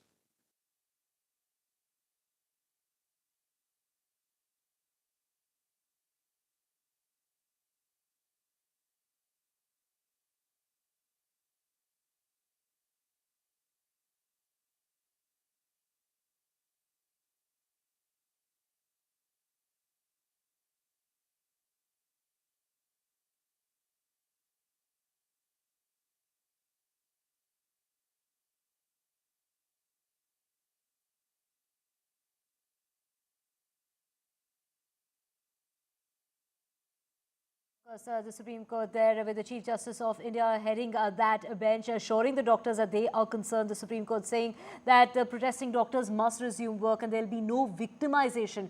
But the doctors of RG Card, they're saying that more action is needed.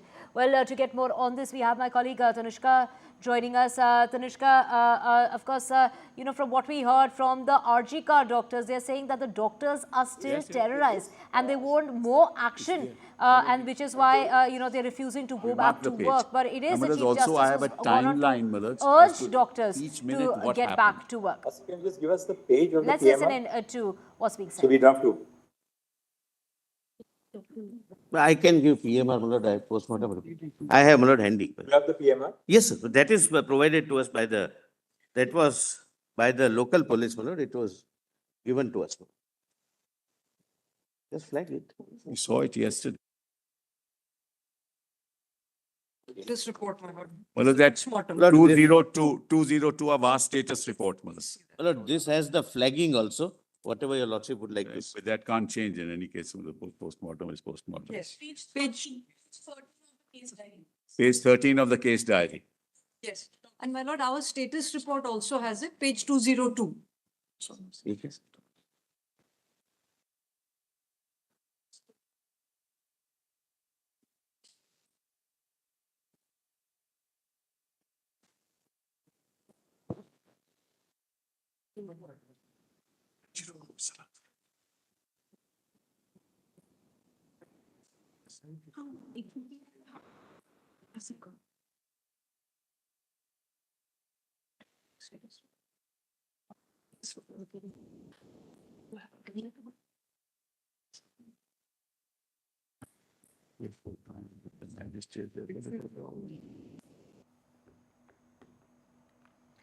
Well, this is the Supreme Court in which the hearing has resumed in the rape and murder of the trainee doctor in Kolkata, with the Chief Justice of India urging the doctors to resume work, saying that they are concerned about the doctors. At the same time, they are asking them to end their protests and to resume work. To get more on this, we have Tanushka joining us. Tanushka, what is really being said is that the doctors are still traumatized, they're still terrorized, and which is why they need more action to be taken, and which is what they're really waiting for more demands to be met before they can resume work. Right, exactly. Divya, the Chief Justice of India has said that they will pass a general order so that there is no victimization of doctors in such a way. The Council for the Doctors across board, the doctors' bodies, associations have also raised this concern of doctors being terrorized and them not finding it safe anymore. The CGI, however, has also mentioned that the poor people cannot be left in a lurch, and doctors therefore must resume to work. They've ensured that the resident doctors must resume to the work, and the council also urges to include resident doctors in the National Task Force. What's the latest in the court hearing is that the Solicitor General said that, the FIR was registered after the cremation and that the crime scene has been altered. What the Solicitor General has also said is that they do not know of any such report, and they entered the investigation on the 5th day and everything was altered. However, Senior Advocate Kapil Sibal says that everything is videographed and not altered. The Solicitor General thereafter adds that the most shocking fact being that the FIR was registered at 11:45 p.m. after the cremation. Let us see if we can get talking to some of the doctors here. Hi ma'am, you're watching the hearing here with us. What do you think of the hearing as until now? Personally, because there are separate team for that, so you have to contact. All right. So the students here, as you can see at RG Medical College and Hospital, are still watching the hearing live right here, the Supreme Court hearing. And a lot of students and a lot of resident doctors have gathered here together to watch the court hearing. Tanushka, this is as the CBI and the Kolkata police have submitted their report in a sealed cover to the Supreme Court. As per the court's direction, the CBI had filed a status report about the progress of the investigation, while the Kolkata police had to file that investigating report as far as the mob attack on the hospital is concerned. Do remember the Chief Justice of India had asked as to how were the vandals allowed to enter the hospital, which is the scene of the crime. We will keep tracking the story as to what's really happening in court, which has resumed the hearing in that rape and murder case. For now, we're slipping into a very short break.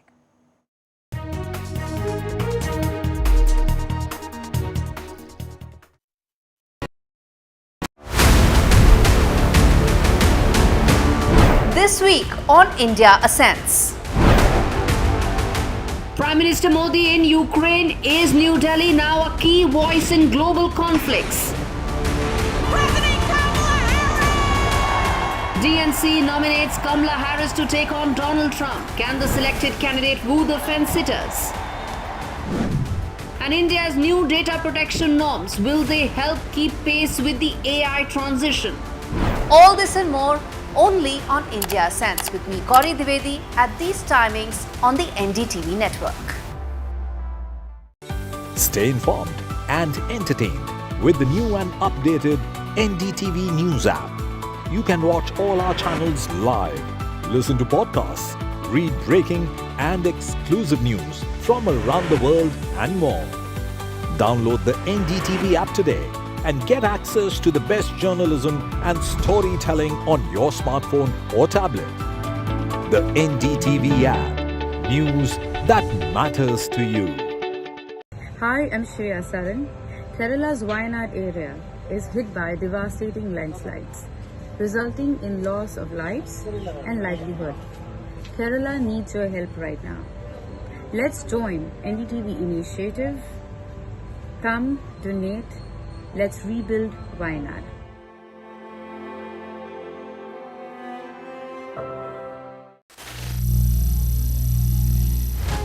Some people say the metaverse will only be virtual. One day this lecture hall will be made of code, and driverless cars would be trapped in intersections. But even in this maze of the future, you can't wish away health. It's time to become more resilient.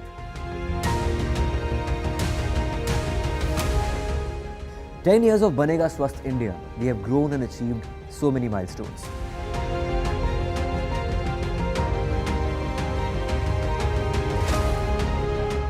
And now I have a plan to beat the urgency, to stop breathing with difficulty, to relieve getting choked with inactivity.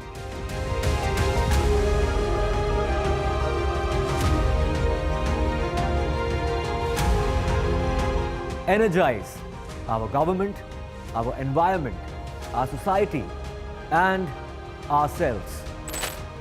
Everyone, everywhere, every day.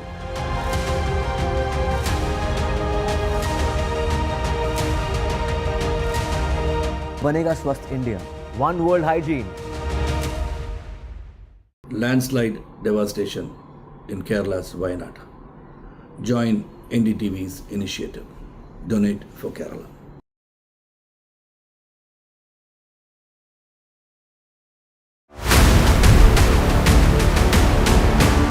This week on India Ascends. Prime Minister Modi in Ukraine. Is New Delhi now a key voice in global conflicts? DNC nominates Kamala Harris to take on Donald Trump. Can the selected candidate woo the fence-sitters? And India's new data protection.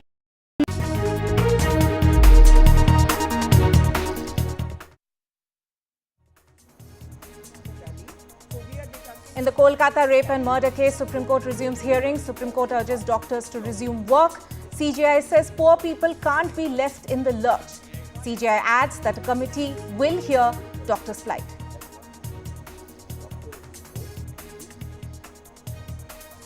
Bombay High Court hears the Thane molestation case, pulls up the police for inaction. HC says there should have been action taken against the school by now.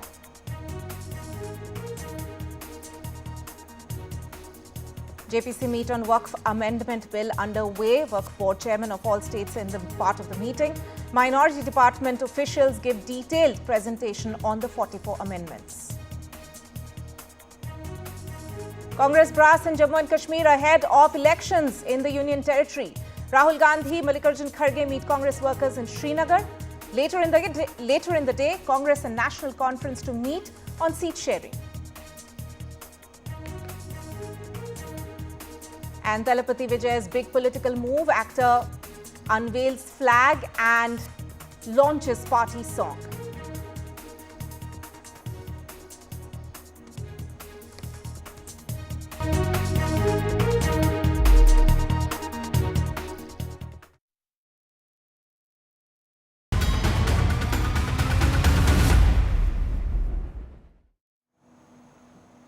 Right, our top focus, of course, on the Supreme Court hearing, which is currently underway in the Kolkata rape and murder case. The hearing is still underway, of course, but what we can hear, there are a few top points which have come out from the Supreme Court hearing so far. Firstly, of course, the Supreme Court once again has reiterated its appeal to doctors to resume work, to resume their duties. Remember that despite the Supreme Court setting up a national task force, the top court had in fact ordered that in the last hearing, in the first hearing in this case, but doctors had continued their protest. The CJI today saying poor people can't be left in the lurch. And in the second important update, which has of course happened just a short while back in court, is that the Supreme Court has in fact started reading the CBI's investigation status report. Right, let's first take a listen at what the Chief Justice of India had to say, urging doctors to resume work.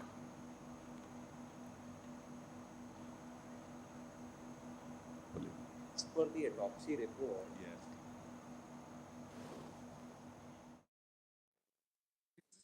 No, no. On Coming in from the CJI in just a bit, but let me go across to my colleague Tanushka first. Tanushka, so if you can just encapsulate some of the important points which have come out from the Supreme Court hearing so far. Now, as for the FIR, The Supreme Court hearing FIR. is currently ongoing, where UT case was in the morning, Justice of India Rivajani 1:47 p.m. said that people of the country No, cannot that's why I have the be left timeline, in the Malaz. lurch, It's better and your he lordship. plead, I'll give it to my urged the lord. doctors to come back to One their second, duties. allow They've me. also Right. given Given assurances that crime, that they will pass a including general inquest, order seizures so and as to autopsy, ensure that there is no were carried out victimization of the mentioning the doctors. DTL Senior number advocate Geeta 542 Luthra dated mentioned, she 9/8/2024. Now, this appears for the DTL Arjikar again, Medical it's College and Hospital, and she mentioned that case number doctors here 821. are being Well, may I, threatened with your by lordship's members permission, of allow me to administration place and the people timeline in before the your lordship, hospital given minute by itself. minute, Therefore, it as is to what happened. imperative So, for Malaz, if there these is, doctors can to you give in hold some on, sort just of give an it to my lord, assurance please. with respect to their safety. As you can see around me Just a currently at second, the yeah. Arjikar Medical College and Please tell Hospital, us from students your and resident record. doctors have At gathered what here. They're time the sitting here post-mortem watching was the performed? Supreme Yeah, Court hearing I tell you live. what. From And a where? lot of Yes, discussion, that is debate is, of for the course, still timing ongoing 6:10 to inside the 7:10 court p.m. hearing, in the evening. wherein even the Yes, state. Tanushka, please hold your thought there. Let me also bring in my colleague Sunil Prabhu, who's of course at the Supreme Court covering all the updates which are coming in from there. Sunil, what's the latest coming in from the top court? Well, I think there are three important issues which we must, reflect. Is the fact that resident doctors have been urged by the Chief Justice of India, no less, to resume duty. He has said that we will ensure that there is no victimization. We'll pass a general order in this regard, and having full faith on the directors of medical institutions to ensure that those who have been protesting for the last 9 days will not be victimized. So that's one part of it, which is an important part. The second part, the other part is that about resident doctors who have been wanting to be part of the entire process in terms of consultation with National Task Force.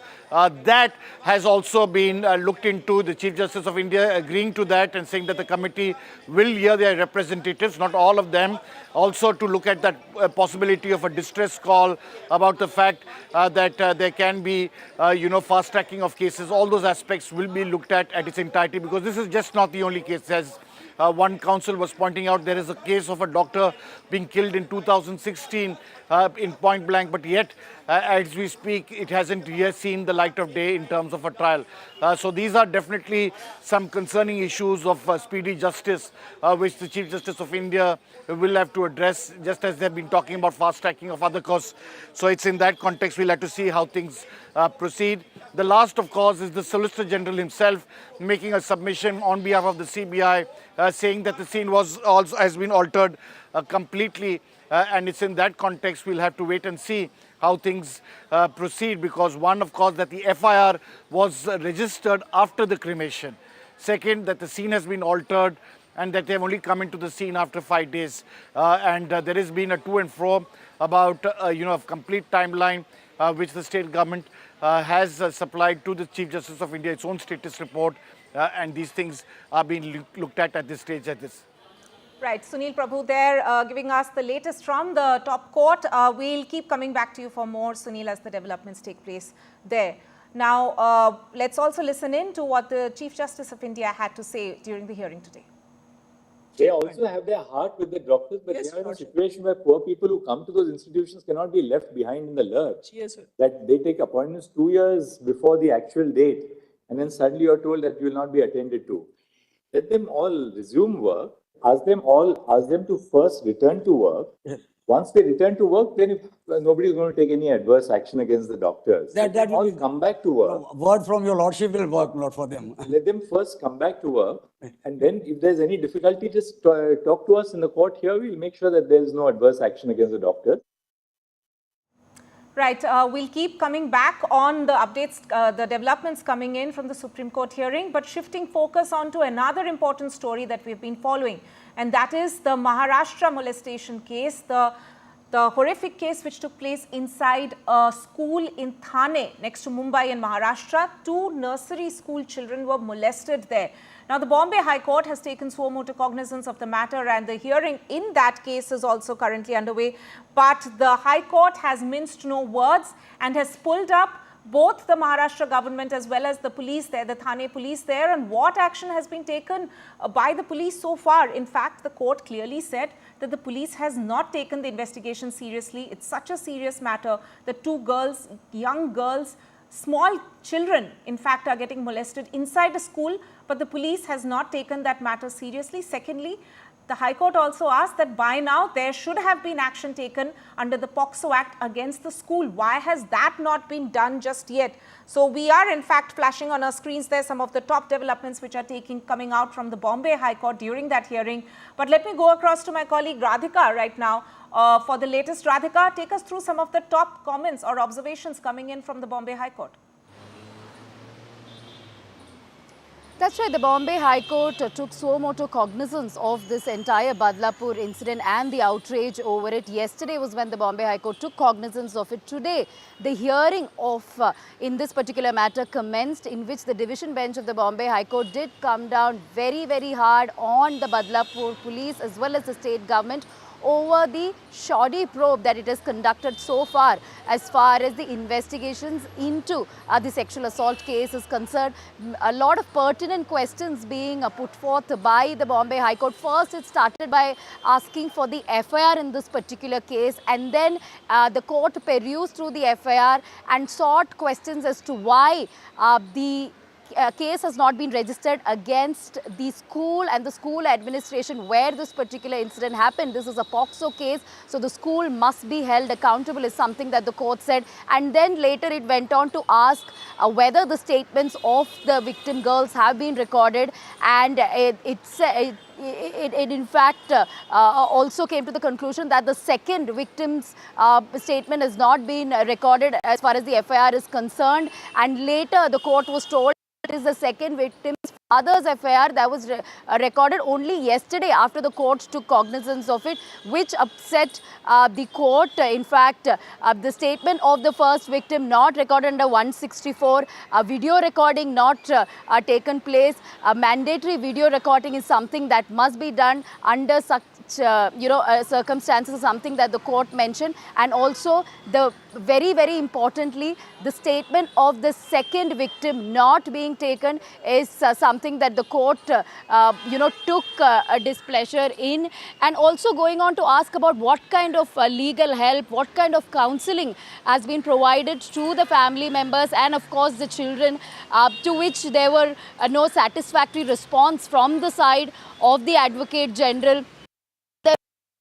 That this investigations are not satisfactory. Of course, now the investigations has been taken over by the SIT. What has Badlapur police done so far? Looks like Badlapur police took a while to register the FIR, after which it did not register a case against the school or the school administration. It did not take the statements of the victims properly. The second victim's statements not there. 164 CRPC statements not taken. Video recording not done. Counseling not being given to the children as mandated under POCSO. This entire delay is being questioned by the Bombay High Court at this point. So now the court asking the AG to come back with responses, come back with a case diary on Tuesday at 2:30 p.m. Ensure that the second victim's statement is taken. Ensure 164 CRPC statements are taken of both the victims as well as of the family members. So these are some of the directives given by the Bombay High Court, coming down very, very heavily on the Badlapur police as well as on the state administration and the school as well. And also mentioning that legal help and counseling should be given to the hearing school on that children. matter, of Next course, will hearing on continue Tuesday next at week. 2:30. Radhika there, thank you so much. We'll of course keep our viewers updated on this very important story that we are following on the horrific molestation case which has been reported from a school in Thane. But for the moment now, let's return to the updates coming in, the live proceedings at the Supreme Court, which is hearing the Kolkata rape and murder case.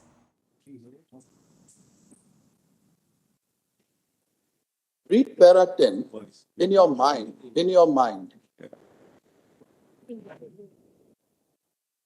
Page 12. Tell us, is this record correct? Is this correct? Yes, sir. It's Correct. based on the documents given to us by the Kolkata. Why are they showing us some different time? Which is the document they are referring to? Sir, Case diary, I have it with me. Case diary.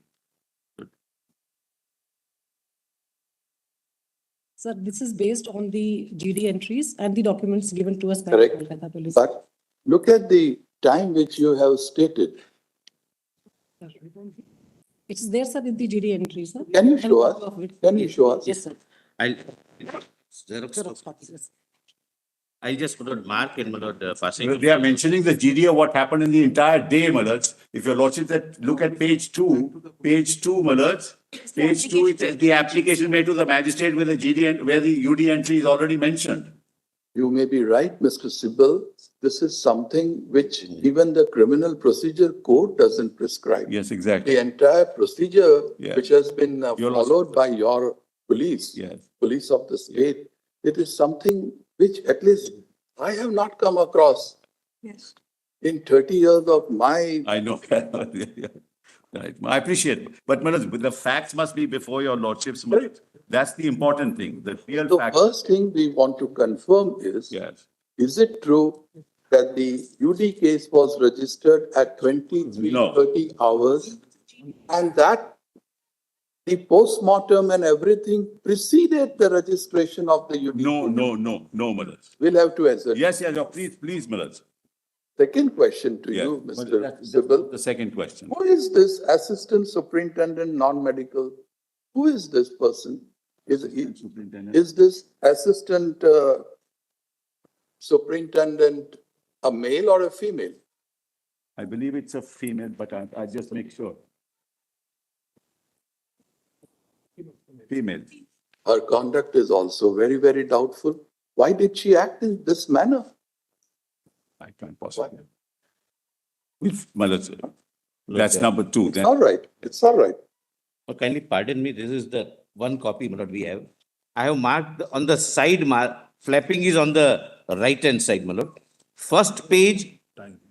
Well, I've got the entire sequence here. GD entry 542 is at 10:10 a.m.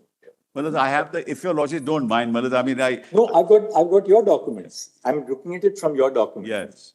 GD entry, it says 542, 10:10 a.m. Yes. It says received information over the telephone. Yes.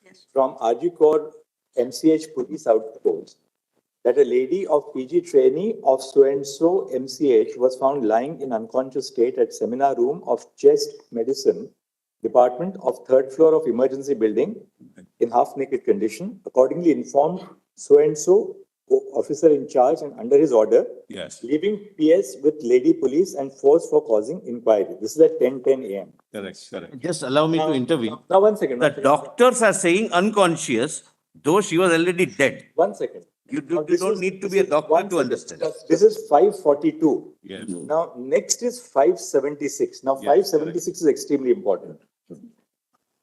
The PM examination over, the dead body of the deceased, the board verbally opined that the death of the deceased was due to the effect of manual strangulation associated with smothering, ante-mortem, and homicidal in nature. Correct.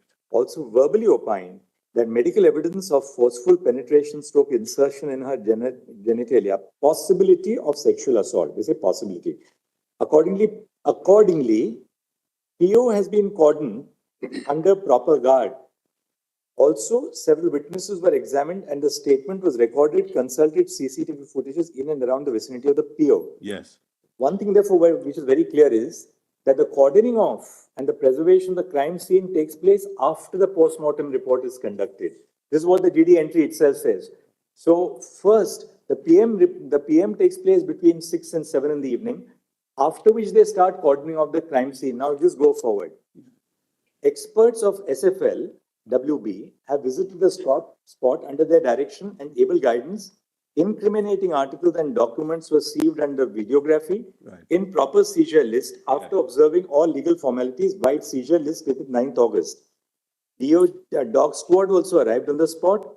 On the basis of the prayer of investigating agency, learned judicial magistrate conducted inquest over the dead body of the deceased under videography after observing all legal formalities.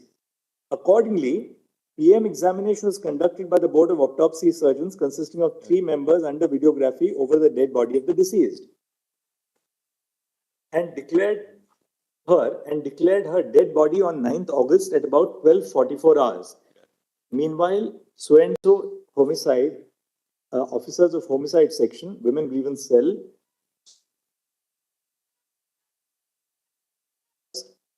scientific wing so-and-so photography, it was learned that the door of the seminar room was in open condition. Then 576. On perusal, 1 blue-colored jeans, etc., found in incriminating articles were found on the mattress, beneath the mattress on the dais. Accordingly, some people were examined. We will not read out her name, which appears immediately thereafter. Accordingly, on-duty RMO of so-and-so examined.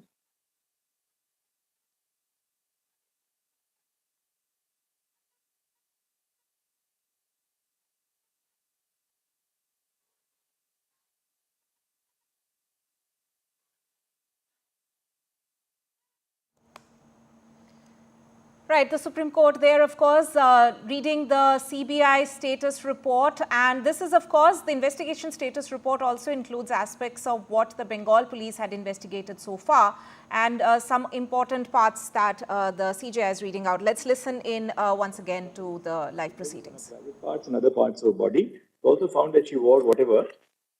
After return to PS, under order of OC, and UD case has been registered. Vide Tala UD case number 9th August. So this is now it is now confirmed very clear that it was 23:30 hours. Page number 2. Just see page number 2. No, but this is the case diary. No, it shows that the UD case is registered that's after he returns to the police station. I don't want to contradict. Kindly see page 2. Okay. Of the case diary. These are their documents? Yes. As given to us. We'll part with you for 2 minutes. And after return to the police station, the seized articles were kept in Malkhana, white MK number 52 of... Before that, your lordships may see the last page of this. Would my lord... Last but one. May I pleading with your lordships? Look at... Second last, my lord. After return to PS under order of... Okay, that we have seen. UD case has been registered. My lord, that is at 2030. Make us understand this. The circle portion. What is this?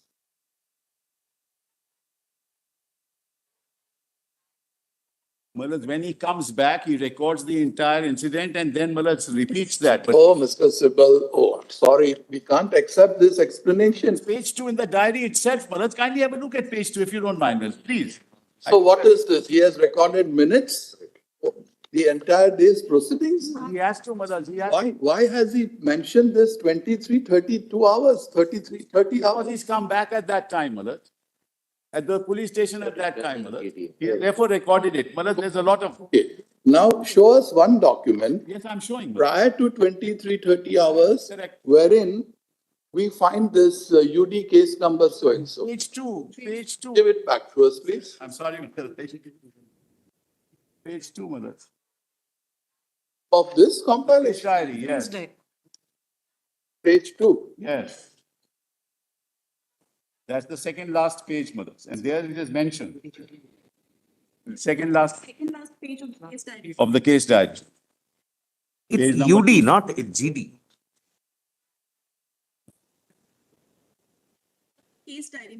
Case diary, page 2. Case diary. Will you have it in hard copy? Yes, we give it to your lordship. Let us see. Let us give it to mine. Doesn't matter. Yeah.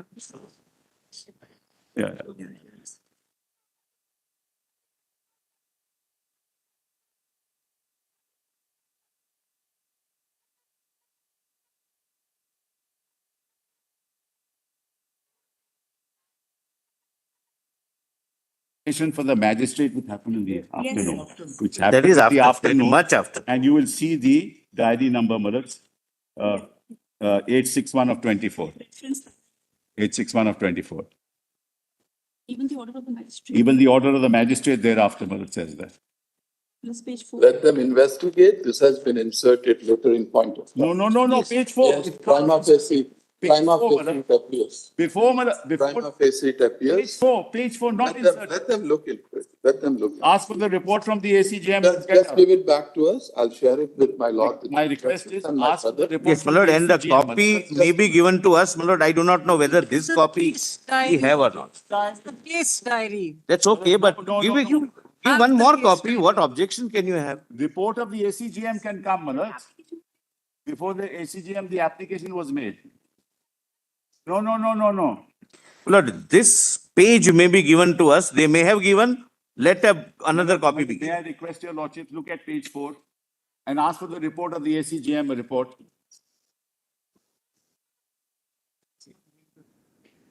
No, I do not know what is shown. I must say. Malaj, kindly see page. Malaj, I'm sorry, Malaj, I give.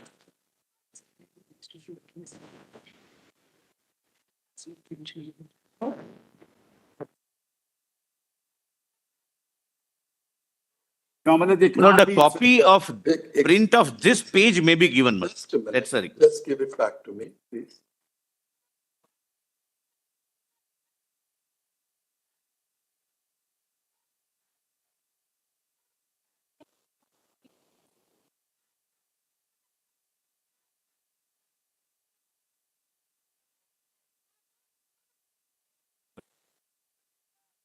Only you have a look at it.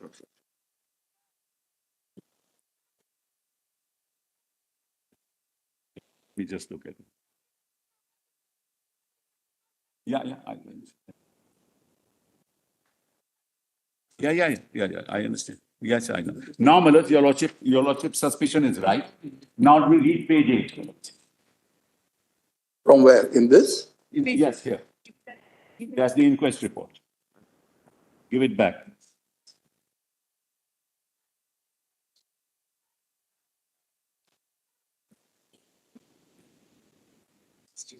This is the judicial magistrate, Malaj, who carry out the inquest. And see, Malaj, UD case 861. Postmortem also mentions it. So, Malaj, these can't be inserted. And this is signed by the magistrate.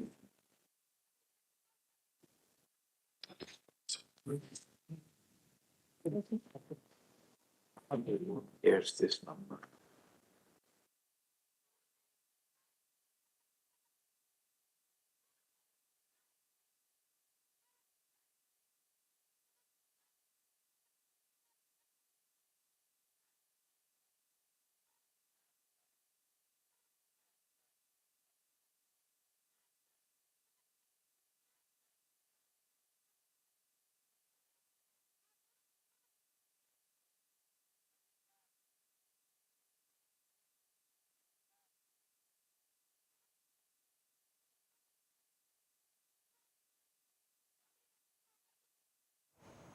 Right, so at this point in time, the justice is there looking at the case files which are part of the CBI status report.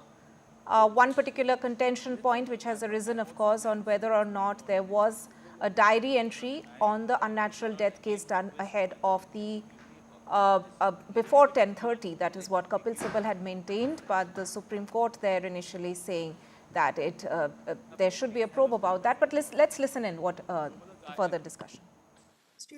Magistrate's order, Malaj, kindly see the magistrate's order. That's, Malaj, also part of the CD. I just give it to your lordship. Just give it to my lord. No, I think... The magistrate's order is not part of the case diary. 1 second, it's not, but I'm just saying. Yes. It's not so. Kindly have a look, Malaj. The magistrate's order itself. My lord, Justice Padiwala, please, Malaj, I'm sorry. This is the magistrate's order. And it mentions the case number.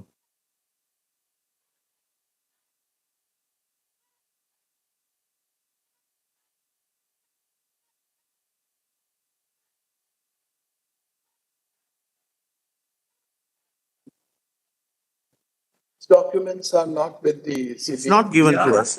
It's not a part of case diary. That's the simple answer. Well, they are, and they are not producing them. They are. And I'm sorry to say, Malaz, Just a second. because an impression is being created, Malaz, that contrary to the record. Ma'am, He has a. come to page 8 of your report.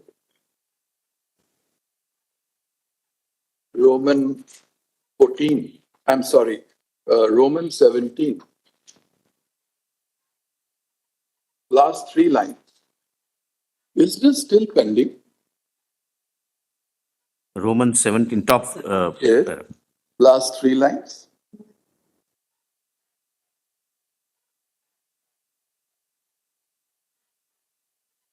Is this still pending? Or the High Court has passed the necessary order and you have completed it? Sir, it's still pending, sir. Still pending. It's to be conducted, yes, sir. This is according to the UD case. This is the time. Oh. He has the court passed.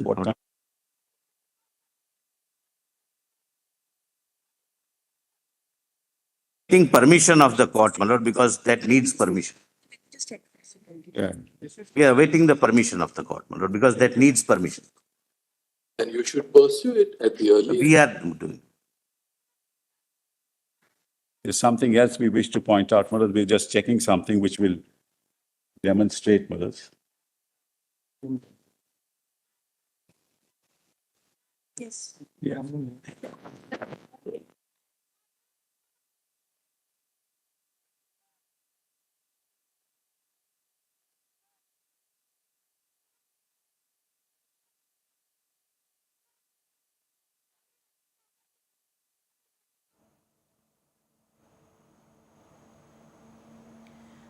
Right. The Supreme Court, of course, now hearing the matter there, looking at the CBI status report and essentially asking several questions of the Bengal government, the manner in which the police had carried out its investigation, whether it is about the unnatural death case which was registered in this matter, whether it's about the fact that this case was in fact registered after the post-mortem. So some of these aspects which seem murky is being discussed in the Supreme Court hearing at this point. The Bengal government, represented by lawyer Kapil Sibal, of course, maintaining that due procedure was followed and that the paperwork is in place, and that is what in fact is being looked into at this point in time.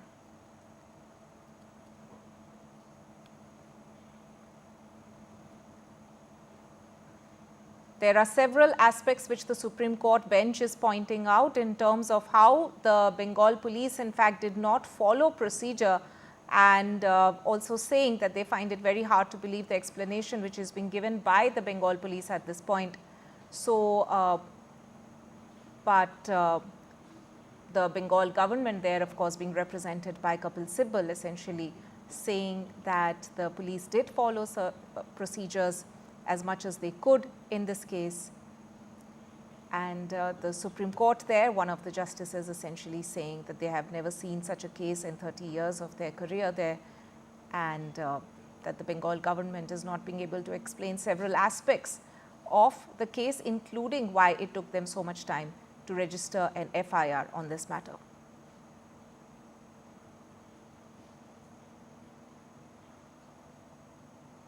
Just to sum up for our viewers, what's been happening till now, the Supreme Court hearing began shortly after 11 o'clock, and among the other aspects of the case which is being discussed after the Supreme Court opened the CBI status report, and which is what the judges are looking into currently.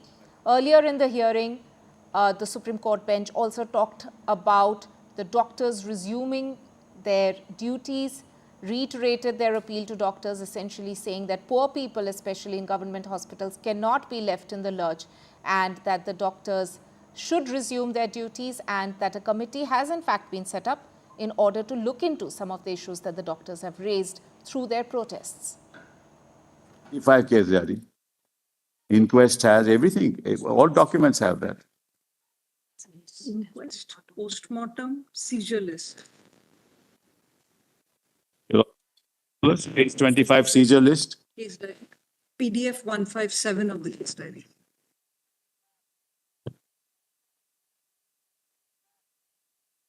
This is at 8:30. Yeah. This is at 8:30, Your Lordship notices. All is before 11.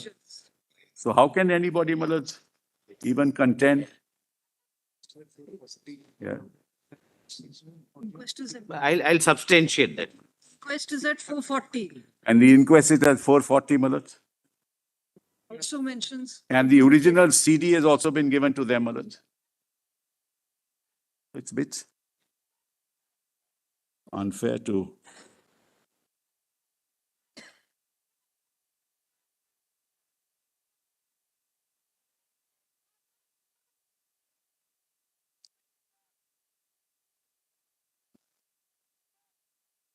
And the original CD was handed over to the CBI in the High Court, my lords, as soon as the transfer order came, my lords.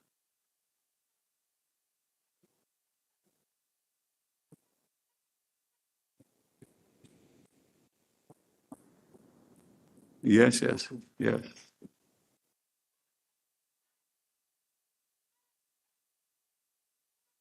1 o'clock after the post-mortem. Had victim show what additional findings they had.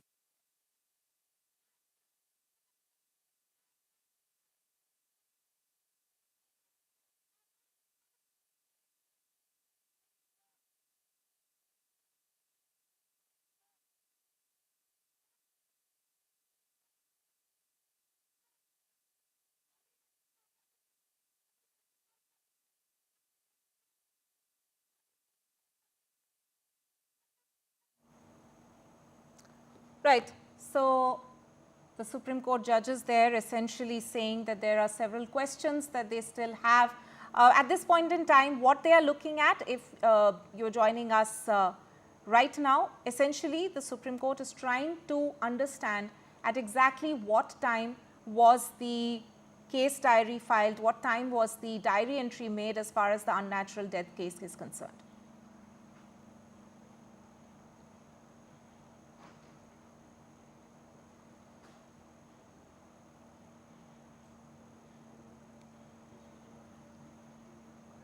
Right. So, Bengal government, of course, being represented by Kapil Sibal, is saying that all the paperwork is in place as far as the unnatural death case is concerned. There's been an inquest which had also been set up, and that the documents are mentioning all these details and the exact time as to when these procedures took place. So, essentially, while the Supreme Court is saying that there seems to be a situation where the Bengal government has not followed procedure in this matter, the Bengal government is countering that.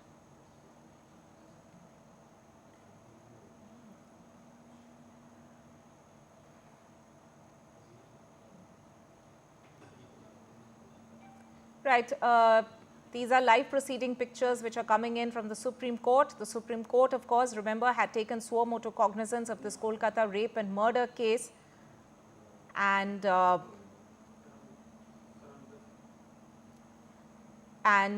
the currently what we can in fact see is that the Bengal government, represented by Kapil Sibal, is defending the fact that Kolkata police have in fact followed due procedure in this case.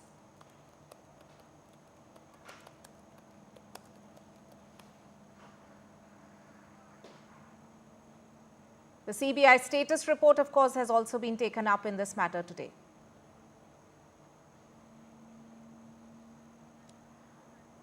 Right. So, what we can in fact see is that the Supreme Court, looking into several aspects, remember that there's been a lot of questions which have been put up in terms of whether or not the Bengal government and the Bengal police are above board when it comes to handling of this case. There have been questions raised about whether or not the Kolkata police delayed filing their FIR on this matter. By their own admission, the Bengal government has of course said in court that initially it was an unnatural death case which had been filed, which was followed up with an FIR related to rape and murder. But what we can in fact see is at this point in time, the Bengal government is trying to make it stand clear. Let me go across to my colleague Sunil Prabhu for more on this. Sunil, so lots of questions being raised by the top court in terms of the procedure followed by the Kolkata police and whether or not there was any sort of discrepancy or delay. That's right. This is about the fact of when was the FIR registered, how was the entire procedure done, was it done after the cremation, as the Solicitor General is pointing out. Mr. Sibal, of course, saying that the seizure list and the entire UD case, unnatural death, inquest, etc., the post-mortem report, all these documents have been done well before the time of 11 p.m. How can anyone contend that the inquest is at 4:40? So these are the points that he's been pointing out, taking on the Chief Justice of India, as well as Mr. Justice Padiwala, who was saying that, and Justice Padiwala making a very, very important point that in his last 30 years as a judicial officer, he has not seen a case like this ever before, and even saying that, some pages might be inserted, to which Mr. Sibal countered and said this can't be inserted. This has been signed by the magistrate. This is a magistrate report. He's also shown it to the magistrate, and it's at that context that the case continues to be heard as we speak. Three important points to reiterate to our viewers. One, that the Chief Justice of India and his bench has requested doctors to resume work. There will be no victimization. They will give a general order, and they have full faith in the medical directors of government institutions to ensure that things will not go beyond, and there will be no victimization. Having said that, the second important point that they have looked at the resident doctors to be part of the, to be heard by the National Task Force, and those committee members will hear them and hear their points. And the third, of course, as we've been talking about, that there are certain, further issues that could be added to the 11-point program that has been given to, distress call, fast-tracking of criminal cases against doctors, because this is not the only case. There have been cases earlier, as was pointed out by one counsel, way back in 2016, where a doctor has been killed within the hospital, and yet the case hasn't seen the light of day. So all these matters up before the Chief Justice of India as they continue to hear this matter. Right, Sunil, thank you. Let's thank you for that update. Let's go back to the live proceedings in top court. Can your lordships have a look? They have this information in the CD. They have this information. Sibal, please allow me now. Mr. Sibal, please allow me. Allow me what? You should have shown the CD, given the CD. Lord, I don't wish to fight, should have been Lord. given in court. In fact, this also matches with the FIR. Lord, there is a confusion, Lord. Please allow me. Received date 9th August 24, time 10 hours. Lord, if your lordship gives me 2 minutes, Lord. Exactly. Lord, I may be right, I may be wrong. Give me 2 minutes, Lord. Your lordships have, Lord, this 10-10, my Lord.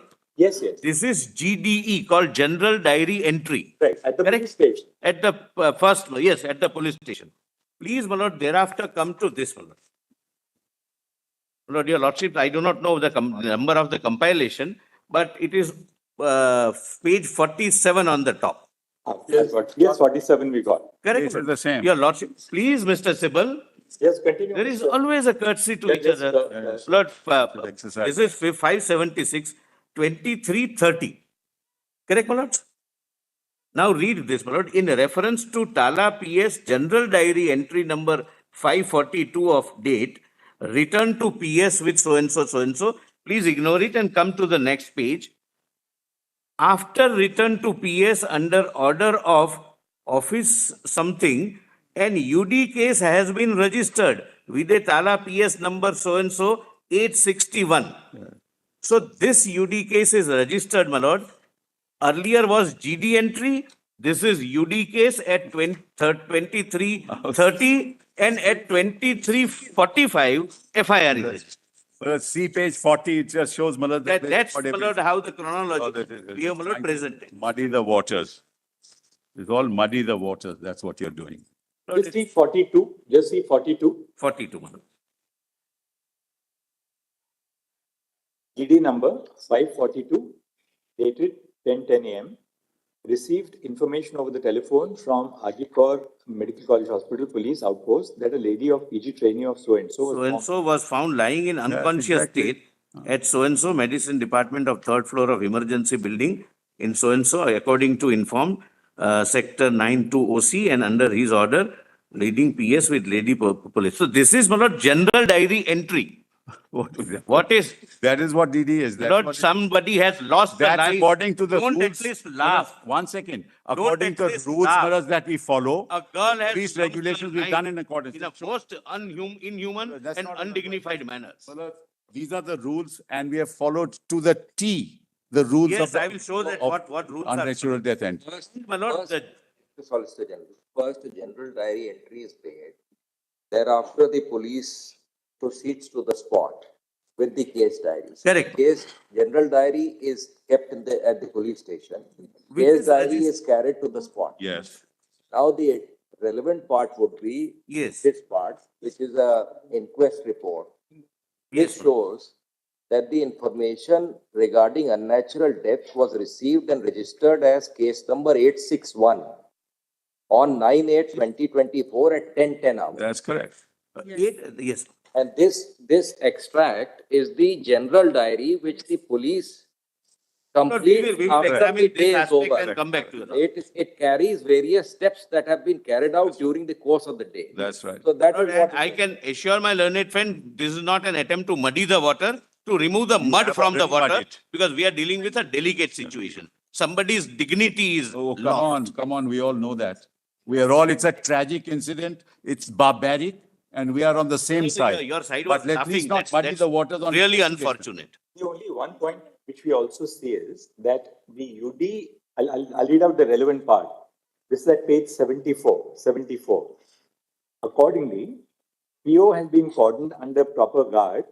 Also, several witnesses were examined and their statements were recorded. Consulted CCTV footages in and around the vicinity of the PO.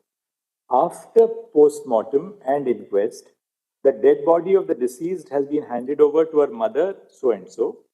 After return to the police station, under order of officer in charge, so-and-so, and UD case has been registered by Tala PS UD case number 861, dated 9 August 2024.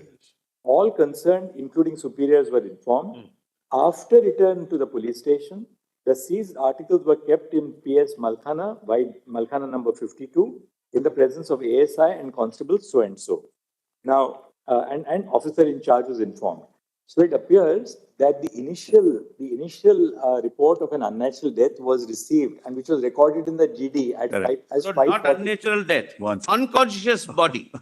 The doctors are informing the police that there is an unconscious body. Lying in unconscious state. That is not a you don't have to be a doctor to know that it's not unconscious body, it's a dead body. 10:10 a.m. Yes. GD 542.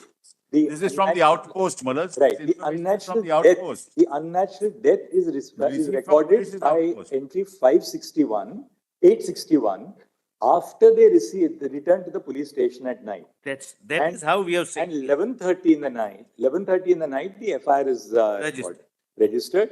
In the meantime, the body has been handed over to the mother for the purpose of. And that too, the father insists for registration of the FIR. Yes, absolutely. The hospital does not register the FIR. Father has insisted and registered the FIR. The father told us, you wait till I tell you, then only register. I will give a written complaint. That's what happened. At least tell us what's been happening in the investigation and trying to say that this happened at 11:45. The family is here, my lord. The state has appearing, my lord. One clarification which we need. Certainly, Maharaj. If the report of the police indicates that after return to the police station, GD 861 was recorded. In the meantime, the dead body had been handed over to the mother for cremation. Yeah. If this does not square up with the fact that the inquest refers to GD 861. Inquest takes place. I have the inquest of the judicial magistrate. Right. Judicial magistrate says I conducted the inquest at 4:20 p.m. on the 9th of August. Correct. That inquest report refers to GD 861. Yes. Now, if the police say that the GD 861 was recorded on return to the police station just before, obviously before the FIR is recorded that night, how is it that an inquest at 4:20 refers to 861? Lord, I do not know how it will be done. Just recording. It says UT 1861. Just Not an expression, Malaj. It's just recording. It says UD Ask 861. the ACJM, Malaj. Ask Not- the ACJM. He was there. Ask the ACJM, Malaj. Everything's on record.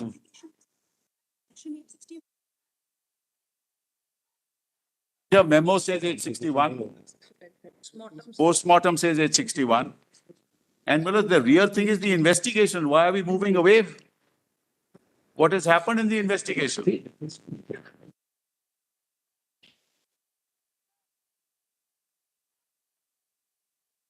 My lord, my lord, my friends may share the timelines with us. Do you have the postmortem report? Yes. Just pass it on. I'm sorry, Malaj. Postmortem. Postmortem, yeah.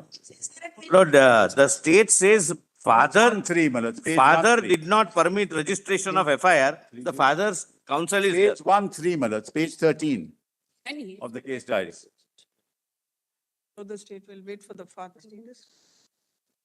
Page 13 of the case diary.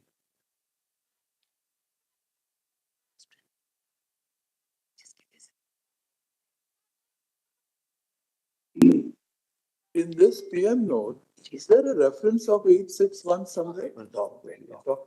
Are the top minutes? Where? First line minutes, reference Yes, to the yes, okay. Right on top. Right on top. It's there. It's there. UD case number.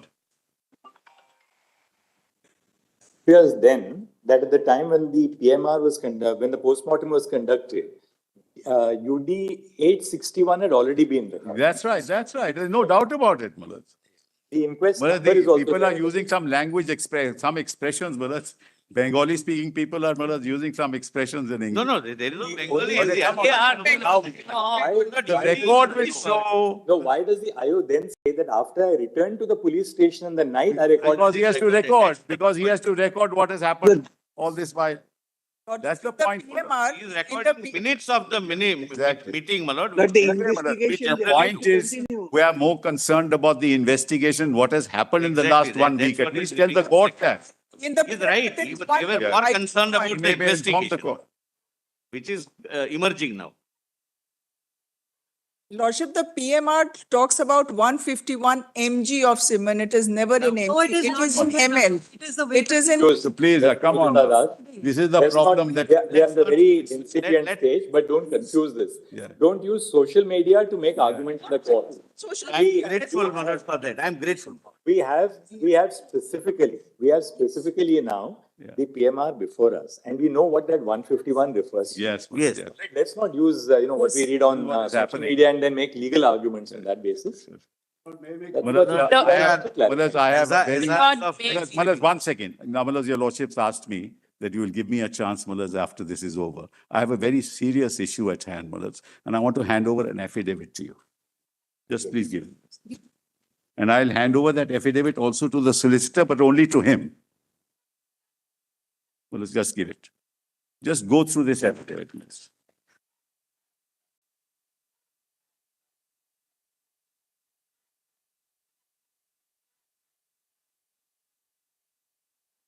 They're only giving. Only to him. Yes, I'll give it. Well, just read through this, see what's going to happen. Para 5 onwards, page 2, Malaj.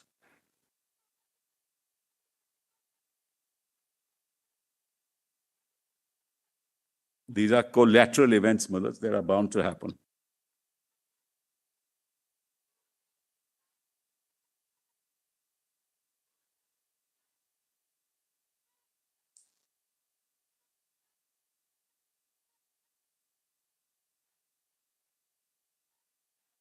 And this is again on social media, my lord, something on. No, not social media. We've got the original. My lord, state filing an affidavit based on social media. Just let the court please read it.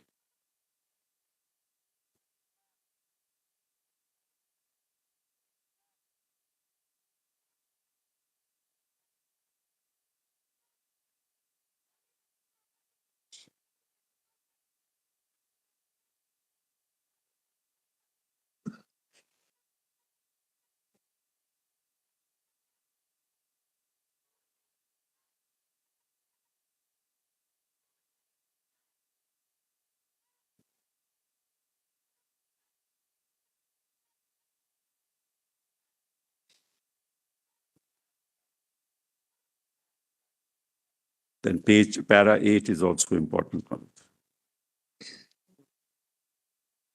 Check.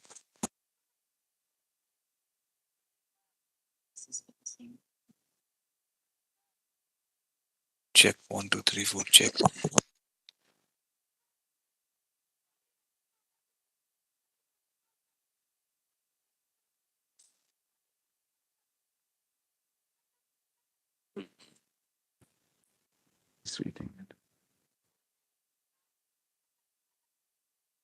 Now, Mullah, this is There are hold on. both Allow sides, me. Mullah. Allow me. Let's not go into it. 1 second. Mullah, this is exceptionally serious because they've planned it for 27th. Now, Mullah, if any protest is to be done, they must tell us which route. They must tell us what. Tell us. You tell yourself. Mullah, I mean, normal police will have to procedure come to must know be about followed. it. Must be followed.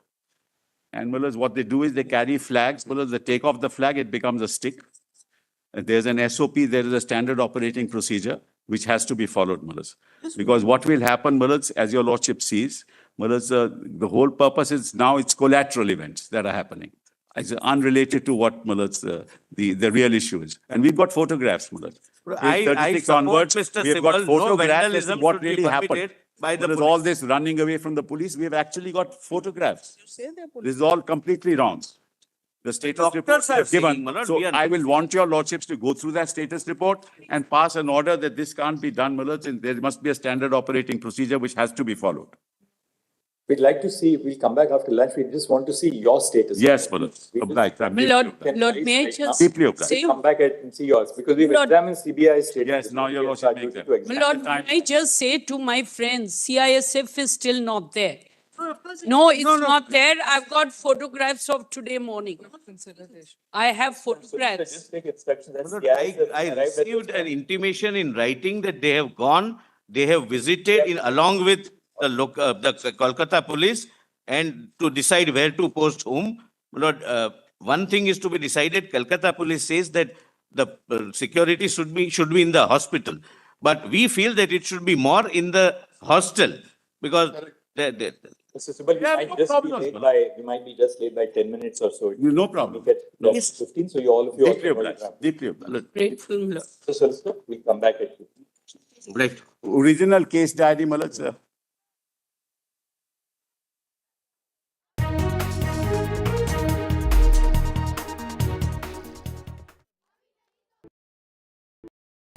Stay informed and entertained with the new and updated NDTV News app. You can watch all our channels live, listen to podcasts, read breaking and exclusive news from around the world and more. Download the NDTV app today and get access to the best journalism and storytelling on your smartphone or tablet. The NDTV app. News that matters to you. Hi, I'm Shreya Saran. Kerala's Wayanad area is hit by devastating landslides, resulting in loss of lives and livelihood. Kerala needs your help right now. Let's join NDTV initiative. Come, donate. Let's rebuild Wayanad.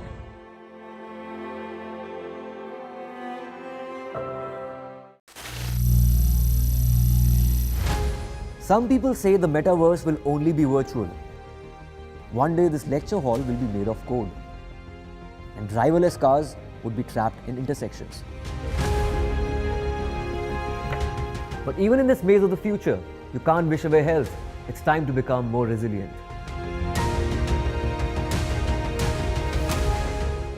"10 years of Banega Swasth India, we have grown and achieved so many milestones.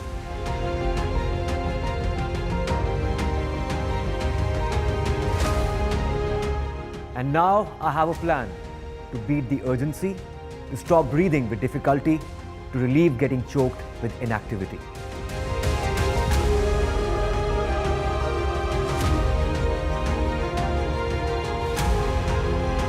Energize our government, our environment, our society, and ourselves. Everyone, everywhere, every day.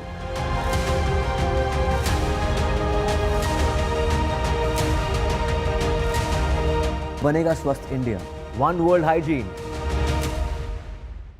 landslide devastation in Kerala's Wayanad.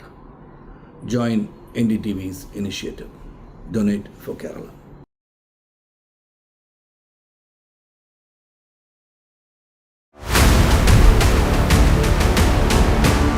This week on India Ascends.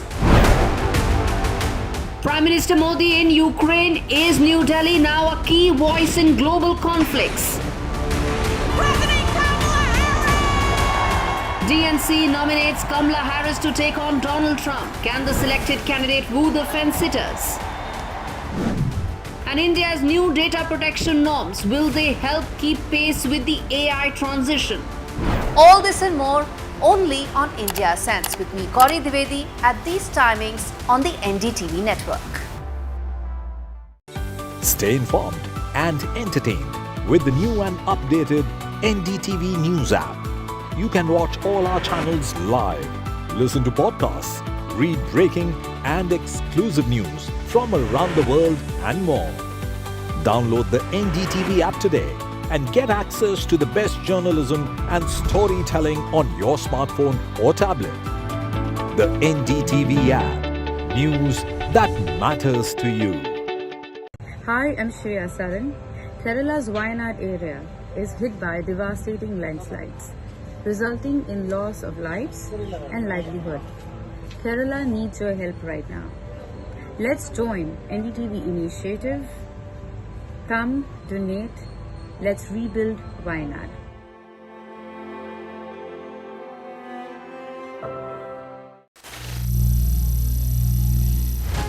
Some people say the metaverse will only be virtual. One day this lecture hall will be made of code, and driverless cars would be trapped in intersections. But even in this maze of the future, you can't wish away health. It's time to become more resilient.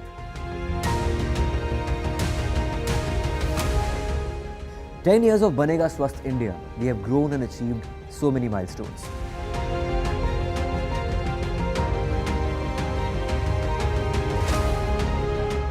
And now I have a plan to beat the urgency, to stop breathing with difficulty, to relieve.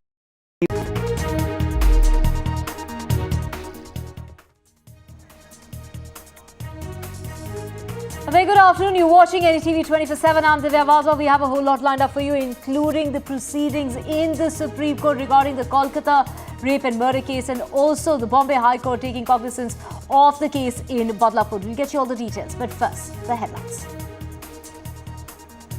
In the Bengal horror case, the Supreme Court has resumed its hearing and says that they haven't seen a case like this in the last 30 years. The committee will be hearing the doctors but is urging the doctors to go back to work, saying that poor people cannot be left in the lurch. It is the Supreme Court that has gone on to ask for the status report post-lunch by the government of Bengal.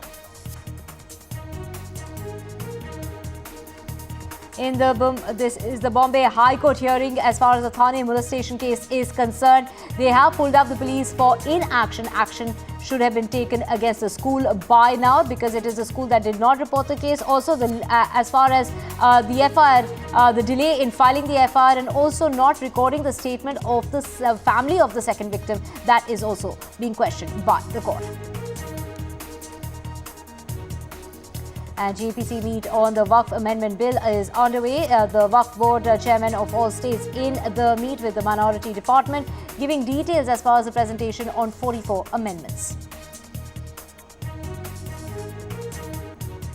And the Congress brass in Jammu and Kashmir ahead of elections is Rahul Gandhi and Mallikarjun Kharge there meeting with Congress workers in Srinagar. The Congress National Conference meet is expected to be discussing that seat sharing ratio. So it is going to be a meeting with Omar Abdullah as well as Farooq Abdullah. Actor Vijay has now unveiled the party flag as well as launched the party anthem. This is after he had in fact launched his political party back in February. A rally is expected in September.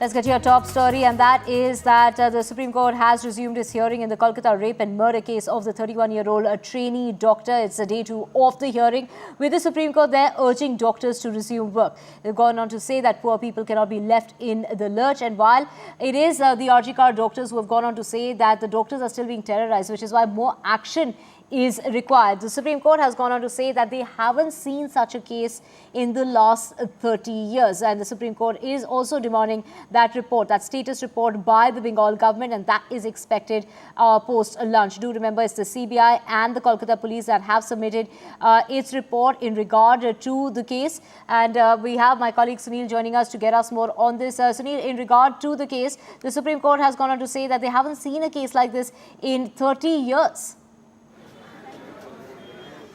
That's right. That's what Justice Pardiwal said, that it's really something that he hasn't seen as a judicial officer in the last 30 years, a case like this. Of course, there's been a lot of in the contesting about what Justice Pardiwala said, with Mr. Sibal interjecting and saying and showing the case diary, the state case report.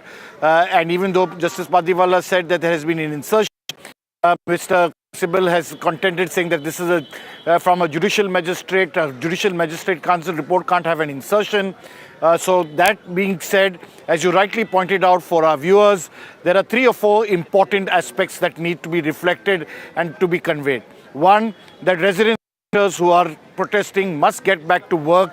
As you rightly pointed out, as Chief Justice of India himself said, poor people cannot be left in the lurch, and assuring them that they will pass a general order to ensure that they get back to work and there will be no victimization, and that medical directors will not be penalizing doctors who have been protesting in the last few days. Having said that, he's also addressed the concerns of resident doctors to say that they will be heard by the National Task Force in terms of their grievances and their issues, and they will be also sounded out, not all of them, but at least their representatives, so as to be able to convey that entire task force recommendation as part of that. The third, of course, distress buttons, fast tracking of cases which have happened earlier.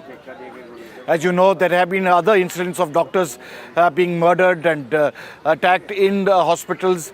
Some of them, as one counsel pointed out, way back as 2016, and yet they haven't seen the light of justice as we speak. So in 2024. So it's in that context that 3 important points have been pointed out, but I think the most important is about the fact about the FIR that the CBI, the Solicitor General representing them, Tushar Mehta, saying that the FIR was registered, the cremation, which was contested by the Kolkata police, about the entire scheme of how things have been played out. They have given their own timeline and their own ways. He's also requested the Chief Justice of India, Mr. Sibal, on behalf of the West Bengal, to issue standard operating procedures for, the protests that are planned on the 27th. There will be collateral damage, as he says. It's no more about this incident.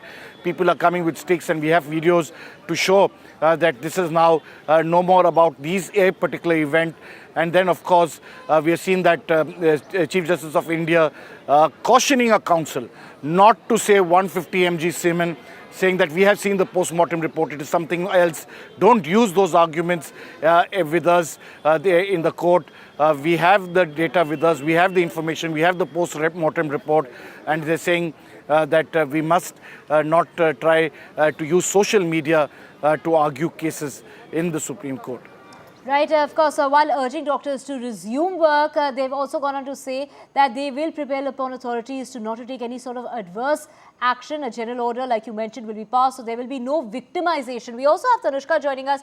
Tanushka, when we talk about what was really said in court today, the court has, of course, questioned the delay when it comes to the registering the case. The Supreme Court, they're also pointing out that the crime scene was cordoned off only after the post-mortem was conducted, and asking why did the post-mortem proceed as an unnatural death.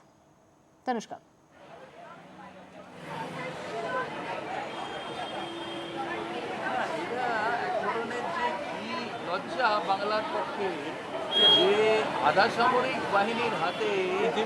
Tanushka joining us to get us more on this in regard to what was really said in court. Tanushka, many questions were raised, including why did it take so much time to register the case. While the Supreme Court, it is the Chief Justice of India urging all the doctors to resume work, saying that no action will be taken against them. Of course, the AIIMS doctors there, going on to say that they're being marked absent while they're, while they're part of this protest. It is a question of what really happens to them in regard to, them not making it to work. It is the RG doctors who've gone on to say that more action needs to be taken, and because they continue to be terrorized.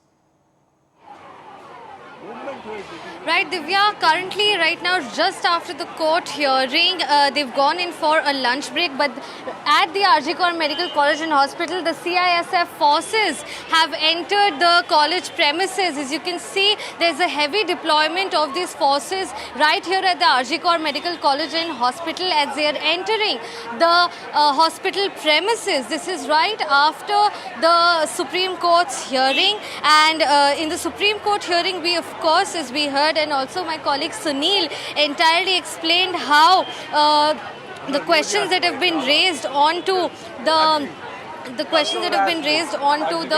post-mortem, and also the fact that Justice Pardiwala, he says that prima facie it looks like pages have been inserted into the diary. So there was a long argument that went around about the unnatural death case registration. I am currently joined with 3 alumni of RG Medical College and Hospital. These are really senior doctors who pursued and who studied their medicine right here in this college in the 1970s. Let us get to hear their opinions as well. Thank you for joining us, Doctor.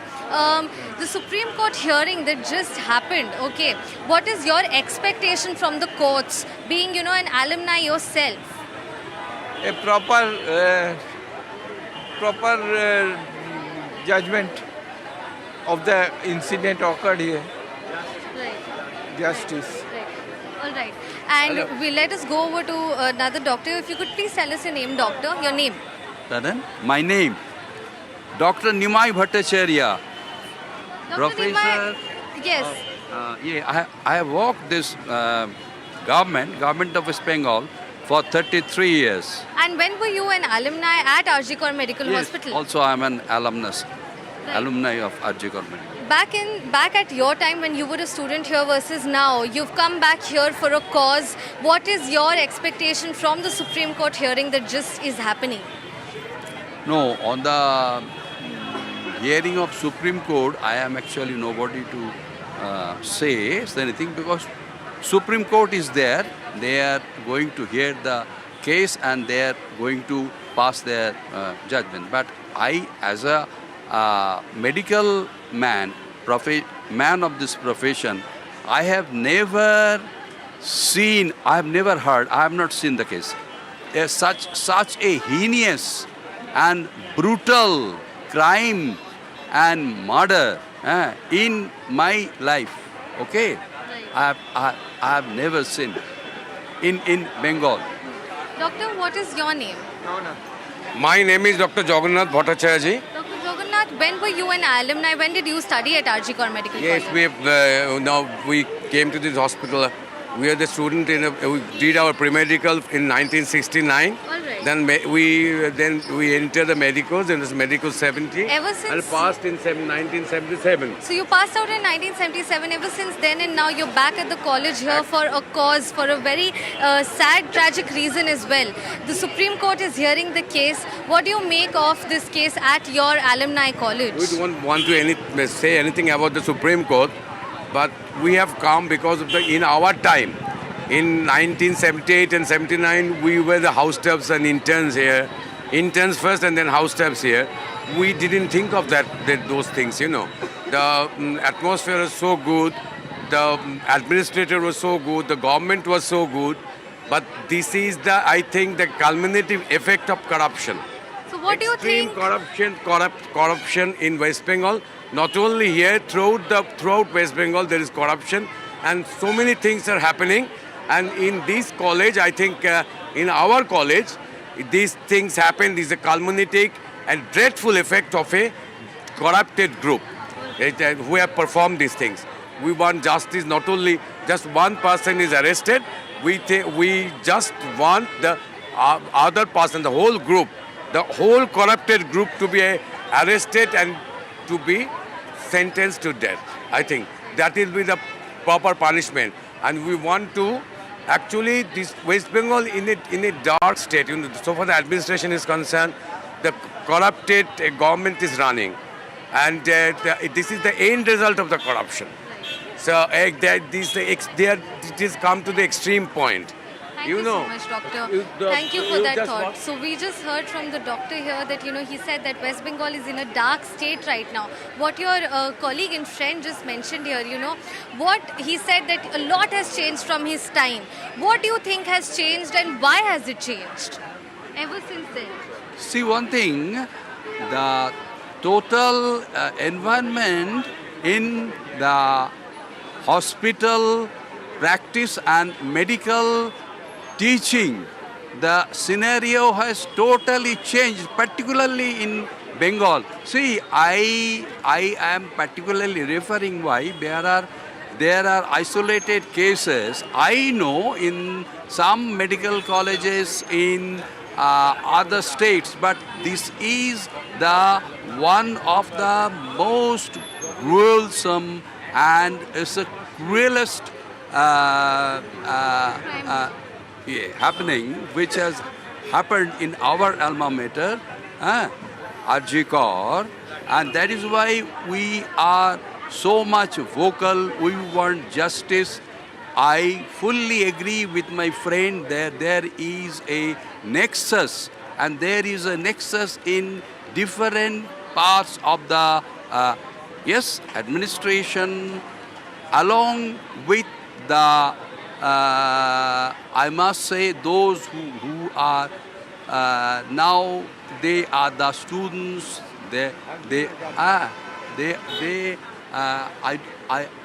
I cannot say exactly. We understand. Right.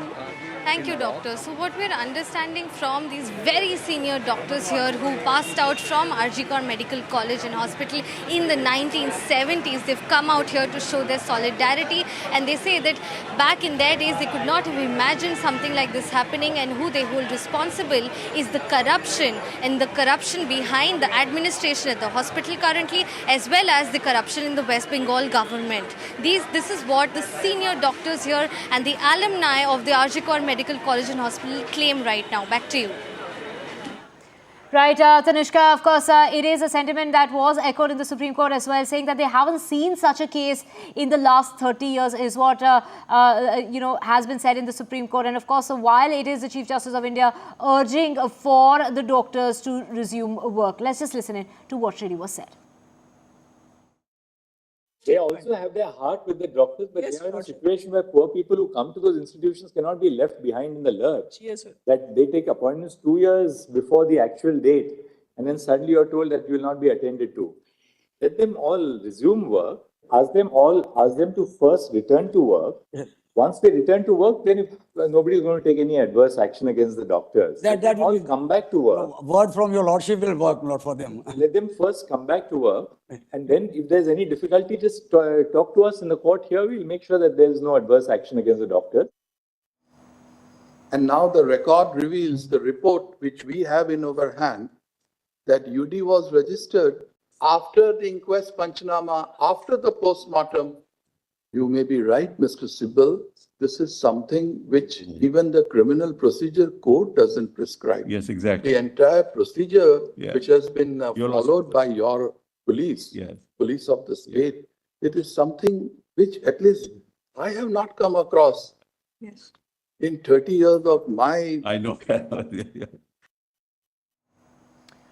Well, let's also get you the latest as to what really happened in Bombay's High Court today. And the Bombay High Court took suo motu cognizance of the sexual assault case that has taken place in the toilet of a school in Badlapur in the Thane district of Maharashtra. And what was really said today was that if the school cannot provide a safe place, then what is the point of talking about the right to education? That is what was said in the High Court of, in the Bombay High Court. Radhika, many questions were raised regarding the second victim's family statement that wasn't, taken, regarding, the failure, rather the delay in filing the FIR, almost about an 11-hour delay that was seen as far as registering the case is concerned. Take us through what really happened in court today.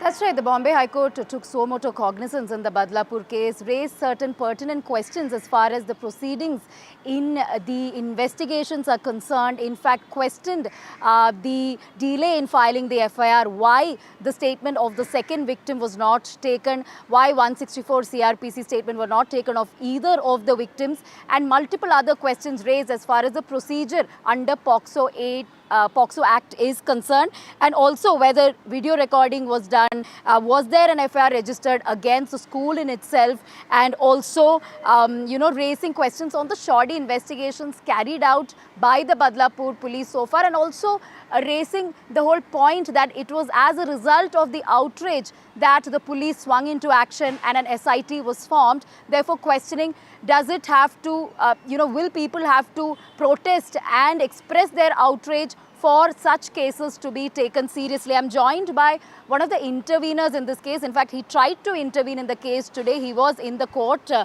You have also mentioned certain prayers as far as your application is concerned. But firstly, take us through the proceedings in the court today. The Bombay High Court's division bench did come down really hard on the Badlapur police as well as the state government. Yes, the division bench specifically mentioned there were many instances which has to be looked upon by the SIT. The SIT specifically was asked to reveal that the statements which are being recorded, there was statements which are till date not being recorded of the parents, statements of 164 not recorded of the parents or the victim. SIT has to now investigate in a very swift manner, has to also sanitize in regards with the POCSO compliances. The court specifically asked that which all compliances have been done in regards with the POCSO. What steps have you taken when the school administration and authority did not inform the act to the police? And there should be appropriate steps taken. If the child is not secure and safe at the school, where will it be? And this question was actually put to the state government. Based on this, the state government made a statement that they will ensure each and every steps will be followed, each and every adherence in regards with the compliances of POCSO, and also the safety of the school and the parents and the children who are studying there will be taken. So this is on the larger issue of safety and security of students in their own schools, which was what was compromised this time. Two small kids being allegedly sexually assaulted in their own school inside a toilet. And you have been trying to file an application. Take us through the prayers in that application. What have you requested? What are your prayers? My prayers, in fact, I'm in the process of filing the intervention application. My prayers are majorly on the cause of the rise in POCSO cases, the cause which even NCRB states it, even Parliament, Assembly, there are several questions which are being asked is in regards with child pornography and its correlation with POCSO. It has been seen specifically that child pornography is directly linked with the rise in POCSO cases, and there are steps which has to be taken. Has state government taken these steps? Is anyone looking on the cause of action or cause where this POCSO has been started from? All right.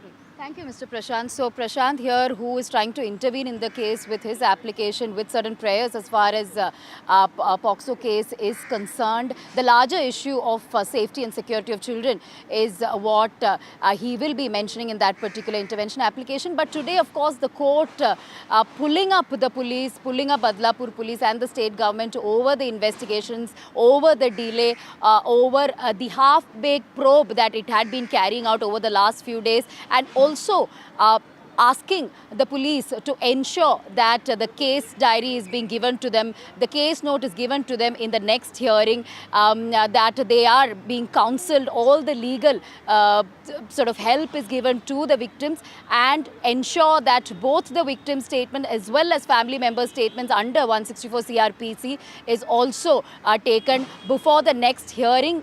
The next hearing in this matter will be on Tuesday 2:30 p.m. before the same division bench. But the state government definitely have a lot of answers to give as far as the entire investigations in this case is concerned. Right, lackadaisical attitude and the manner in which the case was handled, that the police did not take the case seriously, and also questioning as to why is it that no case has been registered against the school. Thank you so much, Radhika, for joining us with all those details. Now, switching tracks to more news coming in, and this is in regard to the JPC meet which is underway.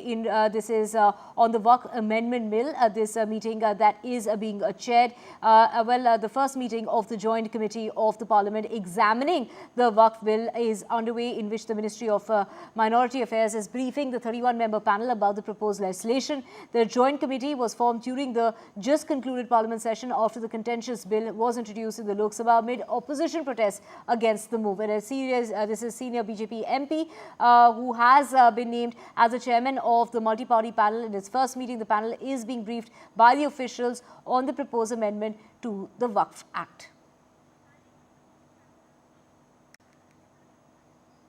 And Aishwarya, get us details. I mean, we do know that the meeting is underway, but this is the first meeting of the JPC in regard to the amendment of the Waqf Bill.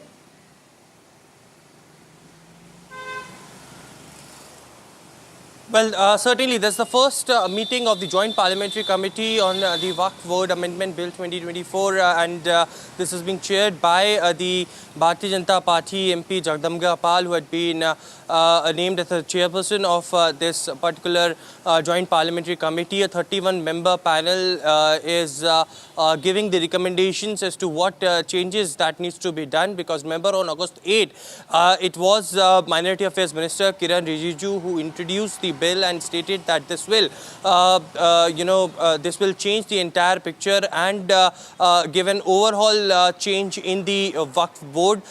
There had been several amendments, in fact 44 amendments that were proposed by the government, in which there had been one proposal that stated that district collector would be the appellate authority who can look after the property related issues when it was challenged. Any Waqf Board property later can be challenged in the Supreme Court and High Court as well, which earlier was completely under the purview of the Waqf Board. There would be several of the Waqf Board, council in which non-Muslims can be also representative.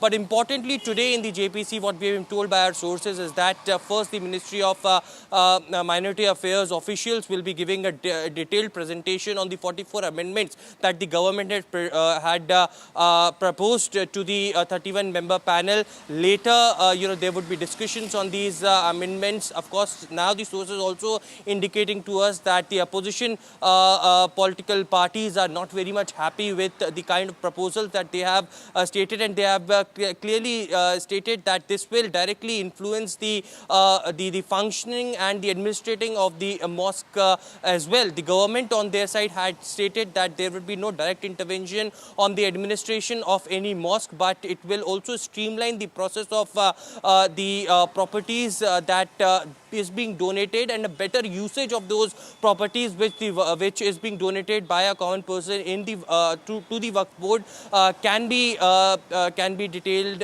over here, and that will simplify further and bring transparency into Waqf Board. So that's what the clear agenda was. The meeting is still underway inside the Parliament, and we'll get to know from the members who will coming out very soon after this meeting ends. Right, Aishwarya, thank you so much for getting us all those details. And of course, we will keep coming back to you to know more about that meeting, which is underway. And switching tracks now to Andhra Pradesh, and at least 18 people have died. The death toll has increased to 18, and 40 others have been injured after that explosion that took place yesterday at Anakapalli. The explosion took place in that special economic zone, and the explosion occurred at a pharma firm's plant. And the reason behind that is a gas leak, is what is being said by the authorities. We have my colleague Uma joining us on the phone line. Uma, the death toll has now risen to 18. Take us through what are the reason that they've given as far as the authorities are concerned regarding this blast that took place yesterday in the afternoon in Andhra Pradesh. So Chief Minister Chandrababu Naidu is in fact in Anakapalli at Achutapuram, and that is where the inquiry will also be now underway once the entire area is cleared, because as you know, other than the big fire that happened after what is suspected to be a reactor blast, subsequently there was also the first floor of the building, of the 4-story building, that had actually collapsed, and in the debris there was suspected to be people also trapped there, and therefore the first focus was really on rescuing whoever it's possible to rescue, and of course because such a huge number of people who had suffered fire injuries, burn injuries, and therefore the shifting of those injured to the respective hospitals, because not all hospitals can handle fire injuries, and it's usually the second day after the accident happens that infections come in and the death happens due to severe fire injuries. So therefore the focus was on that. But what I can tell you is that this is perhaps the biggest such industrial accident in the last 10 years. It has happened in the SEZ here. In fact, what we are being told is that something like this, there have been, Deputy Chief Minister Pawan Kalyan spoke to the media, and he said that the frequency with which these accidents have been happening is very worrisome. He says every 2 to 3 weeks we are having an accident that's happening either major or minor, and he cited another accident that had happened just 3 weeks ago in which one life was also lost. So he said safety audit is something that he has been stressing, while people have been warning him that if you talk about safety audit, many industries will be worried that they may be coming close to closure. But he said it is a priority, while the government is very keen on bringing in industry and talk about ease of doing business.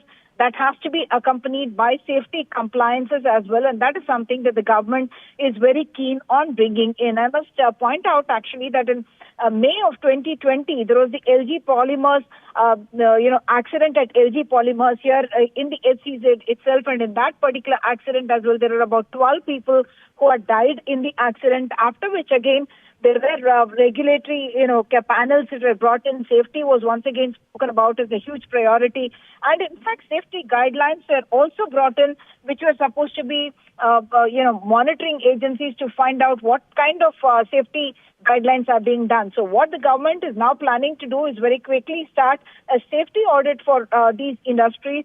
They are trying to warn the industries that we are not going to be, breathing down your neck and make their life difficult for your existence here. But no, we do prioritize life. The people, as many as 25,000 people, in fact, are employed in the SEZs in North Andhra Pradesh.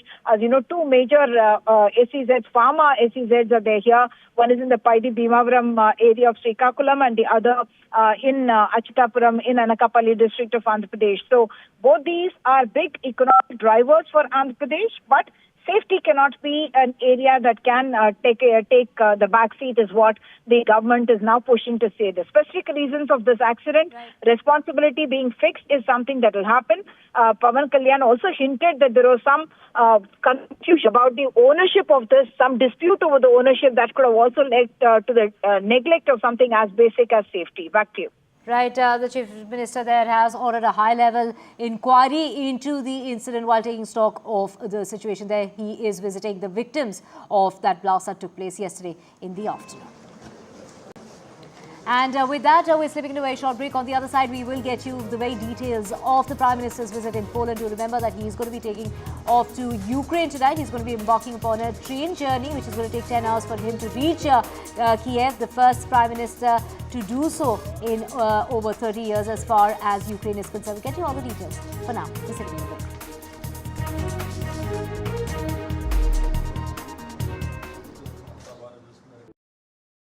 Landslide devastation in Kerala's Wayanad.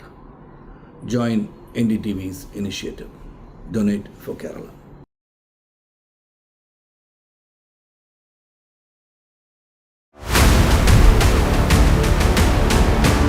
This week on India Ascends. Prime Minister Modi in Ukraine. Is New Delhi now a key voice in global conflicts? DNC nominates Kamala Harris to take on Donald Trump. Can the selected candidate woo the fence-sitters? And India's new data protection norms, will they help keep pace with the AI transition? All this and more only on India Sense with me, Gauri Dwivedi, at these timings on the NDTV network. Stay informed and entertained with the new and updated NDTV News app. You can watch all our channels live, listen to podcasts, read breaking and exclusive news from around the world and more. Download the NDTV app today and get access to the best journalism and storytelling on your smartphone or tablet. The NDTV app. News that matters to you. Hi, I'm Shreya Saran. Kerala's Wayanad area is hit by devastating landslides, resulting in loss of lives and livelihood. Kerala needs your help right now. Let's join NDTV initiative. Come, donate. Let's rebuild Wayanad.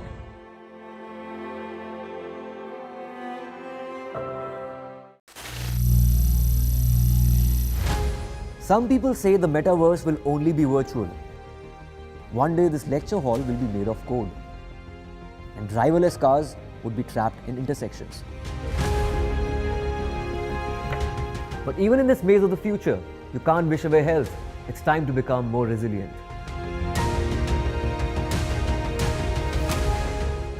"10 years of Banega Swasth India, we have grown and achieved so many milestones.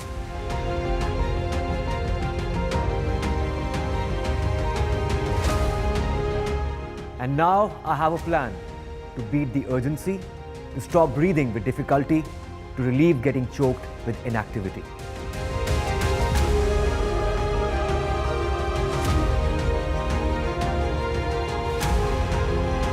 Energize our government, our environment, our society, and ourselves. Everyone, everywhere, every day.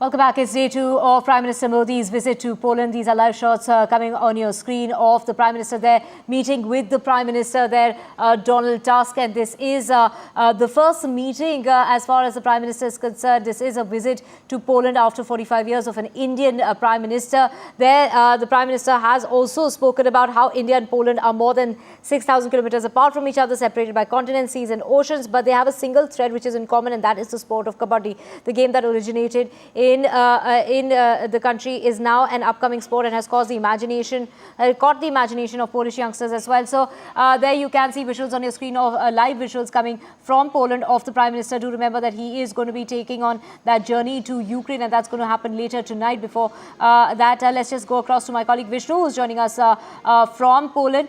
Vishnu, take us through the agenda of the day before the Prime Minister leaves for Kiev. Well, I am in Kiev at the moment, not in Poland, but it's an important two-part